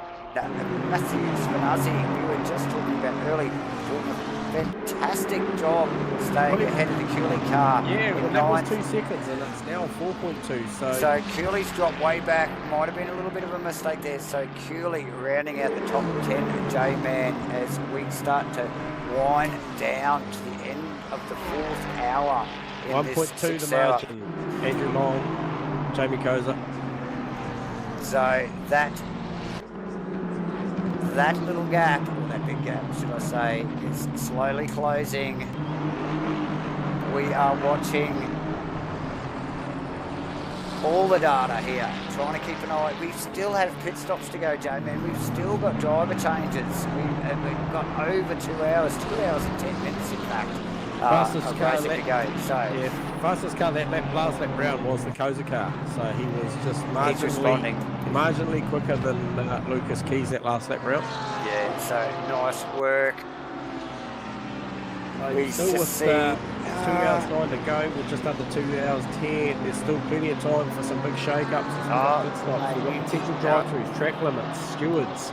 We're going to have another flurry. We're going to have another flurry of pit stops. There he goes. Any minute. Up underneath the wing. So here he goes. He fakes to the inside. It might be done already. Oh, it's on. It's all said and done. At the end of the shoot, ladies and gentlemen, Kosa passed Long. Made it look simple. These guys, smart drivers. Long, not contesting it at all, J-Man. The pace in the Ferrari. Yeah, pretty sharp. Brings him up inside the 5, so he's up to P4. What's the difference? What's the distance? Kosa to Latanzio. That'll be one to watch. How big is the margin? And we can see that gap immediately for Kosa. I know Long would have had his speed compromised down the end there, but still Jamie head down, looking forward. Need that split, J-Man. Yeah, Cooley just making a little bit of margin on Spinazzi as well now. Yeah.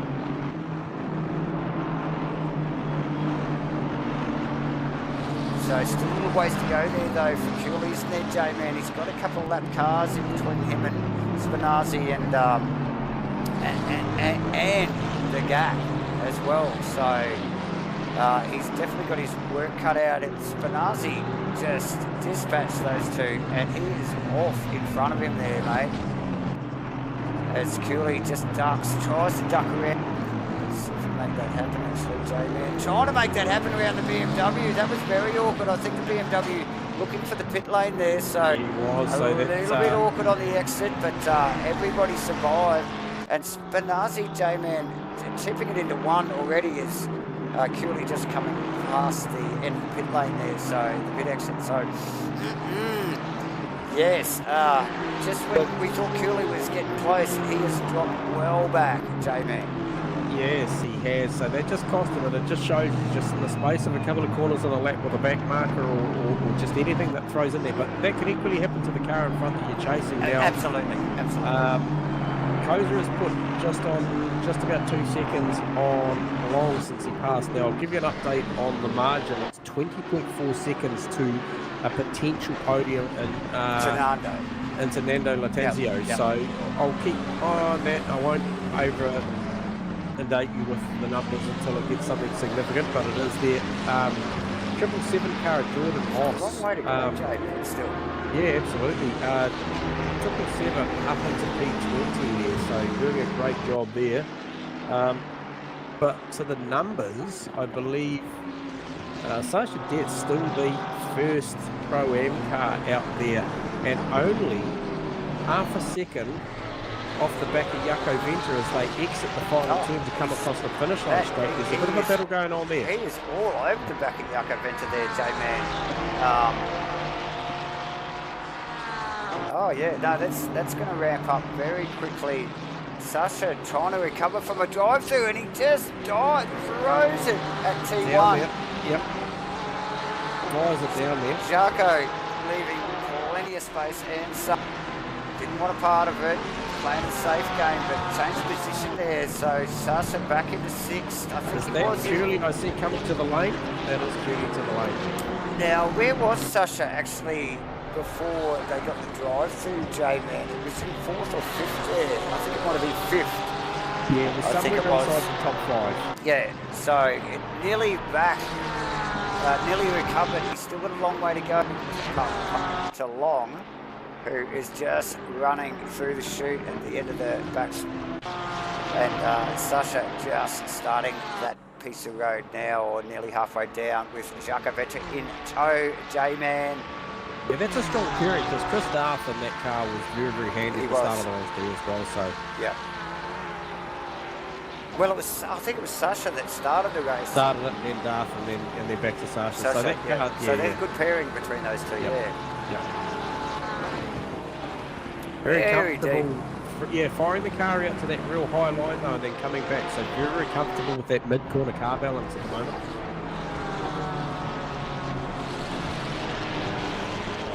Absolutely, J-Man. Oh, Layla Bell with a drive-through. So that is big.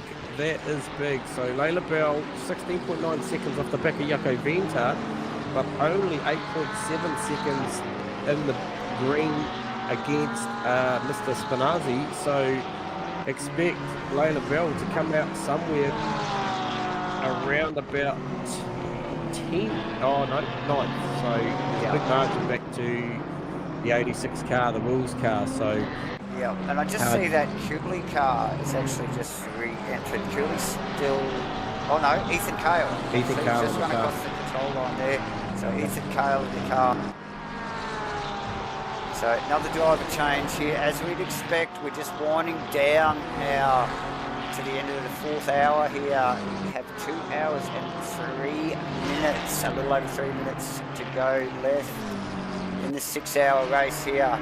Shout out to quick recap and a shout out to Lucas Keys doing two-part driver duties with Liam Curran tonight out there. 20.5 seconds ahead of the Andrew Lawrenson car that is shared by Bruno Gallo, Terry Rayton, so doing a great job. And Nando Lattanzio there that we've just been commentating also do a great job after getting the car from Max Ricker. And then Jamie Kosa, that 555 car, great lineup of drivers that are sharing that car tonight, has worked its way forward on track Yeah, absolutely. J-Man, sorry, as the number 17 car just in the pits there. Nando, that is the Nando car. We could see another driver change here. J-Man. No, I think he's going to have to bring that home because I think Max Ricard did a triple stint, so I think we're going to see Nando stay in that car for the rest of the night. There, J-Man. As is Mr. Justin Correa is going to pedal that 459 car home tonight, by my understanding. Yep. And had of the other car not dropped out that we saw, we would have seen, I think there was one other car that I think was on a certain no more driver change. But anyway, moving forward. Yes. Paul Russell in the number 17 car, John. Yes. Oh, okay. So another driver. Okay, got three in that team there. So as we it is Paul Russell, sorry. So Paul Russell now piloting the number 17 Aston Martin. J-Man, we just picked up on Andrew Long. Who will have inherited fourth position. No, he was in fourth after Jamie dispatched him. Yep. So it is, yes. I just thought the Russell with 17 car was poked up in amongst all that. J-Man ahead of those boys in second. No, in third. He was in third. Yeah. Yes, he was in third because that's relegated. Yeah. Okay, that's so Costa's going up and Long's going up. So good to see you out there tonight, Endo. You guys doing a great job. So now Russell at the hands of the 17 car as J-Man and I were just trying to shuffle our paperwork and work that out for ourselves. excuse me. We do everything so slowly, but we get there at the end. As I think that we see Layla Bell there with the drive-through J-Man as well. Yeah, we called that earlier. We called that one. So they're probably just waiting for the right time to clear that. As we just focused on the Paul Russell, and that is Mr. Spinazzi, who's actually just slipped past right there. The Russell car right there. J-Man, and now has a lapped BMW to contend with on his way the climb back. So Spinazzi doing a fantastic job tonight, J-Man. So far. Yeah, he's doing a great job. We've just seen such good performances. You know, we mentioned earlier John Zhu that was hanging on the back of Jamie Koza, well out of position compared to Jamie. But, you know, just the performances from some of these drivers when they hop in the car. And, you know, when they get given the keys, they've got the track position they've got due to whatever's happened in the stint before them. And just seeing such a varying pace difference, you know. We've got cars that are at P20 able to run the same pace as cars at P4. So it's pretty cool to see. Andrew Lawrence in the lane, so we'll see who takes over this Audrey House car, whether Bruno Gallo gets back in or Terry Rayton. We saw the pace that Bruno Gallo had at the start of the So well, either one of them, they were both doing pretty well, but Gallo definitely. So J-Man, interested to see who pilots that one for the next stint. We are now into our fourth hour of this 6 hour, the second round of AAES's Australasian Endurance Series for 2024, brought to you by Sim League, Simtronics Industries. And obviously they've got us, J-Man, Davo and J-Man from Match Fit Entertainment on board, with the thanks from Rainbow Racing for introducing us all for this afternoon stream here, J-Man. Yes, so Terry Rayton takes that 12 car, Davo. Okay, so we did suspect there would be another. Now, I think we saw Terry in this car earlier, J-Man. Yep, I believe Terry did. Might be the third stint. He might have done the third stint, either that, hang on, second stint. No, second stint. Andrew Lawrence did the third, Bruno. Yep. Did the first. Yep. Yeah, for sure. So whether or not they decide for one more driver change for that final stint in an hour or so's time, that'll be to be seen, but nonetheless, every one of those drivers doing a stellar job. Absolutely. Coast is still out there, still circulating in the car. Expect to see that car inside the next 5 minutes, as many of them probably will be. Matthew Spinazzi in the pit lane at the moment as well, so we're going to see who jumps in that car. Definitely, J-Mans. We just pick up on Justin Wills there with a little exchange with a couple of other punters there on track. A little bit of awkward moment coming out of the final corner. Everybody survives, still pointing in the right direction. Yep. No feelings hurt as they carry on, J-Man. But yeah, the racing continues. If it's not these guys working their way through lap traffic having to deal with the lead coming through these little micro battles going all the way through the field, J-Man. Plenty going on, plenty to watch.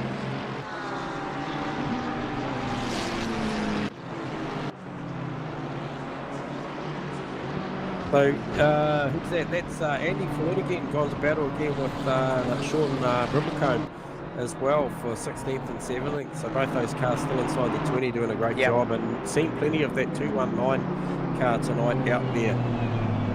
As we have the 420 car. Yeah, plenty of time on the 420 car as well. So, I reckon me old mate Damien Jones would like that paint job. Yeah, look, I think both of those drivers, both those cars, should I say, both those teams, had plenty of airtime tonight. Definitely putting on a good show, J-Man. Yeah, definitely get used to that. Oh, a drive-through for those Lucas two numbers. Keys. So, Lucas Keys, ladies and gentlemen. So that is going to shake Upset. things up a little bit different. Yeah, The a little last bit. time I looked, it was over 20 seconds, so no real panic probably amongst that team, but not something that they did need with still another stint to go. No, definitely not. And Definitely not. the fact that they were probably about to make a driver change. Oh, Yeah. hang on. No, they've just done one. been in and out. Yep. As we just get out of the back of Andrew Long's car, Andrew Long currently sitting in fourth position, and that is the Spinazzi car. Out of position. Out of position. Who is piloting that at the moment? Okay, But that will be Paul Russell. Sorry, apologies. It will be. Trying to pick up on that actually. It's a Porsche, and it will be Zhu or Fleming, I would say. It is Zhu. So John Zhu in that Porsche, making life tough. Actually, as he just ducks into the He's pits off into the lane. we might see and that is Will Hammond actually, J-Man, in the Shell Helix car as well, both going. So we might see driver changes from those two boys as well. So these guys definitely stretching their 65-minute margins right down to the wire, aren't they, mate? As we start moving, or we have moved into the fourth hour of the race. Those guys getting consecutive pit boxes there. But yeah, so we might see a bit of a driver change, I think, from those two. Who else is in the pit? We've got Will Ham and John Zhu obviously mentioned in there, but also out on track as well, something to keep your eye on over the next lap and a half is the Justin Cordio is catching Tinnis Venter to, well, the numbers I'm seeing, he is definitely catching the 714 Rainlight Racing Porsche, so yeah. They are inside the 10 at the moment. Obviously still got some stops to make at the moment. I believe maybe Justin's just going to fuel and tie that thing and head off again, so yeah, we will soon see J-Man. Have we had a change here? John Zhu still showing on my data as the pilot in that Porsche. This Will Hammond, should I say? Out in front. No, it's Ryan Whitmore now in the Shell Helix car, J-Man. okay, I've got Taylor Simons and Matthew Cutler in the Zoo car. Yep. So a couple of driver changes there. That keeps the comms team on their toes, doesn't it, It does. my friend? It very much So, does. this is why we watch it so closely, ladies and gentlemen. Just trying to keep up the speed as best as possible. Still not a simple thing to do. As you see Layla Bell drag racing down the back straight, Jamie. Makes it happen. Hey, that was on a lap car, so I think it was. nice work. The 87 car now currently sitting in 7th position. Not sure whether they've pitted either, J-Man, in the current Lucas Keys to the pits. pit session there. Sorry. So Lucas through, clearing that drive through, ladies and gentlemen. But yeah, just not sure whether Bell might still be out of position, J-Man, here. As she rounds the final corner for another lap. A lap car just out of position behind her. I think her next competitor was actually Timothy Venter in 8th position, and he's well back from that little battle going on right there. Well back, actually. So big gap between the 87 car and the 714 Porsche of Tim Venter, as she still tries to deal with this lap traffic again. These faster drivers struggling to really get clearance on some of these little battles they're having to deal with in the lap traffic. And again, now she sits behind those two cars in front of her. So plenty of work to do. Luckily, again, has And then gets to see bit what of- it's going bit to of go breathing like up the space. back straight, because a nice run off of there too. yeah, So, well under the wing. well up plenty the of wing slip, there. pulled out. Yeah, this will be meat and drink down the end of the straight You here. would expect so. Jamie Kosa to pit. It'll be interesting to see who brings this car out for the second to last stint. There of the you night. go. So the 87 car around. Not sure of the gender of the person driving that car, so that's it. I'll just refer to it. So. Anyway, we shall carry on. J-Man, Jacob Maggs in a little bit of a battle with Jacob Fleming, I think. No, it is lap traffic as well, J-Man. So a lot of guys out of position here all the way through the field as we get into what, a 1 hour and 50 minutes. This has flown by. Still plenty to play for, J-Man. Who's that? And that must be Christian. Well, hang on. Taylor Simons, Josh French in the lane. So another volley of pit stops here. Like I said, they've got, I think, 65 minutes, J-Man in the car. Yep. For any one stint, and so over the hours, that's obviously stretching now because we're just over 10 minutes into this fourth hour.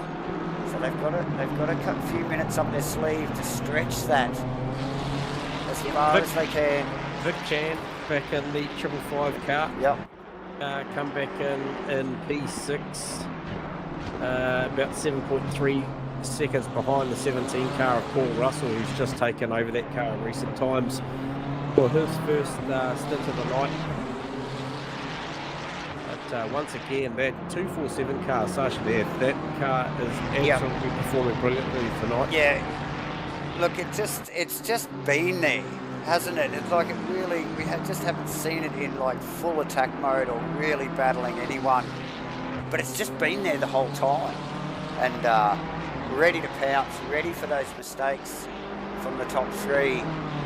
And the 633 car, that car has absolutely, we talked about it earlier in the day where it was amongst traffic that was out of position, being passed, and that was the Carruthers battle. Well, we're remembering that we lost the 95 car, the Stephen High car. Now that was up in that group of that top five, so we've seen that shuffle, and that happened it might have been just early in the second hour, J-Man. Yep. Lucas Keys to pits. So this is a official stop. We saw him trundle the lane before for a drive-through. So what does this do? Because we know that Terry Rayton's taken over that 12 car. He comes around the final corner as we speak. Lucas Keys is on the jacks. Is this the first time we're going to see a positional change for the night? Yes, it is. I believe so. Hang on a sec. Is there a lap difference? No, there's not. So Terry Rayton will take the laundry house car. Yep. Fires it down into one. Now that'll be because of that drive-through, J-Man. 100% it will be. Yeah. So there's a big shake-up late in the race. I didn't think it was going to hurt the 120 car as much. But, that's the damage. That's coming out right there in the wash. Both cars got to make one more stop. They are limited to time restraints on how long the driver can stay in the car. There's still an hour 47 to go.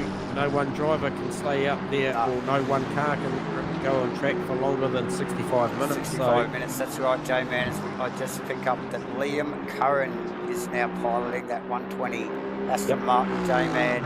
Yep. Which, like we just mentioned, Terry Rayton in the laundry house, McLaren has just clipped in the pit stop, and Andrew Long is still currently holding down, and a bit of a standout, mind you, still holding down third position. Such a death in fourth, Paul Russell in fifth, Vic Chan in sixth, J-Man, one of the OES boys, Layla Bell in seventh, Tinnis Venter in eighth, Justin Courtier in the Datsun, J-Man. Yes, I've been watching Justin. We're watching the pace there. Last lap round was a 56.2 versus Tinnis's 54.8. So very nice. He's on the move. I thought the Datsun was coming at Tinnis, but that's not based on the last lap. We'll see what Justin's got this lap round. So there we go, 55.3. So, and moving on, Ethan Cale rounding out the top 10, J-Man, another from the OES stable. We'll just run through these others actually. Rick Flair, 11. Jacob Maggs in 12th. Another Jacob Fleming in 13th. Sean Brimmelcombe in 14th. T-Fam in 15th. Skiddy Luke in 16th. That fantastic looking Aston there. Ryan Whitmore in 17th, Matthew Cutler in 18th, Andy Floyd in the pits at the moment. Maybe going to get that car back to Brandon Perry, we're not sure, but yeah. So Andy Floyd in 19th as we speak, and Stu Arrowsmith in the 777 M4. Flying the flag for the 777 team. Good work, Stuart Arrowsmith, holding out 20th, J-Man, as we speak. That's the top 20 for you guys.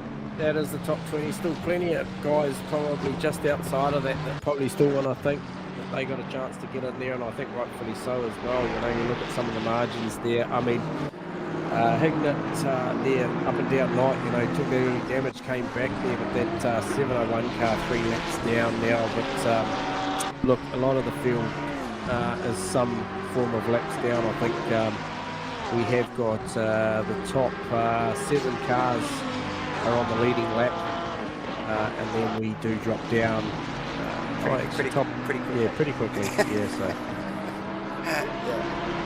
Yes, J-Man, and there is still plenty to go, ladies and gentlemen. We've got an hour and 45 minutes on left to race.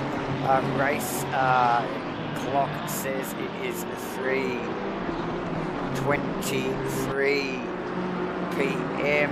So with a little under a couple of hours to race. The track temps are already starting to drop a little, J-Man, as we would suspect as the day carries on. Yeah, so, yeah, we've just dropped out a degree on the track, and yeah, I think we're probably going to drop out a couple more on the ambient. So we'll see that. That last stop at around about 45 minutes. is going to be a critical one. 45, 50 minutes from now is going to be critical based on the grounds that outgoing tyre set will have to be pretty damn accurate to be able to run the pace home. And you know, there might be some drivers out here, some teams out here that have got an ace card up their sleeve. You know, do we see the 12 car run yellow in the end? Do we see Lucas hop back in the car for the last stint? Yep. The likes of Vic Chan's out there at the moment. Does John Carter run a stint, or does Jamie actually? Yeah, Vic Chan is a car. Does Jamie run the last one home? Has he got enough time left? Yeah. You know, who's got what left? Steve Crossy. Where's Steve Crossy? We haven't seen Crossy for a bit. Oh, wait, we haven't seen him since the first stint. Yeah. So, you know, what's the story with Steve Crossy? Has he got one more stint? Where is that car sitting? yeah, so that was a Craig. It's a 99 car. Yeah, Steve Crossum car. So it's 51st at the moment. Craig McConnell's still in the car. So, well, that's at least 2 stints for Craig. Yeah, William Sajoto's back in that McLaren as well. We saw the pace that he had earlier in the piece. He's currently P29, tucked right on the back of Aaron O'Brien. And then, so we'll see what he can do with that. But getting in the back end of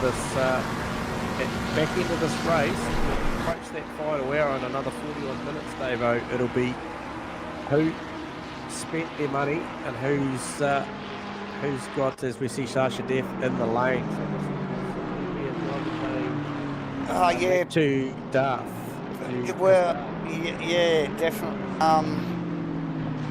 Yeah, quite possibly actually, J-Man. Is he just double stinted as well? Yeah, I think possibly. Yeah. Yep. And Andrew Long to the pits as well. So what does that do? Because that Long versus Vic Chan battle is going to put Vic Chan back in front.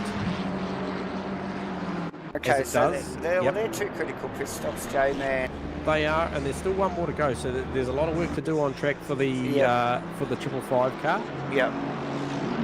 But obviously going forward, you know, the later these guys stop, I guess the less fuel they've got to run for the back end. So that strategy goes right down to the right. Yeah, quick car. Make that run at the end. You know, you would expect they'd want the fastest pedalers in the car at the time, low fuel, and get that best chance they've got as they run to the finish. So Long just coming up across the control line any second here, J-Man. Just see if he's still in the car. Steve Reeves in the car, J-Man, and it holds down 5th position. Yeah, Mr. Reeves back. So he hasn't changed position at all. And Chris Darth back in the car for Sasha. There you go. So now look, and these guys, look, both of them had good pace. So I don't think it matters.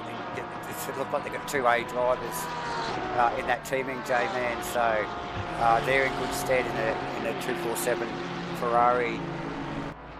Yeah, and I don't think they've changed the position either. Did they? Maybe Tinnis just pipped them, actually. Yeah, possibly. Yes. Yeah, I think Tinnis. Yeah, I think Tinnis is that was positional. Yes. Yep. So a little bit of a shuffle at the top there. Nothing too overwhelming. About 9-something seconds for the battle for first and second. So Terry Wroten obviously coming out the 120 car and popping a drive-through penalty under the hands of Lucas Keys has really shifted up the last 2 hours of this race with the 12 and the 120 car. Still, realistically, the 2 cars vying for that top spot, but however, the 17 car and the 555 car is one to watch because that margin is only 6.4 seconds for the podium provisionally. However, I think somebody who's got something to say about that will be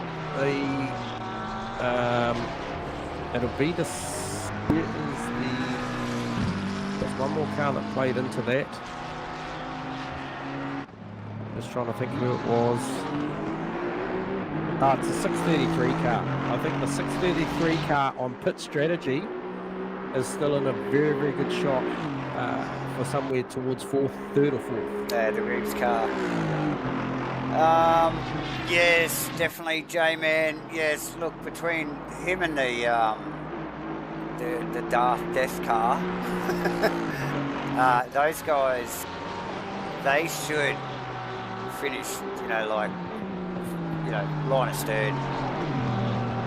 I think when things shake out a little bit. I wouldn't mind talking to Jamie Kosa and seeing what his thoughts are on their pit strategy. I might see if I can quickly grab him up here for a second and just get into Jamie's head here. You got us on comms, Jamie? I do, mate. Mate, yeah, good, mate. Good. Another great stint. Good pace in the car. Lots of battles out there. You did have a backmarker car that was wanting to hang with you for a bit. I believe it was one of the Porsches, or I think early in the piece there. But give us an insight, mate, on what your thoughts are. Yeah, Spinazzi. On the 555 car in the battle at the moment, on track with Paul Russell in the 17 car, but you can't count out that 633 car on the pit stop strategy at the back end of this race. No, it's looking pretty tasty, isn't it? It's a few of us here. Can you short from the car? Obviously, he's probably in a better position fuel-wise for you the back stint, but do you think there's an option in there? There is, yeah. So it's going to be about the tyres and how well we can kind of keep hold of them. We'd like an optimum stint with some less fuel to finish it off, but that might not be the optimum thing to do depending on how big goes here. Yeah, okay. Well, Vic seems to be closing that margin on Paul Russell on the 17 car, so that'll help as long as he doesn't get engaged in a battle inside the next 35-40 minutes. But I can't help but think statistically the numbers are looking good for a battle with the 633, the 555 and the 17 car. Yeah, I mean, I hope so. It'll be fun. But yeah, we've got to managing all the track limits and all of that sort of thing is going to be difficult. So yeah. I'm not gonna go into details to give the opposition too much away about how much under pressure you are with that. So we'll leave that alone. Maybe talk to you later about that. But nonetheless, mate, these 6 hours, first one I've called live, and typical sim racer fashion, mate. You guys are going to leave it right to the end for us, ramp it up right in the final moments. So well done. It's all about the suspense, mate. Absolutely. Yeah, so, but no, I thoroughly enjoyed it up to this point, mate. It's been really entertaining. You've had a couple of really, really good stints. I thought John's stint was good as well. I think he did what he needed to do. Yeah, pretty happy with that. I think the car's pretty good. Vic did a lot of work on the setup for us, and we have to give him credit that we've got a car that seems pretty stable throughout all the fuel loads and even with the tyres wearing. So yeah, in the best spot we can be, I think. Yeah, good work, mate. Hey, look, well done. We'll let you go and nut out maybe the strategy call, and all going well, mate. We might have you in the hot box in another hour and 34 minutes. That'd be nice. We'll see how we go. Good work, mate. Keep it up. Cheers, fellas. Nice one. We're having a little parallel there. We're just seeing Terry Raiden in the lead, House car there. Yep. Just rounding up 7th position. So that's how far they lapped up to. That's where we are officially lapped up to. So. Yeah, it's pretty impressive stuff, isn't it? It is very impressive stuff, J-Man. However, we are 4.5 hours, nearly 4.5 hours into this 6-hour race here at Paul Ricard for round 2 of AAES's Australasian Endurance Series here at 2024. J-Man, brought to you by Sim League, Simtronics Industries. Obviously, we were invited along. They didn't know what they were going to get, did they, J-Man? But we're here for the duration of the 6 hours, streaming it live to you guys and girls out there. Please like and subscribe. Give a bit of a shout out to Rainlight Racing as well for introducing us all so we can bring this all to you. So click the buttons, people, like, subscribe, hit the notification, whatever you got to do. Just hit the chat box, do something, click some buttons, keep watching.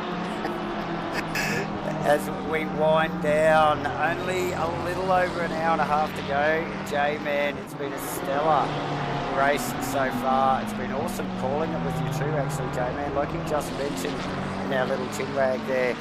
First big race for us. This is the first time I've done a 6 hour, mate. This is a stretch. And but the racing's been awesome, so the time has flown by. It's not over yet. Now that 633 car, pedalled by Steve Rees, who I'm just trying to recap the driver that just jumped out of that. I'm going hunting, mate. You got to go and find a driver list. As J-Man does that, we'll just pick up on the Rees car there. Just you know, working, just deciphering his way through some of the lap traffic.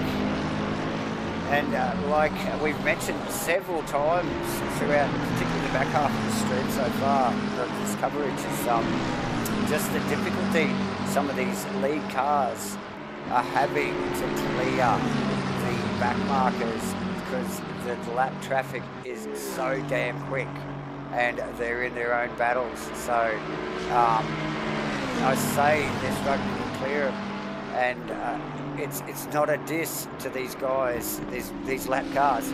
It's a kudos up, mate, because these guys are going quick. These guys are struggling to get past them. This is a good race, and it's going on all the way around the track. Plenty of position changes. Very exciting race, I would suspect, for all drivers involved. We've had plenty to talk about, J-Man, because it's just going on everywhere.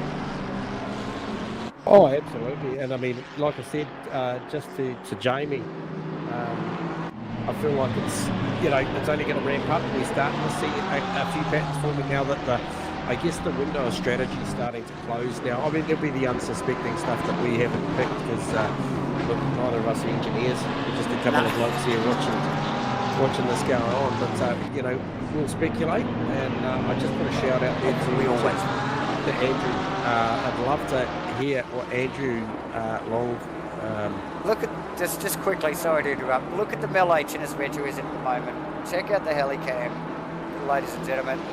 Look at the group of cars. Chinnis Venture in sixth position is trying to work his way through there. I think that is the car, the Porsche behind him again, that has been all over the stream tonight, J-Man, which would be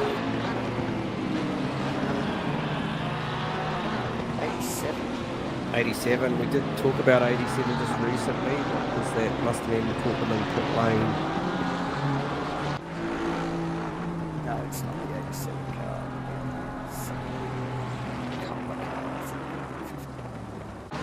It's the car. Spinazzi was peddling that car about 20 minutes ago. J-Man, that thing has been speeding all night, all afternoon should I say, but just in the mid-pack, like literally sitting in that 14th, 15th bracket position on track the whole night, but really making life tough for anybody that wants to try and get past it or get away from it. Man, this guy can tag on. So yeah, look, good showing from these boys. I just wonder whether they got tangled up early in the race and just got out of position, because they've shown some super speed in that Porsche so far this afternoon, J-Man. So nice work, but Chinnis Vet, like I said, just trying to navigate his way through that big bunch of lap traffic there, and whilst in sixth position. So he'll be wanting to obviously keep his nose clean to stay out of trouble there. Not always the easiest thing to do. No, you're right there. And just looking at. Oh, sorry. What'd you see? There was just as we flicked the camera away and it came back. Chinnis. There was contact between Chinnis and that last lap car, both of them still pointing in the same direction. No loss of position. So, yeah, just as guys lucky, or everybody pointing in the right direction. So, but elbows out, very awkward little point there. J-Man, you were saying? No, you're right. I was just looking at the Darth car, Chris, on the tennis car, and just looking at how that's shaping up, because obviously he's not that far up the road. No.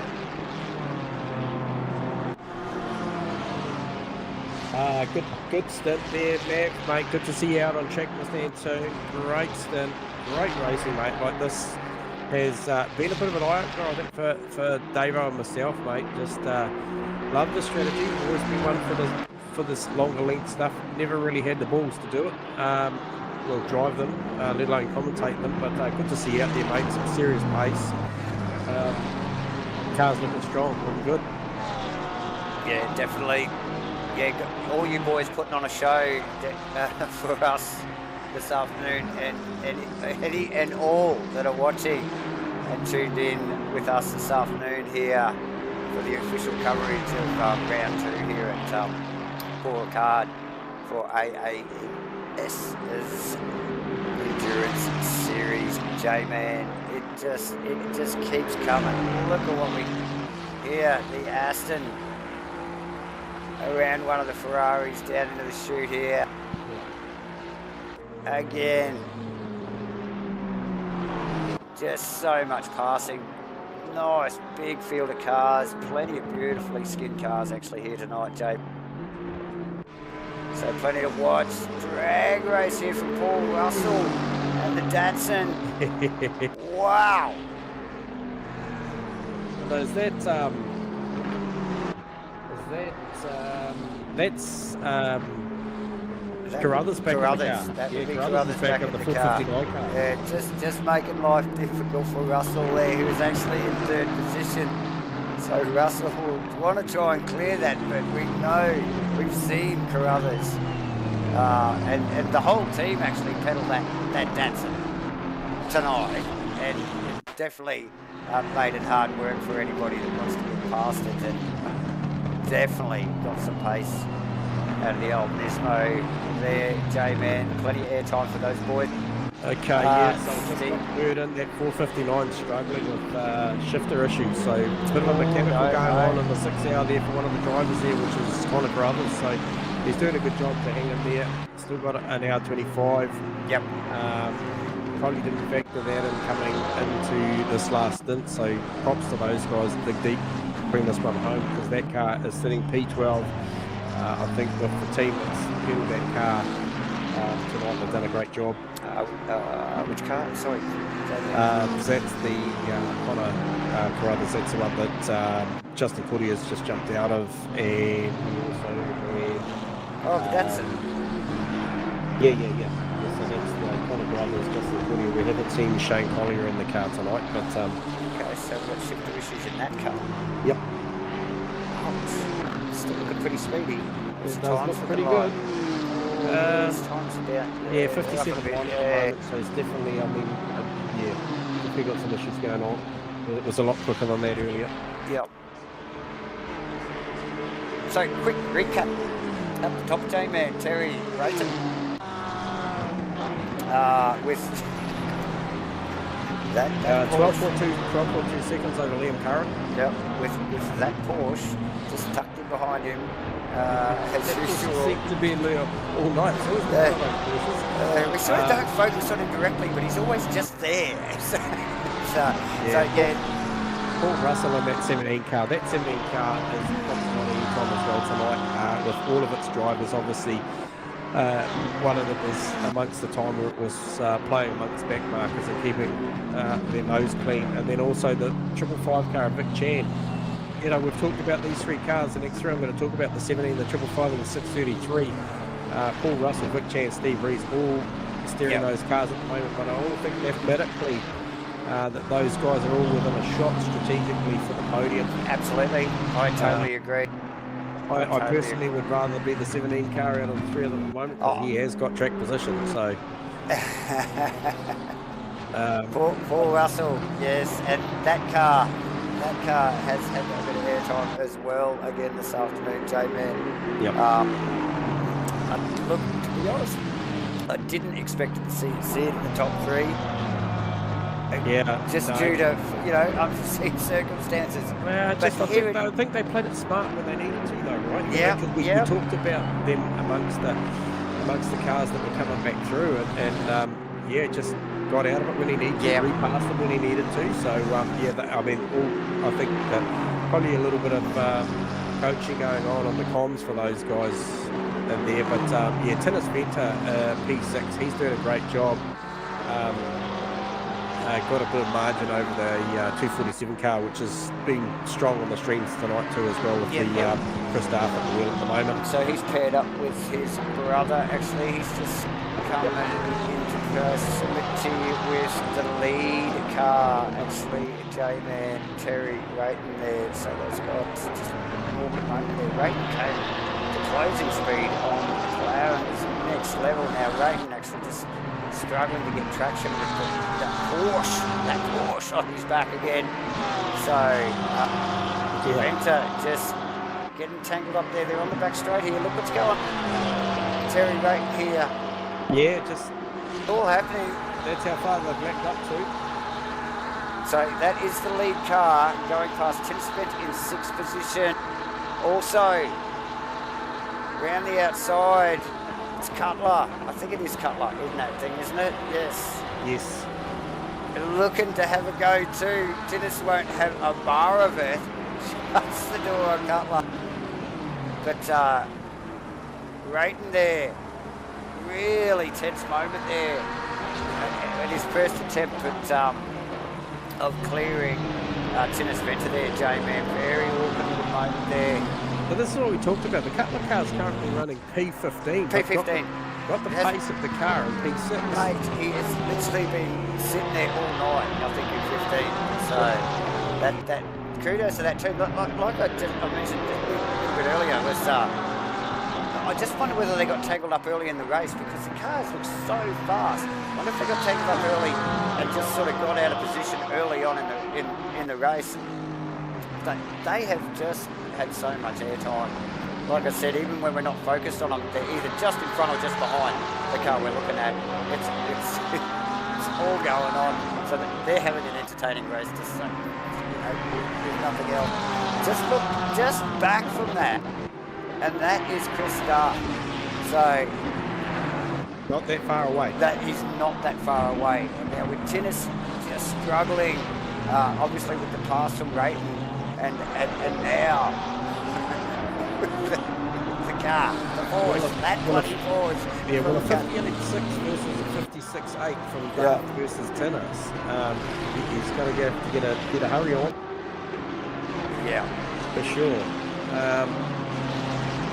Now, we've only probably got 20, 25, maybe 30 minutes, given when guys were really stretching that 65 minutes out. Yep. Obviously, we've gained probably 5 minutes or so every stop up to this point. So I'm looking at, for me, from what I'm seeing, definitely the 120 car has got a later stop than the 12 car. The 633 car has got a later stop than both the 555 and the 17 car. Paul Russell, Vic Chan. Vic Chan's potentially got a lot of fuel load than the 17 car, but the 633 has got an option a little bit more up their sleeve as far as when they can go and how much they've got to take at the back end. From my calculations, I could be completely wrong, but that's the way I read it. It would be bloody awesome to have Andrew Long for a chat, but he is not on TeamSpeak. He is over there on Discord. So anyhow, we'll just have to guess. We will. I think we both feel like the 633 is going to play himself into this one. Definitely, J-Man. We have actually been calling that probably for the last couple of hours at least, as we watch this race unfold here this afternoon. 3.4 seconds, Vic Chan to Paul Russell. So that margin is closing down. Who's going to hop on that car at the back end? Yeah. Is it going to be Jamie Kozer? Has he got enough time left? I think he has. And just look at the body language of Chan's car at the moment. I just watched him come through the chute there. And talk about committed. We know how quick this guy can be, J-Man, and he's definitely got a carrot in front of him with Paul Russell. We can see the cars in the screenshot together now. Hey, look, we've got Connor Carruthers in the car at the moment, haven't we?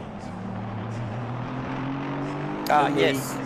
Okay, I've got a Connor sitting up in the broadcasting lounge. Can I get a heads up, Twisties, if that's our current driver and if he's available for a chat? I don't want to upset him. What's he doing on track? Where is he, Davo? Is he in the heat of a battle? Is he okay? He's in 12th position and he's got a bit of air back in front. He's mid-stint, wait out. Okay, mate, we'll leave him alone. We will. We don't want to upset him. So definitely not, guys. So, still plenty going on here. Brendan Perry now pedaling the 219 Aston Martin here, J-Man. And who's right behind him? Josh Holmes. Mate. These guys. Literally, for the last nearly 5 hours. And look at it.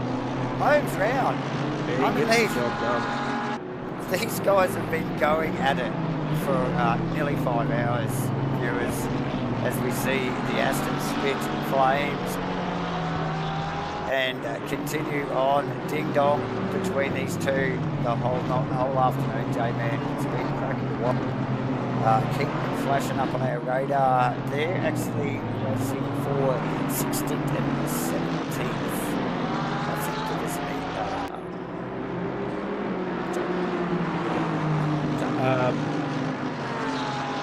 Who else did I just see there too? Stuart still holding around 20th. Yeah, so they've been holding 24. That's the 777. Yep. So, yeah, and he looks like he's in some clear air as well. So that'll just give him a chance to focus at the job at hand with little pressure, plenty of space behind him. However, that does look like one of the lead car coming up behind him of that would have been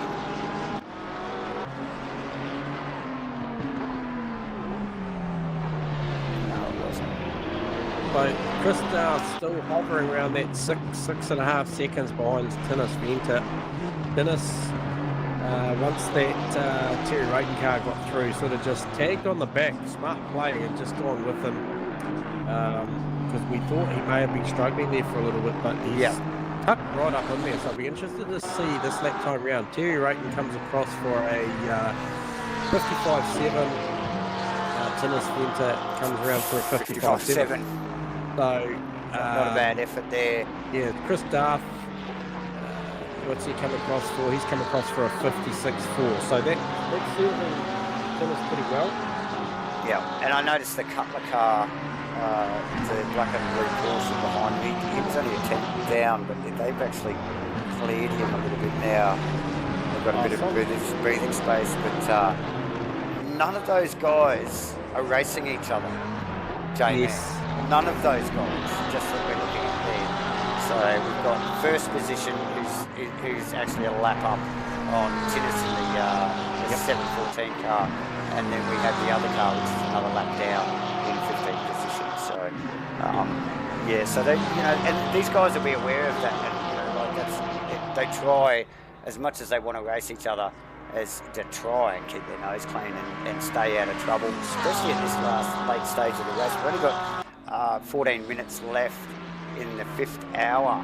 So, we see this hour and 14 minutes to go, ladies and gentlemen.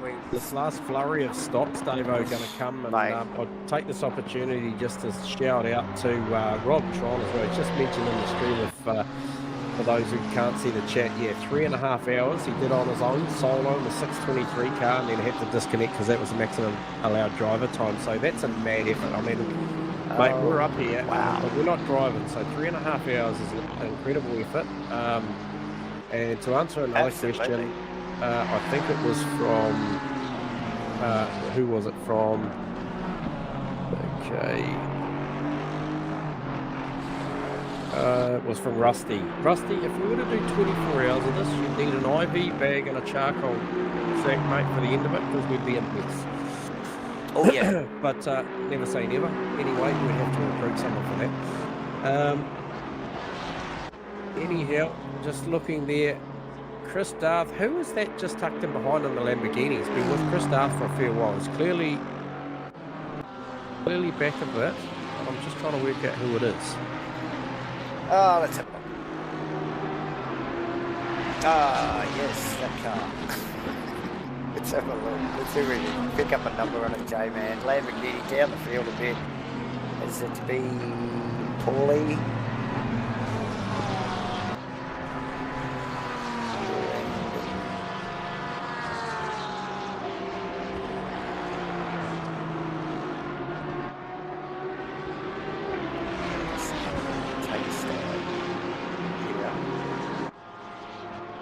Yeah, I'm not sure who it is, but they're doing Brendan. a great job. I got it. I know it the first time. Number 69, Brendan Paulie. Yeah. So, yeah, he stayed in touch. He has, 21st position, and he's yeah, right there Chris. chasing down that Darth car. Yeah, and we know the pace that thing's got. We've seen it for the whole race, J-Man. So that 69 Lamborghini has shown up on the radar a few times tonight, but again, pretty well kept his nose clean, and it's not been really racy proximity-wise with some of his competitors. So we just sort of he hasn't showed up on our radar, but there he is right now. Yep. Chasing down Darth, Chris Darth in 7th position, J-Man. And Yeah, good not effort. going anywhere. Yeah, good effort. Shout out to Louis Van der Venter. Well done, Louis, mate. Good job on the stint there. Shout out to Raylight Racing as well, hooking us up, as well as AAES, Match Fit, and also ASRZ. So yeah, great to be here. Great showing as we approach the final 11 minutes of this Fifth hour. hour. So that's pretty cool. Just looking at the margins, McCann is Tinnis Venter in there with a drive-through. We saw what that did. Oh no! We saw that what they did to the 120 car under the hands of Lucas Keys for Liam Curran. So that is going to hurt Tinnis Venter. Darth, Chris Darth will be all over that, as will possibly Ethan Cale. Yeah. For sure. So that's a real shame for the Raylight Racing 714 Porsche of Tinnis. Yeah, that is a killer. Just winding down in this 5th hour, J-Man too, so late. You know, we've already talked about, you know, like the strategies that are probably, you know, going on in their heads for the last stint, you know, and that will really damage that run, you know, down to the line and then the checkered flag, J-Man. Yep. Yeah, I'm sure all the boys are hard at it, just trying to calculate where they should be and what lap they should be coming in on, just to get it right. It's those 1%ers, J-Man, after, you know, 5 hours of racing, more than 5 hours of racing by the time they start pit stopping, you know, like they need to get it right.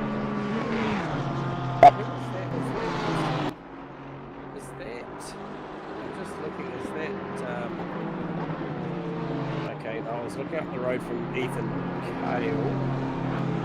There's a couple of blokes back up there. A couple of Ferrari and who was that? So who's that? You're still looking at that? Brendan Perry and Brad Cook. And then Holmesy hasn't got that far ahead of that once he... No, he hasn't.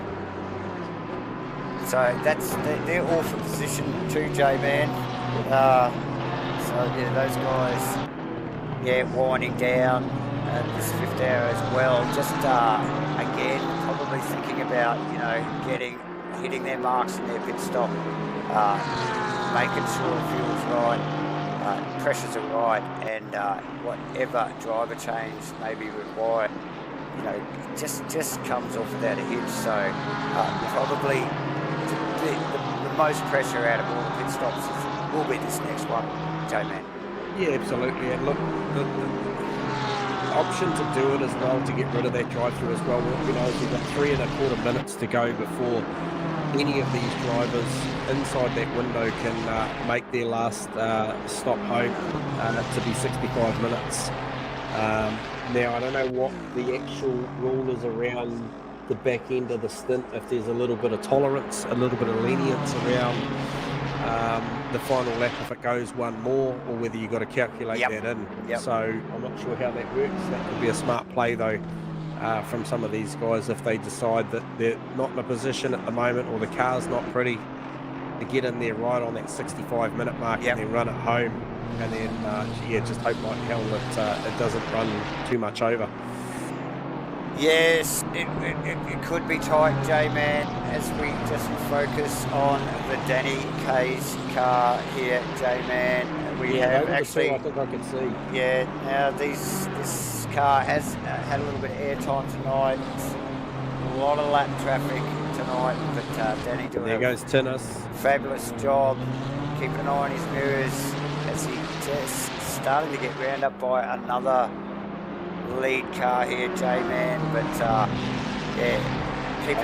keeping it pointing in the right direction and keeping it clean. Danny K's in the number 91 M4 BMW there, J-Man. Is that just got that drive-through cleared from the Venta car? An incident down at turn 1. If you've got a video on that was unfortunately had to take to the escape road. That was a car that was just turned up at race pace, and Tinnis was exiting away.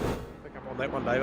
Okay, I think we just got the Rainlight racing car exiting pit lane here, J-Man.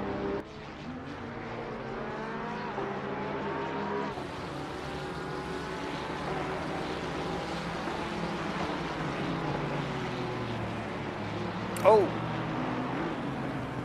Okay, well that was a little awkward. So, yes, coming in hot there as Tinnis rejoins the track, J-Man. Yeah, I'm not sure how to call that. I'm not sure whether the car on the race line just was probably a little shallow because of that car exiting, the Rainlight car exiting, and he'd probably come in a little bit hot anyway, but hey, look, not my job to sort that out. Just my job to see it. So yeah, no, well picked there, J-Man. Unfortunate for all involved there. Actually, the boy's still pointing in the right direction. Actually, and I see Tinnis getting a redress there as well. Obviously, one of the lead cars, J-Man. But just awkward situation. Very short pit exit, and the boys are out on the right hand side of that track. So yeah, very difficult. Paul Russell also just looked like rounded up one of the 777 cars. Yeah, Chan within 2.4 now, and I believe the 555 car is probably slightly better position on fuel window and margin here, depending on what they're dealing with. So yeah, definitely. Look, Russell, he's obviously got to round up that. Who's driving that 777? Is that Stewie? Good question. Stu Arrowsmith, yes, J-Man. So, so Paul Russell, like you said, leading up to this final pit stop, J-Man, that will be heavy on his mind. But Chan, the car, just the commitment that we see in Chan's car. Look, I looked at it there just a little bit earlier, coming through the chute, and full commitment. So he's got the eyes on. We can clearly see he's bridged the gap. So he's only got to get past. Where he catches this 777 car could hurt him though. Too true. But definitely got the eyes on. He's a pretty sharp driver. He'll be watching for him. But this isn't where he needed to catch him. Not in this tight stuff here. just see he's had to Oh, just yeah, back off definitely. a little bit there. Yeah. So hopefully he can get a run up the straight here. Use this thing for a bit of slip, gain some extra mile an hour up the top. Yeah, the timing not ideal, J-Man, like you Across a mentioned. little bit. He should get it back here if he can tuck underneath the wing. But yeah, like we called earlier, just it's a bit of a lottery. You know, sometimes you draw the short straw. Not ideal then for Vic Chan. He's got a good draft. He's going to have to work this out. He goes wide. I think there's a bit of confusion on which way to go. Oh, definitely there, J-Man. Harris Smith hugging the outside. Yep. Chan wanted more of it. Makes it happen. Again, super committed through that right-hander, J-Man. Damn, that thing looks just sketchy as hell. But making it work there, J-Man. And Tennis Venture after that drive-through went back to 8th, but just remember how it shakes out once they go and make their stops also, 'cause Okay, it throws so- you out a little bit. so it's, yeah, 2 positions again, wasn't it? Yeah. Okay. So it's getting busy at the end here, J-Man, as we just watch Ryan Whitmore down through the chute there, getting all kinds of loose. It was hell of a scene. Yeah. But gathers it up. Like, who has jumped in that car then? If Connor's out, Justin Cootie is back on. I might just quickly grab Connor because he's had plenty of airtime tonight, so we'll just quickly grab Connor up here. You got us on comms, Connor? Oh, good, hey, how are you? Good, mate, good. Hey, mate, just thought I'd grab you for a bit of a chat, mate. You've been up on the radar on the stream a fair bit tonight, mate. That car has been all over it. It's a bit of a pretty looking thing as it is, but yeah, you guys have been amongst the action. Tell me, obviously Justin's jumped in for this final stint, but you had a good night so far. No, we haven't currently. We're 23rd. Got you an 18th, haven't I? Yep. Yeah, we got No. you 18th. Well, I'm 23rd currently because I'm in the car. Oh, sorry, I might have grabbed the wrong Connor. How many Connors out there, Connor? There's quite a few Connors. Okay. Sorry. So, well, we've got you there, mate. I won't upset you too much. 23rd, just have a quick look at you. Yeah, we've been in the wars today. Okay, I gotcha. Well, our apologies, Connor. Connor Hine. Okay, Good. Connor. You're All right, right. mate. All right, mate. Well, look like you might have company not too far away, so we'll let you battle on, mate. But well done. Look, at the end of the day, we just got an hour to go, and you're still in there, so it's not all bad. Awesome, thank you. Take it, mate. So grab the wrong Connor. You're looking for Justin and Cootie. Twisties, it's like wrong Connor. Oh, Yeah. yeah, wrong Connor. Boys, where's Connor? Send him to me. Anyway, no stress. I just lost my got the feed, the data, You so I got- can't see anything. You got it? You got it? No, I Where haven't. No. Grabbing the wrong Connor's just throwing my stuff out, guys. Look, and the race continues. Look, thanks Connor Hine there, actually, J-Man. Mate, dealt with that just like Like a pro. a pro. Like he was ready for it. So, yeah, nice work. Didn't skip a beat, mate. And it's kept the car pointing in the right direction, even with how to voices in his ear. So, yeah, nice work. Joshua Holmes. I think that's Brad Cook looking for a move. And the Porsche just runs out of steam when it gets out of the draft. Oh, but makes it happen. Holmes gives him the space. Fierce battle going on there, J-Man. Very fierce. You were chasing the Datsun driver, were you? Yeah, I've just got some issues. You've got some I won't be far away. We know. So Joshua Holmes, Brad Cook at it.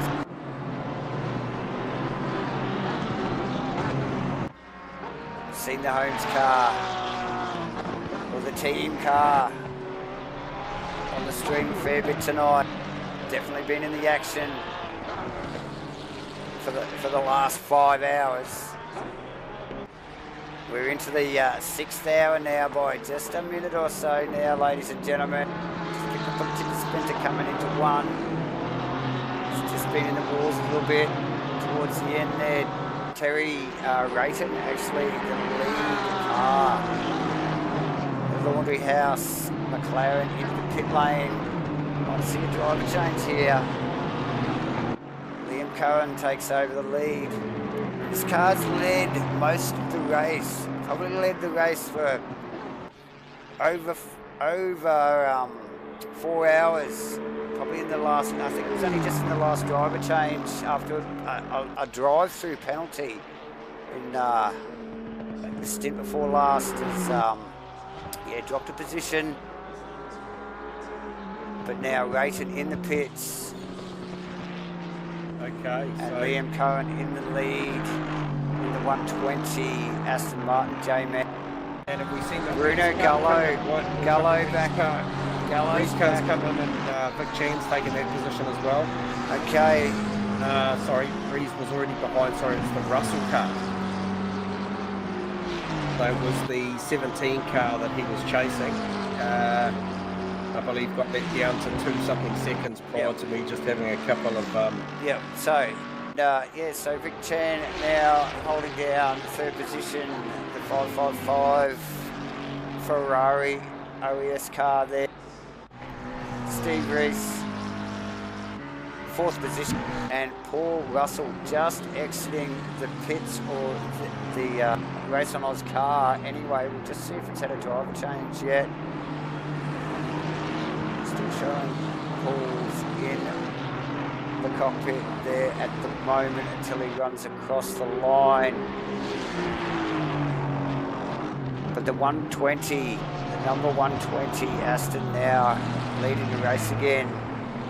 Yeah, after a driver change. Yeah, Bruno Gallo back in the car, seat. Yeah, definitely. So looks like Russell still in the seat, J-Man, for the final stint of the race. The race on Oz car holding out sixth position. Yep. Dennis Venter in the lane for that pit stop. This is where I thought it would hurt Chan also in, J-Man. Yeah, so Vic Chan. So this is the battle now. This is what happens between Paul Russell and Vic Chan. This is the battle on pit road. This is the battle that was very, very close on track. Not to mention the 633 car that's just come across the line. He's still out there, so he rounds up Vic Chan, who was in the lane as you mentioned.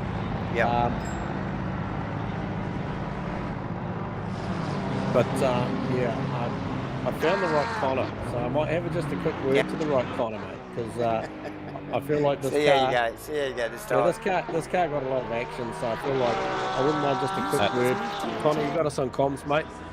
Howdy, fellas. Have we got the right corner? I got the right corner, mate. Oh, I mean, I think so, yeah. Yeah, no, I do. Hey, look, congrats, mate, on obviously being amongst the thick of the action tonight, because you've been on comms a lot. Who's just jumped in the car, Connor? That'd be Justin Cordier. Oh, Justin Cordier is sitting there as well. So pretty handy guy to jump back on the back end. So currently 16th. Still got plenty of guys to stop in front of him in this final 55 minutes. We'll see a few more guys to stop. So what's it called, Justin? Where do you think the car's going to shake it? Connor, sorry. No, you're right, mate. I'd like to think we've got a good chance to get pretty close to like around P10, P11. Okay. I'd be happy with the P11, P12. Yep. We're on track for, I think we would have been on track for a decent or maybe potentially better result earlier on, but with that very early contact I had with I think it was the 97 Porsche, the Team Iris. Yes. I obviously just stopped completely, even though I could have kept going on top of the penalty. Obviously complete accident, left a bad taste in my mouth, and I'd rather wait and lose a few spots. Yep, get it done.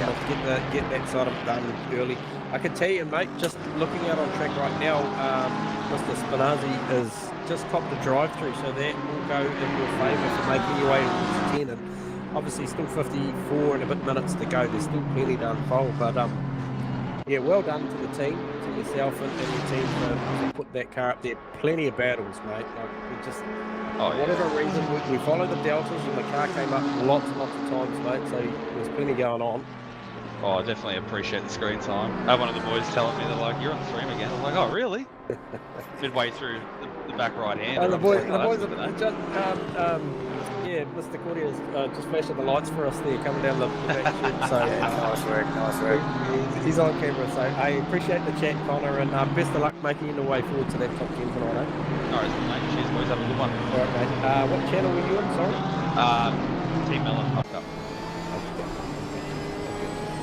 I'll be down there.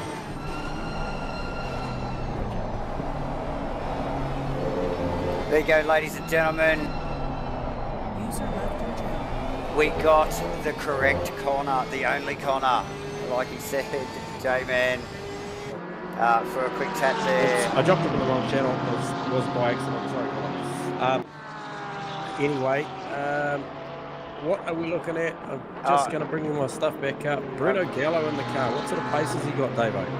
Look, I don't know yet. You're the numbers man. Check it out. We're just having a quick sticky beat at Brad Cook and Joshua Holmes, actually. These guys also getting a fair bit of airtime tonight too. These guys a big battle. Chris Darth and Jamie Kosa is one to watch. Now, we did, while we were having a little discussion with Connor, we watched the Paul Russell car and the Chris Darth car come down the start pretty straight, and Jamie Costa was coming out of the pits, and these two had to take evasive action to get around him. It was very hectic down into one. All lived to breathe another day and race another lap, but there it is, Jamie Costa around Darth. And then I set firmly on the 17 car of Paul Russell. You know it, J-Man, you know it, and so do I. And the whole time that this has played out, once again, as we mentioned, the 633 car, Steve Rees, what does that do? That car has still got to come in, I believe, does it? Yes, it does, to make its final stop. Expect that car in very, very shortly, I would think. Right on that limit. Obviously, they were one of the last stoppers, so potential for lighter fuel load. We spoke about that. Wanted to talk to who was it? Was it Andrew Young in that car earlier? I think it was, and see what the strategy was. But I think they're in a good position. Absolutely, J-Man. Definitely to come in and battle with those guys. So definitely, there's still a few pit stops to come. So, and I see Maverick up there inside the 10 and the number 1 OES car. So Phil Antoon out there doing a great job. What's the margin? He's well back, but these, he's well back there, J-Man. He is, but with potential, you know, we've just seen, you know, you look at the Matthew Spinazzi drive through, that'll be a track limit things. You know, how hard do these guys and girls push at the back end of this race? Well, that's it. It's coming down to the wire now. It's been a long day for all of these guys. And, you know, the brain can get a little bit fuzzy towards the end, even though this is when you really want to be focused, J-Man. Were you talking about Russell then? Maybe a little bit from both columns. I think Jacob Maggs in the pits as we speak. Also, I think... Yeah, so Maggs in the pits. Yeah, I think it's just Maggs. There's a couple other ones just down the back of the field there. Aaron O'Brien, Jacob Traynor, Ashley. Daniel Sasluda doing a great job there, P7. That car has had a fair bit of airtime throughout the night as well. Currently P7. What sort of work is Jamie doing? Okay, so the 17 car just tucked up in behind a back marker, a red Ferrari there. Is it a Ferrari? I just can't tell. It is. Yep. Looking to go to the outside line there is Paul Russell. And now just remember, that's Jamie Kosa, just tucked in behind him there, J-Man. So Jamie will want to dispatch that as equally just like as quick. That. And here it is. Yeah, well, he just ran a 54.7, plays a 55.4 for Paul Russell, so there's plenty of pace in that car. Yeah. And there's plenty of time, J-Man. 15 minutes to run here. Yep. Yeah, he doesn't have to rush this thing. Both these guys are pitted. So Steve Rees still out there, 27.2 seconds behind Second place of Bruno Gallo. I need to keep an eye on that margin of Gallo to Liam Curran as well. We saw the pace that Bruno had at the start of the race as well. Obviously, he was driving the car at the time. Lucas Keys was, but he was clearly the best of the rest out there in that opening stint. So I am okay. The 633 car is in the lane now. Looked like a good entry. Okay. No chance of speeding in pit lane there. You got it stopped. Okay. So where is Paul just Paul coming Castle? through the chute? Jamie Coaxer.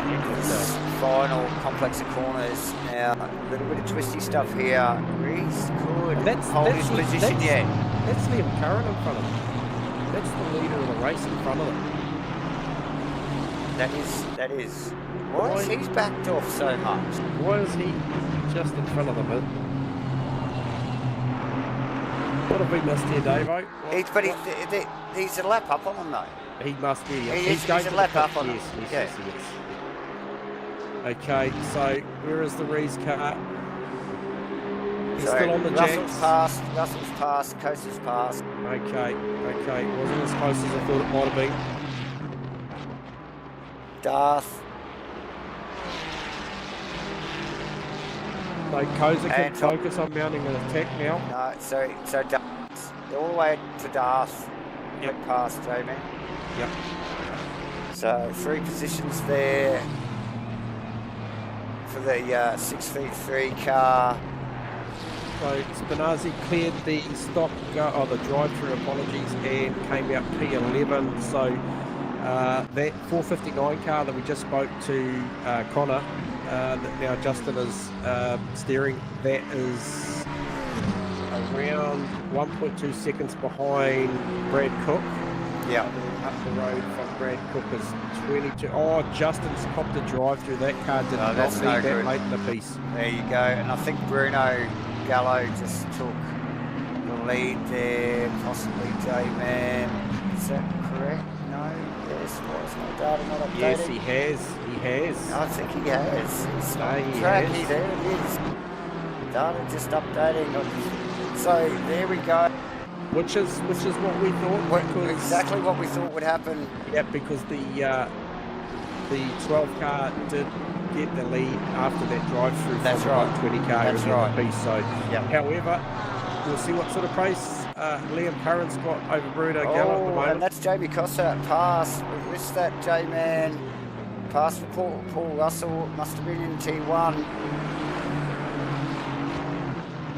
Oh no, it must have been down the back of the chute because they're just coming onto the start-finish straight. So Costa, Jamie in front of Paul Russell.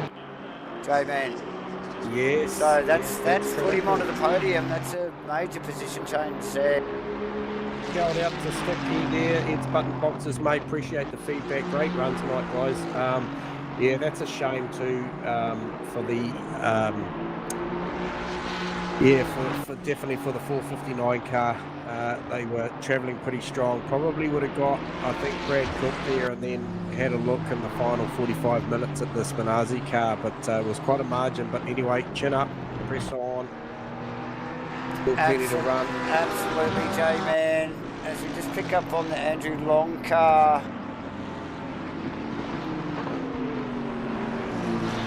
Dips back into 6th position. Crossy's back in the 99 car as well. Oh, just lost connection, Louis. Oh, what a shame.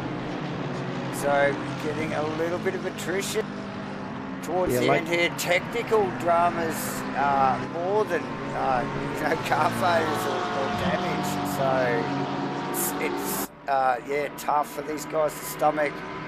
But the joys of sim racing, J-Man, like we mentioned before, we keep coming back. So you just see Long getting pressure from one of the lap cars down the chute. Yeah, Andrew Long back in the car again. He had a great slip earlier. What's the margin up to Darth there? 10.8. Yeah, he'll need a good stint because Darth's been pretty quick. Yeah, definitely the J-Man. I'd be surprised Darth's got some time on him there, and a couple of capital lap cars between them. So I can't see him chasing down Chris Darth in the next 45 minutes, J-Man, but anything could happen. There's plenty going on still on track. Obviously, lap traffic, these guys are in their own battles. Oh, the got Porsche fast really guys. close to the 633 on the exit there, so that Porsche really still quite comfortable to get off those tight corners fast, and it's tucked up beneath that car. Yep. Andrew Long just passed it being a lap car, but yeah, and look, super close again. Some really tight racing here, right down to the wire, J-Man, as they run through 1 and 2. Very technical. Doesn't really show it on camera. You try and drive this stuff, it is a technical series of corners, this stuff. And that's the Courier car, and behind it's going to take its drive through. So shows Yes. the pace that's in that Nissan at the back end as well. Yeah, So. yep.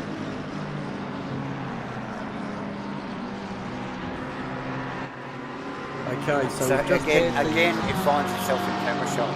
yeah. So I've had the yellow car just come across the 12 car in the lead of the race for a 54.7, followed by the 120 car driven by Liam Curran at the moment at a 155.4, and then Jamie Kosa a 54.5. So clearly the fastest car out on track at the moment is the 555 Kosa car.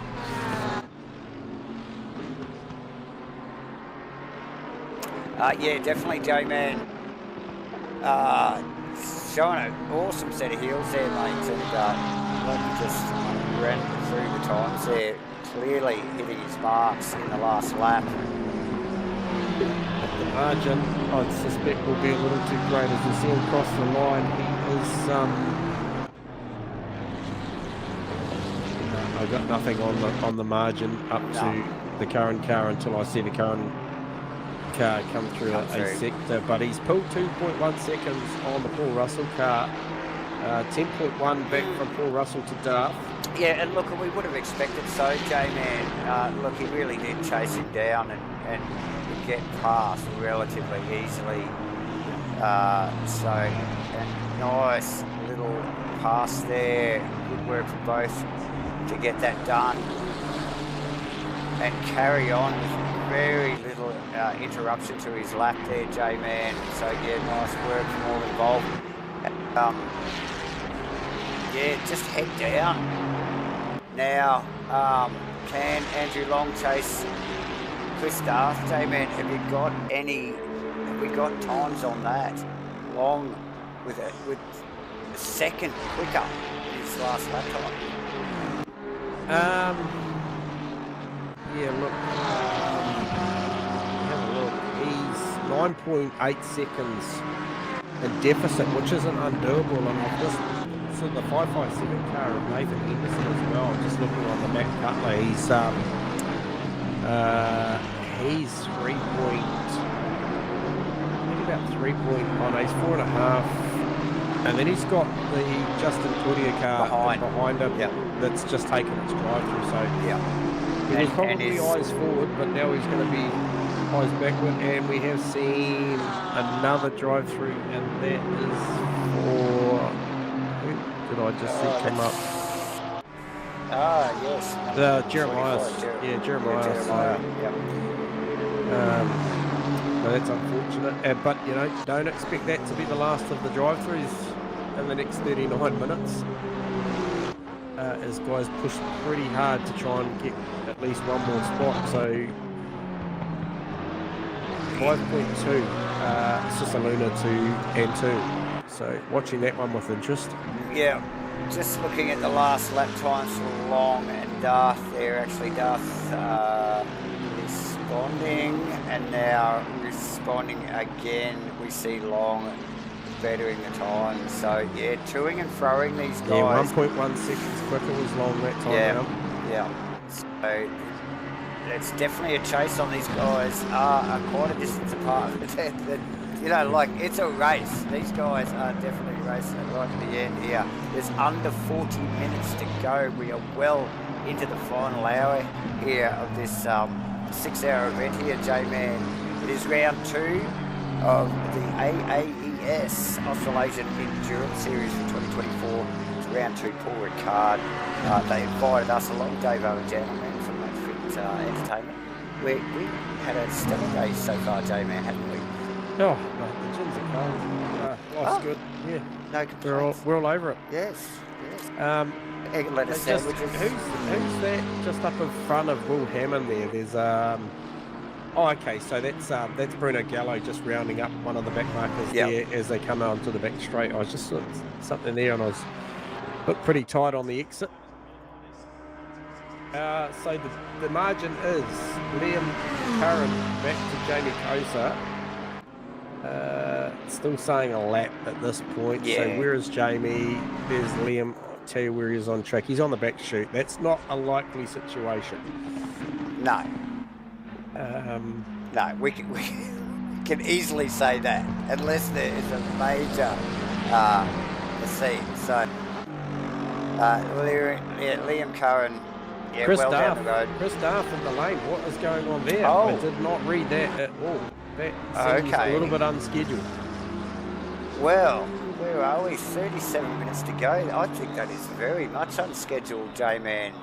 Not sure what's going on there. That is going to put possibly even Phil Anton in front of that car if he gets it right. J-Man, why is that car in the pits for starters? I'm not sure. 247, give us a shout out on the chat box if you've got anyone watching. Let us know what's going on there. There you go. There you go. And But also, we're going to have Claudia's caught Henderson as well. There you go. So Daniel, oh God, I've just been struggling with this one. Cisaluna, yep. Cisaluna has easily cleared. Yep. Easily cleared Darth's car, as has Phil Phil Antoon. Is he still in the pits, J-Man? He's just on his way out. Okay. He's just on his way out. Where is Tinnis? So Tinnis just on coming the front straight. just rolling on the start from the straight, so likely not to lose another position. Tinnis will be running. There's still 35 minutes to go, so it'll be interesting to compare lap times for these two boys as well, J-Man. Hasn't that shaken it up a lot in the top 10? Huge amount. Oh. Huge amount. Yeah, so absolutely. So that was what we were talking about with Andrew Moll and that car there, wasn't it? The 247, was that right? Oh, sorry. 247. And then Phil Antoon within 1.7 now of Daniel, yes. Yes. Yeah, so Long looked too far back to even catch Darth, you know. Yeah. So, and then, you know, like the other two boys, Daniel and Phil, have both got through as well. So long stop for Darth there, Jamie. Yeah, very long stop. I'm not sure what was going on there. Might be his final scheduled stop. They're a fair way back. Okay, so they were out of sequence, so that was probably a legitimate. Yeah. Okay, with 5 hours, that would be about right. Okay. So that's 5 hours and 25 minutes. So there you go, right down to the wire. It hasn't done him any favours, J-Man. I think not. No, other than the fact he's got fresh tyres, and we see Yes. Daniel Cisaluna, and so maybe they're on a similar strategy as well. Oh, that okay. relinquished the Phil Antoon car. I did feel this car was a little bit out of position there, although it's been really solid all night, or all afternoon, should I say. Just really didn't think it was That's where going it to should play be. the Darth car So back Darth in car another back position. in? Yep. Surely. Yeah, for sure. So I'm just trying to see the margin from Long to Russell. So that's hovering, staying about that 20 seconds. Yeah. From the 6:33 to the 17. However, Let's get another split on Bruno Gallo to Claudia's Liam just as well. rounded up Henderson. So, nice work from Cordia to round up Henderson actually, because Henderson was looking pretty speedy, J-Man. So yeah, another good effort from the Datsun team there. J-Man, well. have we got, And the a car for the final split, stint. here we go, between Bruno Yellow and Liam And Curran. Yeah, it Curran. was around about 22 seconds last time I looked. There it's Okay. still 22, yep. So that's holding Firth. Yep. And then back to Kosa and Jamie in 555 car is in the third position still. Yep, and still smashing 54s when he can. So Yep. 54.8 last lap 54.8, round, so he's still yep. pushing hard. So hopefully the team are in his ear and just sort of giving him a, hey, we don't need a drive-through late in the PC, we've got a podium on our hands. Because he has got 5.1 on Paul Russell, but Yeah, as well, that yep. would all be negated with any sort of drive-through or, yeah, so. Yes, and still over half an hour to go in this race for J-Man, so plenty to play out. Rick Spinazzi holding out top 10. Yes, he is in the 10th. We've got Tinnis Venter managed to recover. They've had an up and down night in the 714 Porsche. They've had drive-throughs, they've had all sorts of stuff going on and come back to be inside the 10, so that's a solid effort. Yeah, definitely J-Man. We've seen it, some bad luck, a few drive-throughs. One looks like it's going to cost the 120 car the win possibly, but yeah, even these boys, I think this car should have been up a couple of positions, J-Man, without a drive-through. So yeah, still head down, isn't it? You know, like even with, you know, the slap in the face throughout, it's a long race. You get this stuff, it does happen, and these guys are just knuckled down and carried on. Well, Tinnis has got Darth just up the road there in 7th. Yeah, not that far up. Yep. Oh, hang on. Yeah, he's only 4.2 seconds up the road, so... Yeah, you can actually see him in camera shot together. So yeah, definitely not too far away. And I think after that pit stop from the Lamborghini, the Darth car, I think Tinner's eyes would have just lit up and just got, I've got a shot of this. You know, I've got 30 minutes to just hunt that thing down. And yeah, I reckon he's definitely got the red mist on, mate, and yeah, for sure. going hard. Connor Hyde, who we talked to earlier, unscheduled, like he's moved up a couple more spots. He's up in 21st now, so saying that they had a bit of a bad night, but he's just lapping in the mid 55s at the moment, so that car's still got good pace. He's got Jordan Moss up the road from him. I don't know what the margin is, but yeah, those guys are out there. Henderson, he's obviously just tagged on the back of Cordier after the pass. He's a half a second behind him. But he's hanging in touch with Mr. Justin Cordier.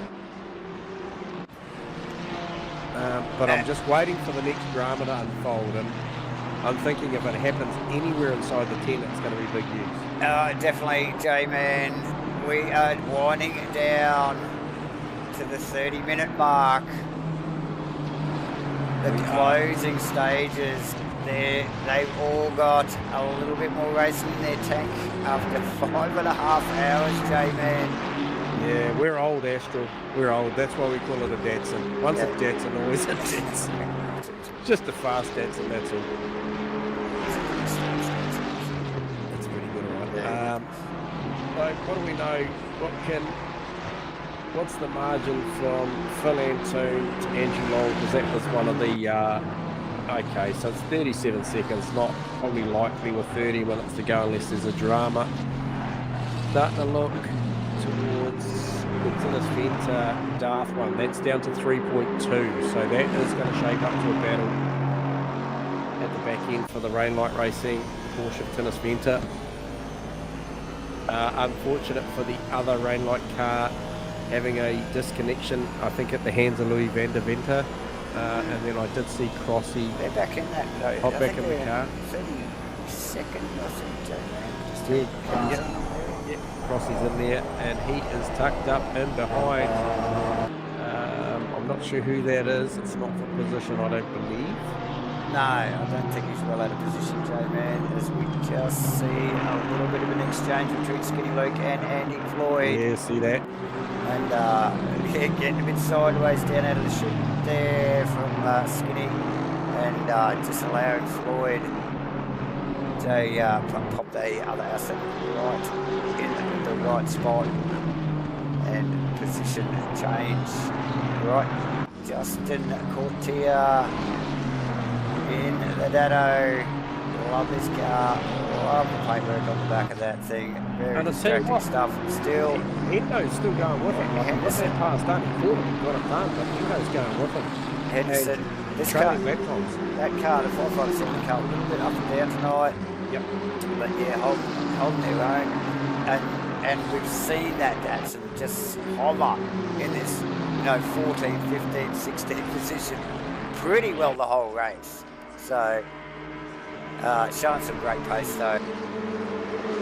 Again, a lot of these guys really... that was tight. Who was that? It was behind Matthew Spinazzi. Who was that? That was really, really close. So, yes, these guys racing right down to the wire. 28 minutes left, ladies and gentlemen. Again, we're going to thank AAES for putting on their 2024 Australasian Endurance Series. You've joined us here for round 2 so far at Paul Ricard. They invited us along for the night. We're enjoying ourselves. We'll thank Sim League and Simtronics Industries and also Rain Light Racing for bringing all this stuff together. Please like and subscribe. Keep hitting the chat box. We've got 27.5 minutes to go, ladies and gentlemen. The race is still on. Yeah, so that car currently sitting in P14, the 459 car, has been brought to our attention that due to hardware issues, that thing has got engine issues as well. So that car's doing bloody well, and could play back into the hands of Nathan Henderson if they've got engine troubles in that car with aggressive downshifting and what have you. So that's still well in there. Yeah, look, I kind of sympathise. If you've got a shifter that's double shifting, right, you can do damage pretty damn quickly. So I'm not sure what their little hiccup is, but yeah, just a little bit of a hardware fault, and make life very difficult for not only you but the engine we're trying to work with here. So if we just watch Justin Willis, actually he's just sitting and heading a train of cars here. I think that is actually the Steve Crossland car just tucked in behind him there, but a few other cars. Matthew Spinazzi being one of them, J-Man, and I think that's one of the lead cars. That's one of the OS boys just tucked up in that group as well. I'm not sure who that is. That might be Anton's car. But good little exchange through the field there. Bruno still out in front as he crosses the line. Again, 171 laps so far, J-Man, with 25 minutes to go. It's a big effort. Mate, what a day. Titus Venter, 1.8 behind Darth now. That, now we're talking. Yeah, he's bringing that margin back. There's 25 minutes to go. He hasn't given up on this. Needs to be disciplined though. We have seen this car cop a drive through. Doesn't need one now. That's the reason he's back where he is. Yep. Yes, and that will be front of mind, won't it, J-Man? He will be well aware of that. Like as much as he is moving forward there, track limits will be definitely right there in his mind. So just watch Liam Cohen come around on some lap traffic. Yep. But doing a stellar job in clean air as far as positions go. Jamie, the OES car across the start-finish line. 171 laps. Spinazzi really put the pressure on Wills now. Yeah. Like, a lot of pressure. That car in between, was it? Yeah, that's the Crossland car. Crossland car. That's one of the Rainlight boys. Yep. Still cross.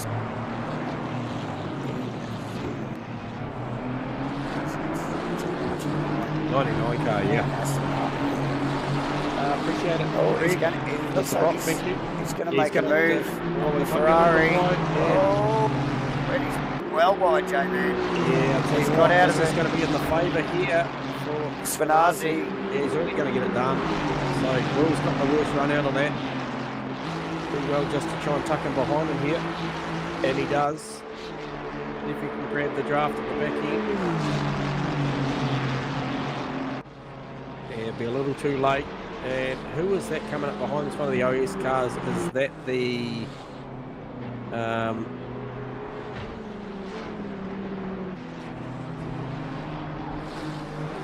Oh, sorry, J-Man. Checking message. Oh, sorry. That must be the... Is that the... Anton, I suspect. Phil Antoon car. Yeah, That's the Maverick car. Yeah, I was suspecting so. That's right. Yeah. Yeah, so Because he's it's just well coming out of through position P6, there. Yeah, Yep. yeah. So, yeah, P6, not too shabby considering J-Man. Yep.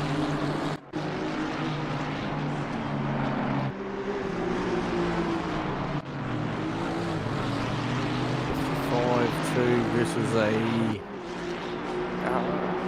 Actually, it was the Jamie Kosa car. It was Kosa. So, Okay. Yep.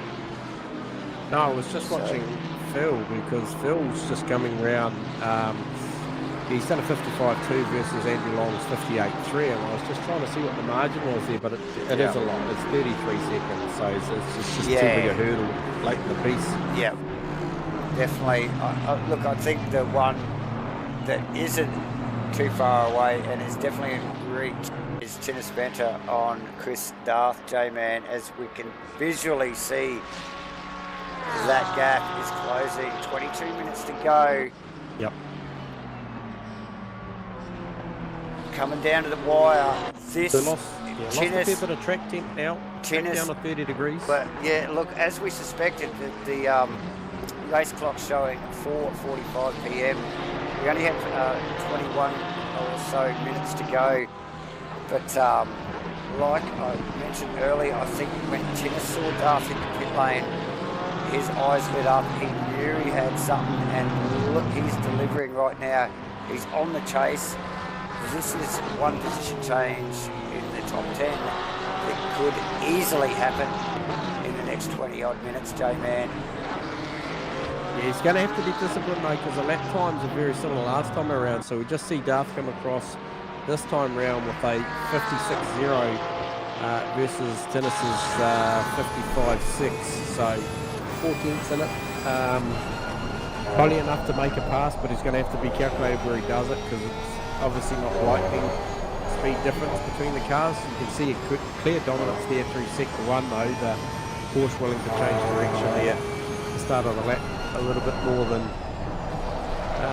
the Ferrari, so right up on them now.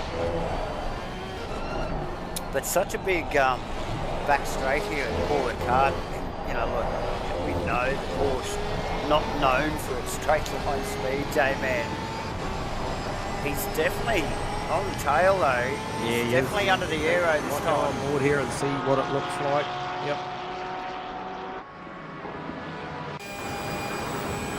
To stay in it for as long as he possibly can here. Yeah, not making much gain there, J-Man. Plenty of punch in that Ferrari, J-Man. Punching a hole through the air, and Tinnis not making any gain. Absolutely nothing at the back end. So, Days and 6 through the right-hander. and so this is where we start to question, you know, wing settings on both those cars. You know, Porsche nimble through the corners, making the gains. How's the tyre sets on these? We know Darth's been into the pits. Has that got a fresher set of tyres on it, J-Man? Well, this stuff is, you know, we're just tossing out there. But what we do know is that gap is timing, and this battle is on. Oh, he's very, very wide. He's very, very Oh, wide. he's got it. This is going to fire up the inside Oh, here. here we go. Cuts the Will he- door. oh. The final corner tightens it up, and that's it. That's the job slight done. the pressure, J-Man. Yep. Oh, get into Chris there. He'll be kicking himself there, J-Man. Tinnis will want to have his concentration wound right up. he's got that nice work from Tinnis. Unlucky there for Chris, so J-Man. And I would expect Tinnis to clear out here a little bit. He has chased him down. He will be conscious of his, track limits. He's still got back markers. He's still got lap traffic, and we just see one of them off the circuit there. This guy's got to be careful. That's where the fight is, ladies and gentlemen. Yep, you've got Bruno Gallo out there doing his thing in first position, still lapping in the low 55s. Let's give him a little bit of airtime, J-Man. At the moment, yeah. It's hard. Yeah. It's hard to focus on these boys, ladies and gentlemen, when they're in He's another just starting a lap. postcode. Should we see what sort of wheel work he's got? Let's for us? get in car. We'll shut up further. How about that?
Well, there you go, viewers.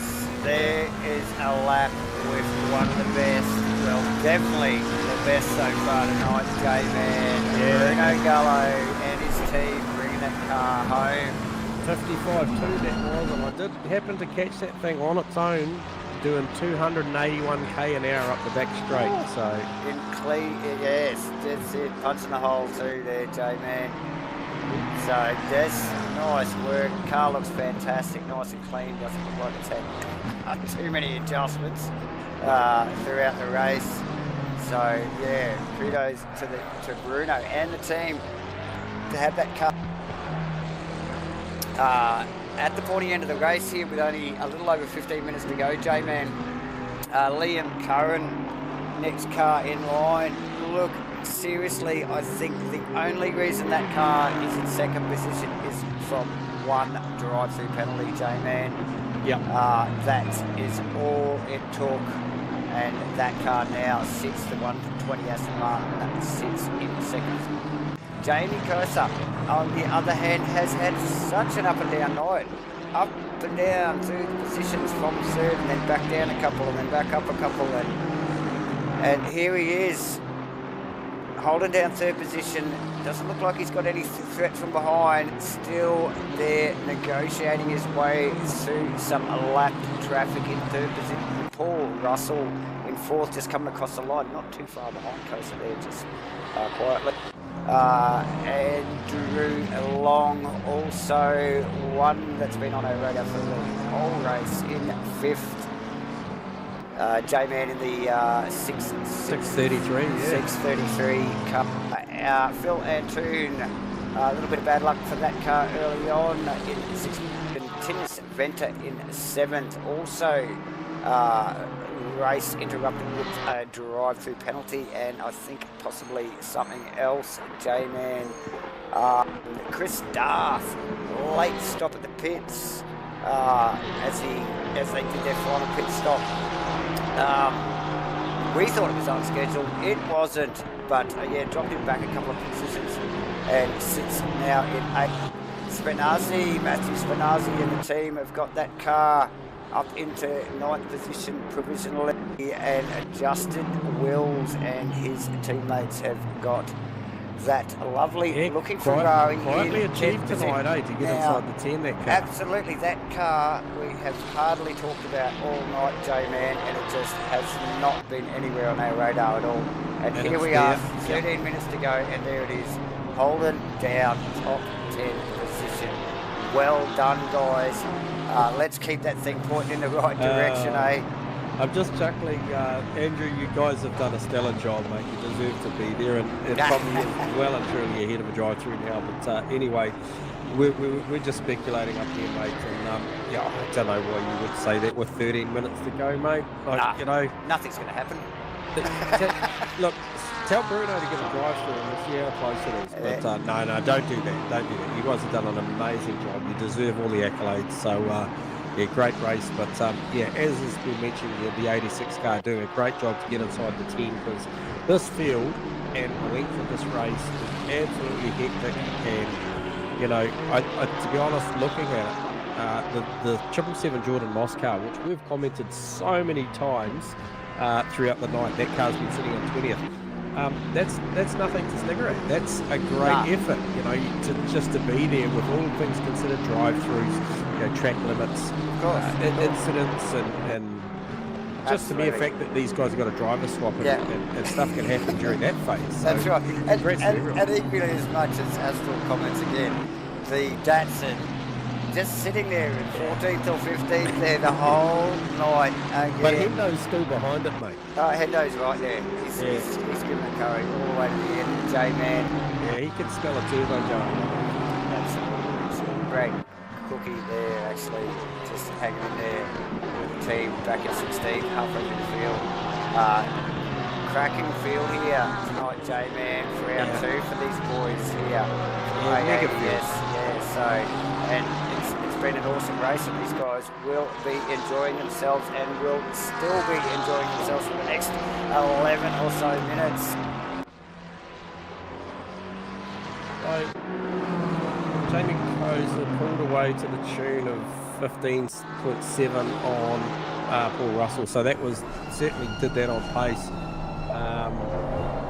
I think the top 5 is definitely cemented at this point. I did have a look at the one car, Phil Lantoon, and it was a good 30-something seconds behind, and I mentioned that was probably a step too far. Dennis Venter, 26.5 seconds behind him, because obviously he rounded up Dennis. Yeah, it's still 30.6 seconds there. So I guess Layla Bell, 1.1 second behind. Yep. Yeah, car's been in good nick. Justin Wills. It's had a few wars. It's been around, I think, once or twice maybe throughout the night, holding down 11th position. Good work from it. She's actually challenging for 10th. Yeah, this is going to go down the 86 car we just spoke about. Yes. So the 87 car we have seen on the stream a significant amount of times, and it is going to go and challenge that 86 car for that top 10. Headlights ablaze, the Porsche. That rubber band wound very tight. Yeah, look at that slip right at the end of the piece. You're going to try and go off track. Inside. That, it's going to happen, though. Fakes to the inside. Oh, he gets well out of it and thinks better of it. Yeah, a little awkward. Danger position for 10th there. So, there you go. Matthew Cutler. Back a shot here on Will Hammond is a fierce battle for 12th and 13th. It's that Porsche again. Yeah, that Porsche. I think that is that Porsche. That is that Porsche. It doesn't have any numbers on it. That's why I think we've struggled with it all night too, man. It's just like, but man, it's been in camera shot a lot tonight. Even when we're not focusing on the car itself, but they haven't. This is for position as well, J-Man. That is Will Hammond. Oh, tight. That's the spot tonight. It's been the spot for many. Make or break. And then obviously the second phase here, a lot of these cars just trying to tuck down the inside here, but pretty much line of stern. Porsche a little loose in the middle of that second phase of the corner, which we've seen a little bit. We saw Tinnis's car a little bit loose there like that. Yeah, I just wanted to tuck up to Tinnis Venter. Has he got around Anton? No, he hasn't. Anton's in traffic. Tinnis. No, there was quite some margin there. I think there was about 25, 26 seconds there, so no real stress there. So we'll get back to that little battle we were just watching. Yes, that was back to the Cutler-Hammond battle, 12th and 13th. Still very respectable. So with a little over 8 minutes to go, this potentially is a position change as well before the end of the race, J-Man. We just saw Leila Bell take 10th position of Justin Wills, should I say? Yep. And we've got that pink BMW in battle again, so that's Skinny Luke with Sean Brimblecombe again. So those two are going at it too. So as you were with that one's probably a little bit closer, but not much in it. Leila Bell has dropped back again. No. She's in 10th. Yep, that's right. Sorry.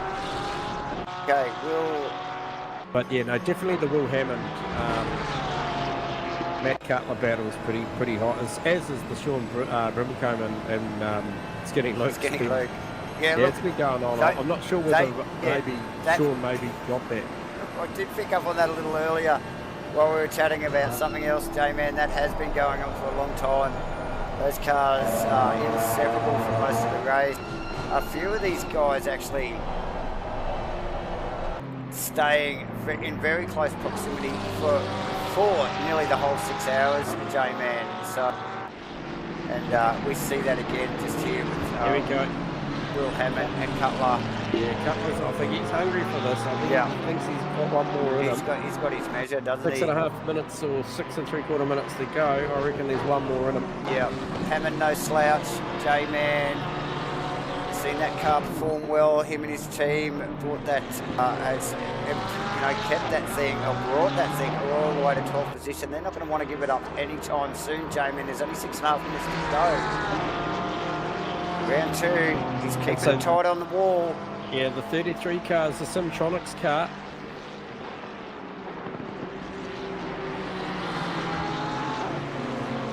He's looking for different lines. He got quite a good run through there. Just open the steering up. Just got a slightly different entry and open the steering up on the exit just to give him a bit more traction off the run off that corner. Looks down to the inside, shows the nose, but not close enough. So have another look as they come back out onto the back straight and maybe see if we can tuck that Porsche up. It's this little one here, and that sets him up for the next corner. It's this one here, should I say, or both those really, that double apex. Sets him up for this, the run onto the straight. Yeah, both got a good run though, J-Man. Both got a good run, yeah. So the Ferrari sort of looking to, break the draft there. Break the draft. He knows what the Porsche's got in the toe, so. Yeah, and look, traditionally we know the Porsche not punching in a straight line. He's just got a bit of wing on that thing though now as he gains, but he's going to run out of rage, J-Man. I think he is. Yep.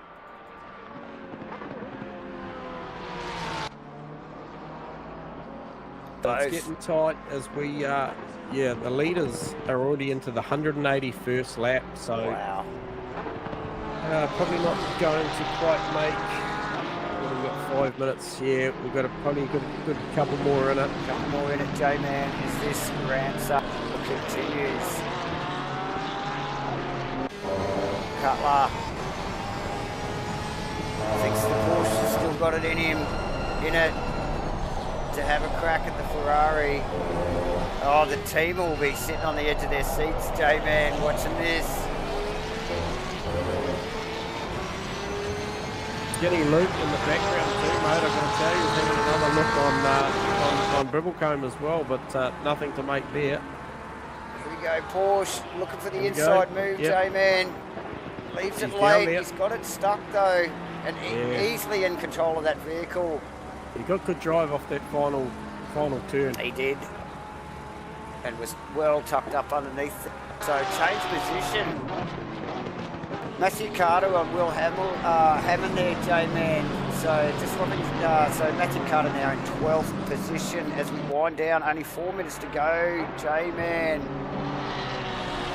Great afternoon here at the AAES Australasian Endurance Series. Round 2, Paul Ricard. Please guys, like and subscribe if you like what you're seeing.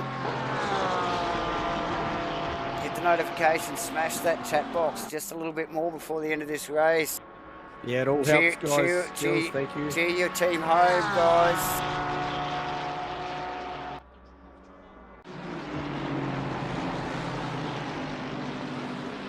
As it winds down.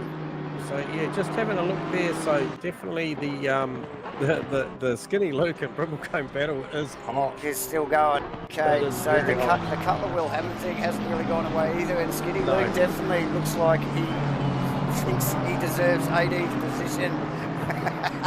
J-Man, as he just wrings the last little bit out of that ass. I tell you what, that BMW just gets out on that straight so well. Oh, just, yeah. Although, here it comes. Here it comes.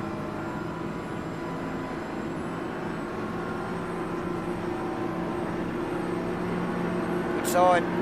He's going to go inside, but then hits the wall of air. Can he get it up there? It'll be a late move. Not quite. BMW too good on the turn-in. Yeah, probably just run out of road there a little bit, J-Man. Yep. Oh, these guys have probably only got, what, another lap after this one? Just pick up on where Bruno is on track. Let's have a quick squeeze at that. So he is, okay, he's in sector 2 now. Yep. Sean's actually been able to make a little gap on Luke there. That'll be this one and one more. Yeah. And then that will be all she wrote for the 6 hour here at AAES. Just been an absolute stellar night. Big effort from all these drivers. You know, I know that some of the teams have only had 2. We saw a mention earlier in the piece from one driver only having himself, so he did his 3.5 hours and stepped out. I think that's an amazing effort. But even the 3 car, there's a lot to think about. We've seen a good 5 degrees fall out of the track tent. So Rob Tron, shout out to Rob Tron there. Going solo for, what was it, 3.5 hours? 3.5 hours, mate. Pull on the pin. But look, we love that because you know what he's doing now. He's sitting back with pizza, watching the stream. So shout out to Rob. Cutler and Hammond still in close proximity, J-Man. Very much. Very quickly running out of time here to make any difference as we wind down. Under a minute to go. French very close. Where is he? Josh French. The leader is on the final lap now. Give it all you can. Okay, so we might have got that job just done then. Quite possibly.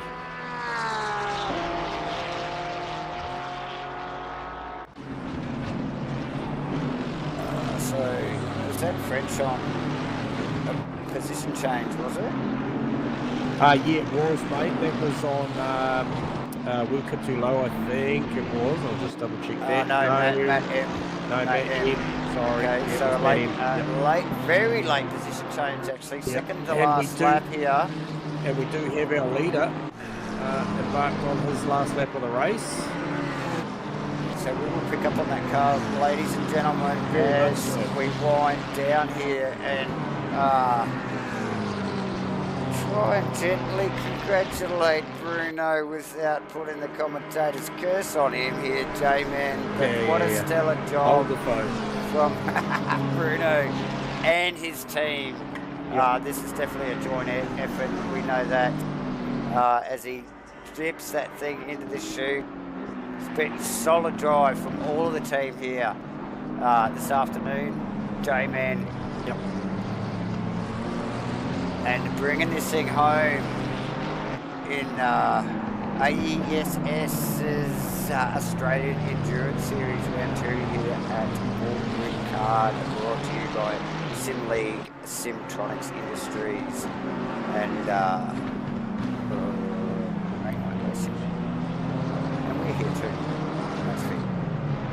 J-Man. We're here. You're still here. So as straight up curse, you reckon? No, you're good. Good. Here he comes to take an amazing victory at Paul Ricard. 6 hours. Stellar effort, J-Man, and he looks happy as he leaves that car. Good effort from him. As I can still see just in the background there, Cutler and Hammond going at it. And so awesome effort. Liam Curran, second position car, just finalising his lap, this 120 car. Yeah. Like we mentioned, just the slightest of errors gives suffered got pinged with a drive-through penalty, and pretty well that is that time between those two cars there. That drive-through penalty. It's probably a bit more, but anyway, nonetheless, I think it's a bit more than a drive-through. But anyway, long story short, they all did a great job in that team to back that up. They had a great opening stint.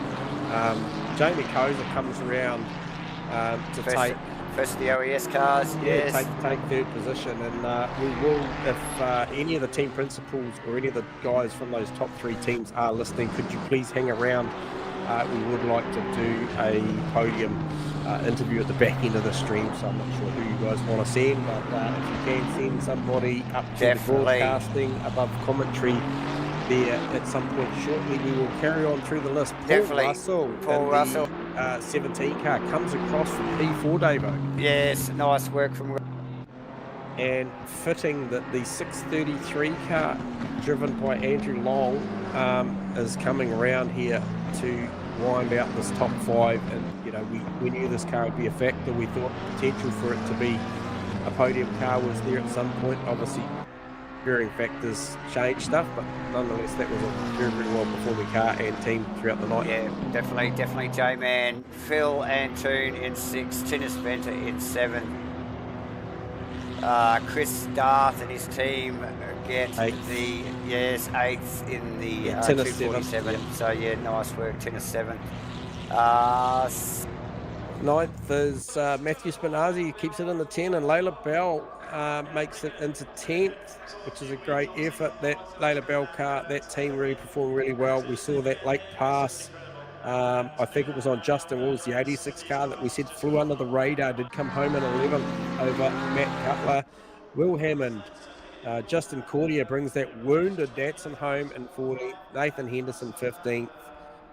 Andy Floyd, Brad Cook, Sean Brimmelcombe, Skinny Luke, and Jordan Moss ends up in, according to me, 19th, but I think it actually is officially 20th. We're just possibly seeing a little bit of shuffling on the official thing. So I will stop there because otherwise I will call it wrong. Yes. But mad respect to everybody that did complete this race and partake, because what a fantastic event that AAS and their partners have put on tonight for round 2 of this endurance series. Absolutely, J-Man. What a cracking afternoon. All around, some awesome racing, and what a great finish. Some late passes there. Look, I've had a ball. I know you have as well, J-Man. Really appreciate these guys inviting us along to have a go. But we have got one more thing we've got to clear up, is maybe some driver interviews with the top 3 here, J-Man. Yeah, so we'll look at doing that, and I'm not sure whether we might have to just quickly jump platforms, Davo, on the team stuff, because we got more guys sitting over there in the Discord. So I'm not sure if we're able to do that technically, if we have the ability. I know I can jump over, but I'm not sure whether you can. So is that what we're doing? If that's what we're doing, we're doing it. And then I'm not sure if I can't drag people in that channel, so I'll just have to check out what's going on there. So if any admin are listening, please, I'm going to jump into the commentators. Okay, we're going to bear with us, ladies and gentlemen, and we will bring you this podium. And yes.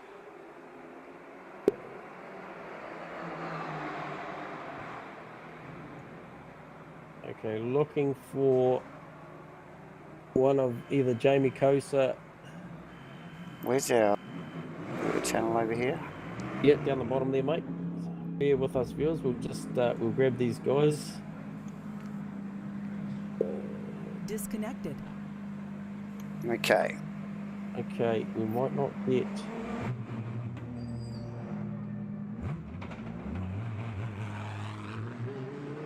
Just trying to see who we've got here. This is going to be a bit of a challenge. Yeah, so again, ladies and gentlemen, we must thank double AES Assetto Australasian Endurance Series for putting this all together. Obviously, that was round 2 at Paul Ricard in the 2024 Australasian Endurance Series 1, I take it, because I'm sure there'll be plenty more to come throughout the year. Obviously, we're here at Match Fit Entertainment with, we got invited along.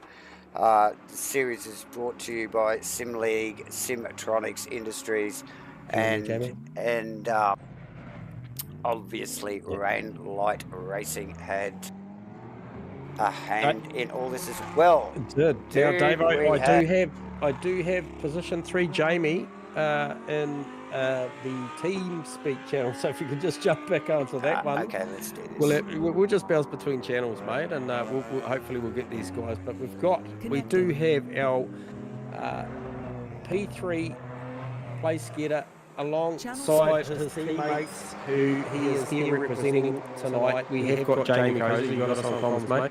I certainly do. Mate, what a fantastic final couple of stints that the team put together, and yourself at the back end. Some great pace. Seeing you punching 54s. You got to be happy with tonight, Jamie. Yep, very happy with that. It's a good job. I think all of us were driving, pretty much, to our potential and minimise the mistakes, and didn't get a drive-through. That's the main thing. And I think that proved critical for some guys tonight. Absolutely. Definitely threw a curveball for some of them in there, and what could have or should have been, but then that happens. But hey, look, I think all of you did a stellar job, and I think just to dig deep, and I mean I don't know what goes on behind the scenes as far as whisper channels and coaching each other, but I'm pretty sure there'd have been a fair bit of that at the back end. Yeah, lots of radio chat telling me what's going on and around, but at the same time we probably didn't encounter blue flags quite as much in that last stint as the rest of the race, so it wasn't too bad. People just keeping an eye that if we're coming up to battles, blue flag battles and things like that, they're obviously in their own race, so just got to be concentrating really, the usual stuff, and managed to get through it. So yeah, pretty happy. Yeah, nice work. So anyone you want to shout out to, mate, your teammates, anything you want to say, because that's just 6 hours there to do what you guys did over the size of that field, mate. It's pretty impressive. So if there's anyone you want to shout out and thank, mate, now's your time. Thank you. Yeah, well, JC, John Carter, and Vic Chan, my teammates, they're fabulous, and I've driven with them in this little championship.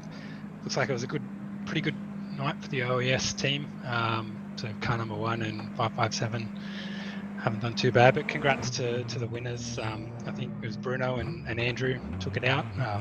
So well done to them as well, and big thanks to Greg and everyone behind the scenes, Meg doing all the work in the background and the shooting. It's it's all going really well. Super smooth, mate. Very impressive. Obviously first one up for us to do something this big, and look, I'm not sure how it all played out for at the other end. We can only gauge it from our end, and it seemed pretty epic and entertaining, because there was always plenty to talk about. Even when the field stretched out, there was still strategy to think about. So congratulations, Jamie, and I appreciate you taking the time for a chat with us, mate, and I'm sure we'll talk again soon. Thanks, fellas, and thanks for jumping in as well. Great job. Cheers, mate. Thank you. Thanks, Jamie. All right, so that is Jamie, and now I can see over the way, I can actually see Andrew Lawrenson. Now, to my knowledge, Andrew Lawrenson is a part of the team that came second. Am I correct? Possibly, Jamie, and I'm new around here. But let's. Hang on. I just got it. Hang on. I'll tell you in a second. Well, it might have to send the racing pigeon out and just do a bit of recon there, ladies and gentlemen. As we're finding our feet here, unfortunately we're using 2 different comms apps, and just causing a little confusing at the back end of the stream here, guys. But we just need to get these guys down for a quick chin wag, a little bit of a debrief post-race in the hot box here with myself and J-Man. And again, we'll obviously thank, Sim League, Simtronics Industries, obviously Rainlight Racing, for putting this all together and inviting Match Fit Entertainment and J-Man and myself along to, basically talk stuff while you guys race for 6 hours. It's been an awesome afternoon. J-Man's trying to rustle up a few more heads for our post-race interviews, but what is to come? Will you see us next week? Well, next race, should I say? Well, who knows? That is up to the community, I suppose. You guys tell the powers to be what you want. Don't forget to like and subscribe if you like what you're seeing. There might be more stuff in the pipeline. J-Man, what do we got? Yeah, look, to be honest, mate, I'm a little limited to what I'm thinking here, so I'm not sure. I'll just try this guy here. I'm pretty sure I can't move anybody, so we're kind of dead in the water here, mate. We have to have a bit of a chat to admin over here at AAES and see if they can hook the boys up. But anyway, we've got one interview done, so what we will do though is we'll give a big, huge shout out to the number 12 car, and that was very, very victorious and a great effort. And then the 120 car also, absolutely, which was Mr. Keys and Mr. Curran and the 120 car. So they did a fantastic job, as did Gallo. I think Andrew Lawrenson, and I'm just trying to remember who else was in there. But anyway, it's been a long day, but we appreciate your and it's a fantastic effort had by all. Absolutely, James. Jay. Try and bring you a little bit more detail around the driver interviews. Should we get the opportunity to do this again? Oh, for sure, J-Man. Yes, look. Oh, sorry, Andrew was 12. Sorry, Mr. Goose, me and Lucas for 120. So congratulations to you guys. Fantastic effort. Yep, definitely, and thanks for you guys persisting. You guys are clearly still watching because you're chatting. Look, yes, J-Man, all this did happen at very late notice, so a couple of little technical issues with the comms, obviously at the end there, just trying to get the boys up here for a chit-chat, but that's okay. We might not get another go at this yet. Who knows what's going to happen for round 3. Here at the AAES Australasian Endurance Series in 2024. Looks like they've got plenty of racing on the calendar, J-Man. So definitely keep your eyes open. Go over and join them on Discord. We will add some Discord invite links Hang on a sec. To the description and some stuff. Hang on a second. The racing pigeon's back. Yep. No, we got one, Mr. Goose. So let's just stand by, callers. Yeah. But you want to jump in the commentary on TeamSpeak if you can, mate. We'll have a quick interview from our P2 or yeah, one? P2. Joined your channel. P2. Yo, Mate. Oh, Liam. Hey. Congrats, man. Congrats. Great effort tonight, man. Like, that was seriously. Give us a bit of insight to the, obviously to your opening stint and then the back end, mate. Like, just give us a little bit of insight to how that played out for you, because, I mean, we weren't driving. We were just up here witnessing it, and I tell you what, was a great opening stint by your team, and then...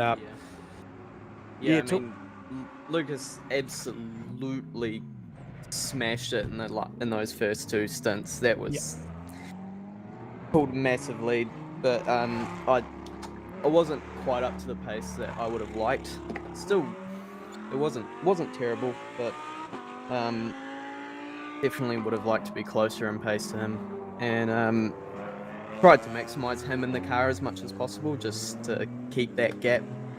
But unfortunately, a minor incident with a one of the lap cars put us off the track and gave us that drive-through. Oh, was that the last cut you had available, mate? Yep. Oh, was. what a shame. I'm actually surprised it didn't happen sooner. Yeah. Okay. We were sitting on 3 warnings, I think, for about probably 4 hours. The sheer pace of the car at the start under Lucas was just amazing. And then when he decided to back it and then, stretch that margin right out, I don't know what that margin was when you came to pit stop, but it was well upwards of maybe high 20s, I think, mate, seconds. Yeah. So it was a great effort from him. And then, but did that last cut come under his watch though? Unfortunately, he was driving. He was. Yeah. Little right giggle there. and then the 12 car put a great strategy together as well. I think they just were pretty disciplined and. Basically, they couldn't have done it any better. I don't think that they did really well, and they absolutely deserved the win. Yeah, it was incredible driving from them.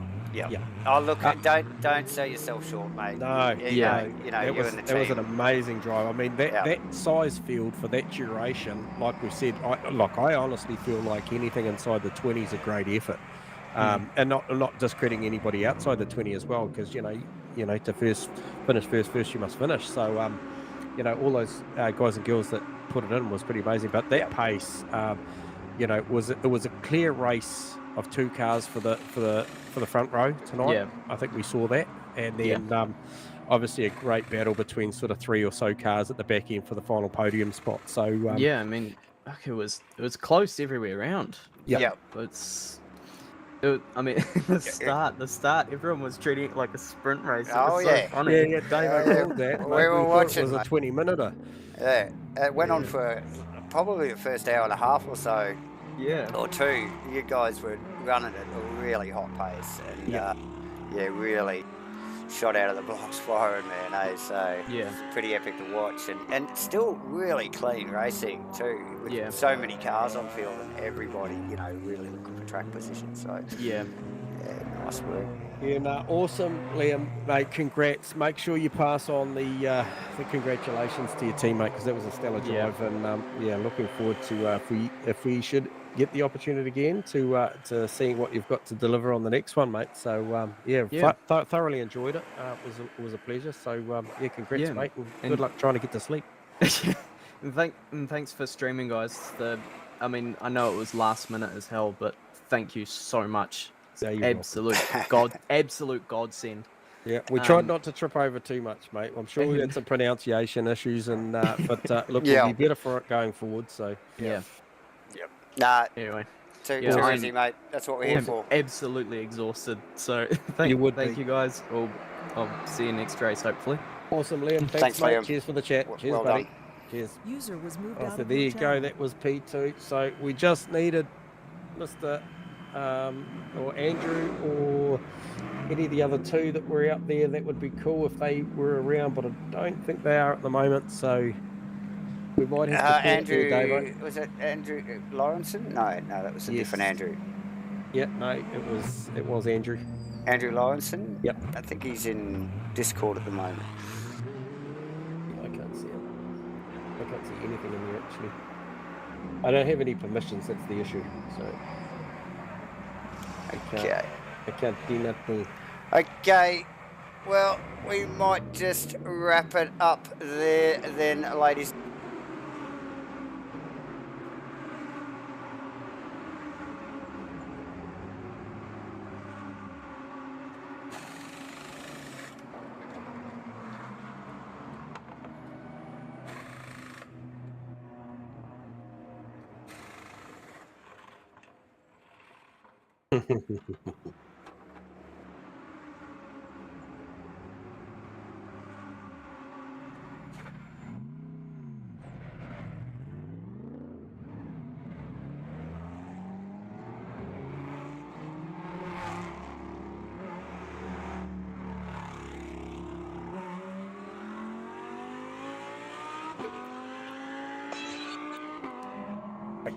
Back in a minute.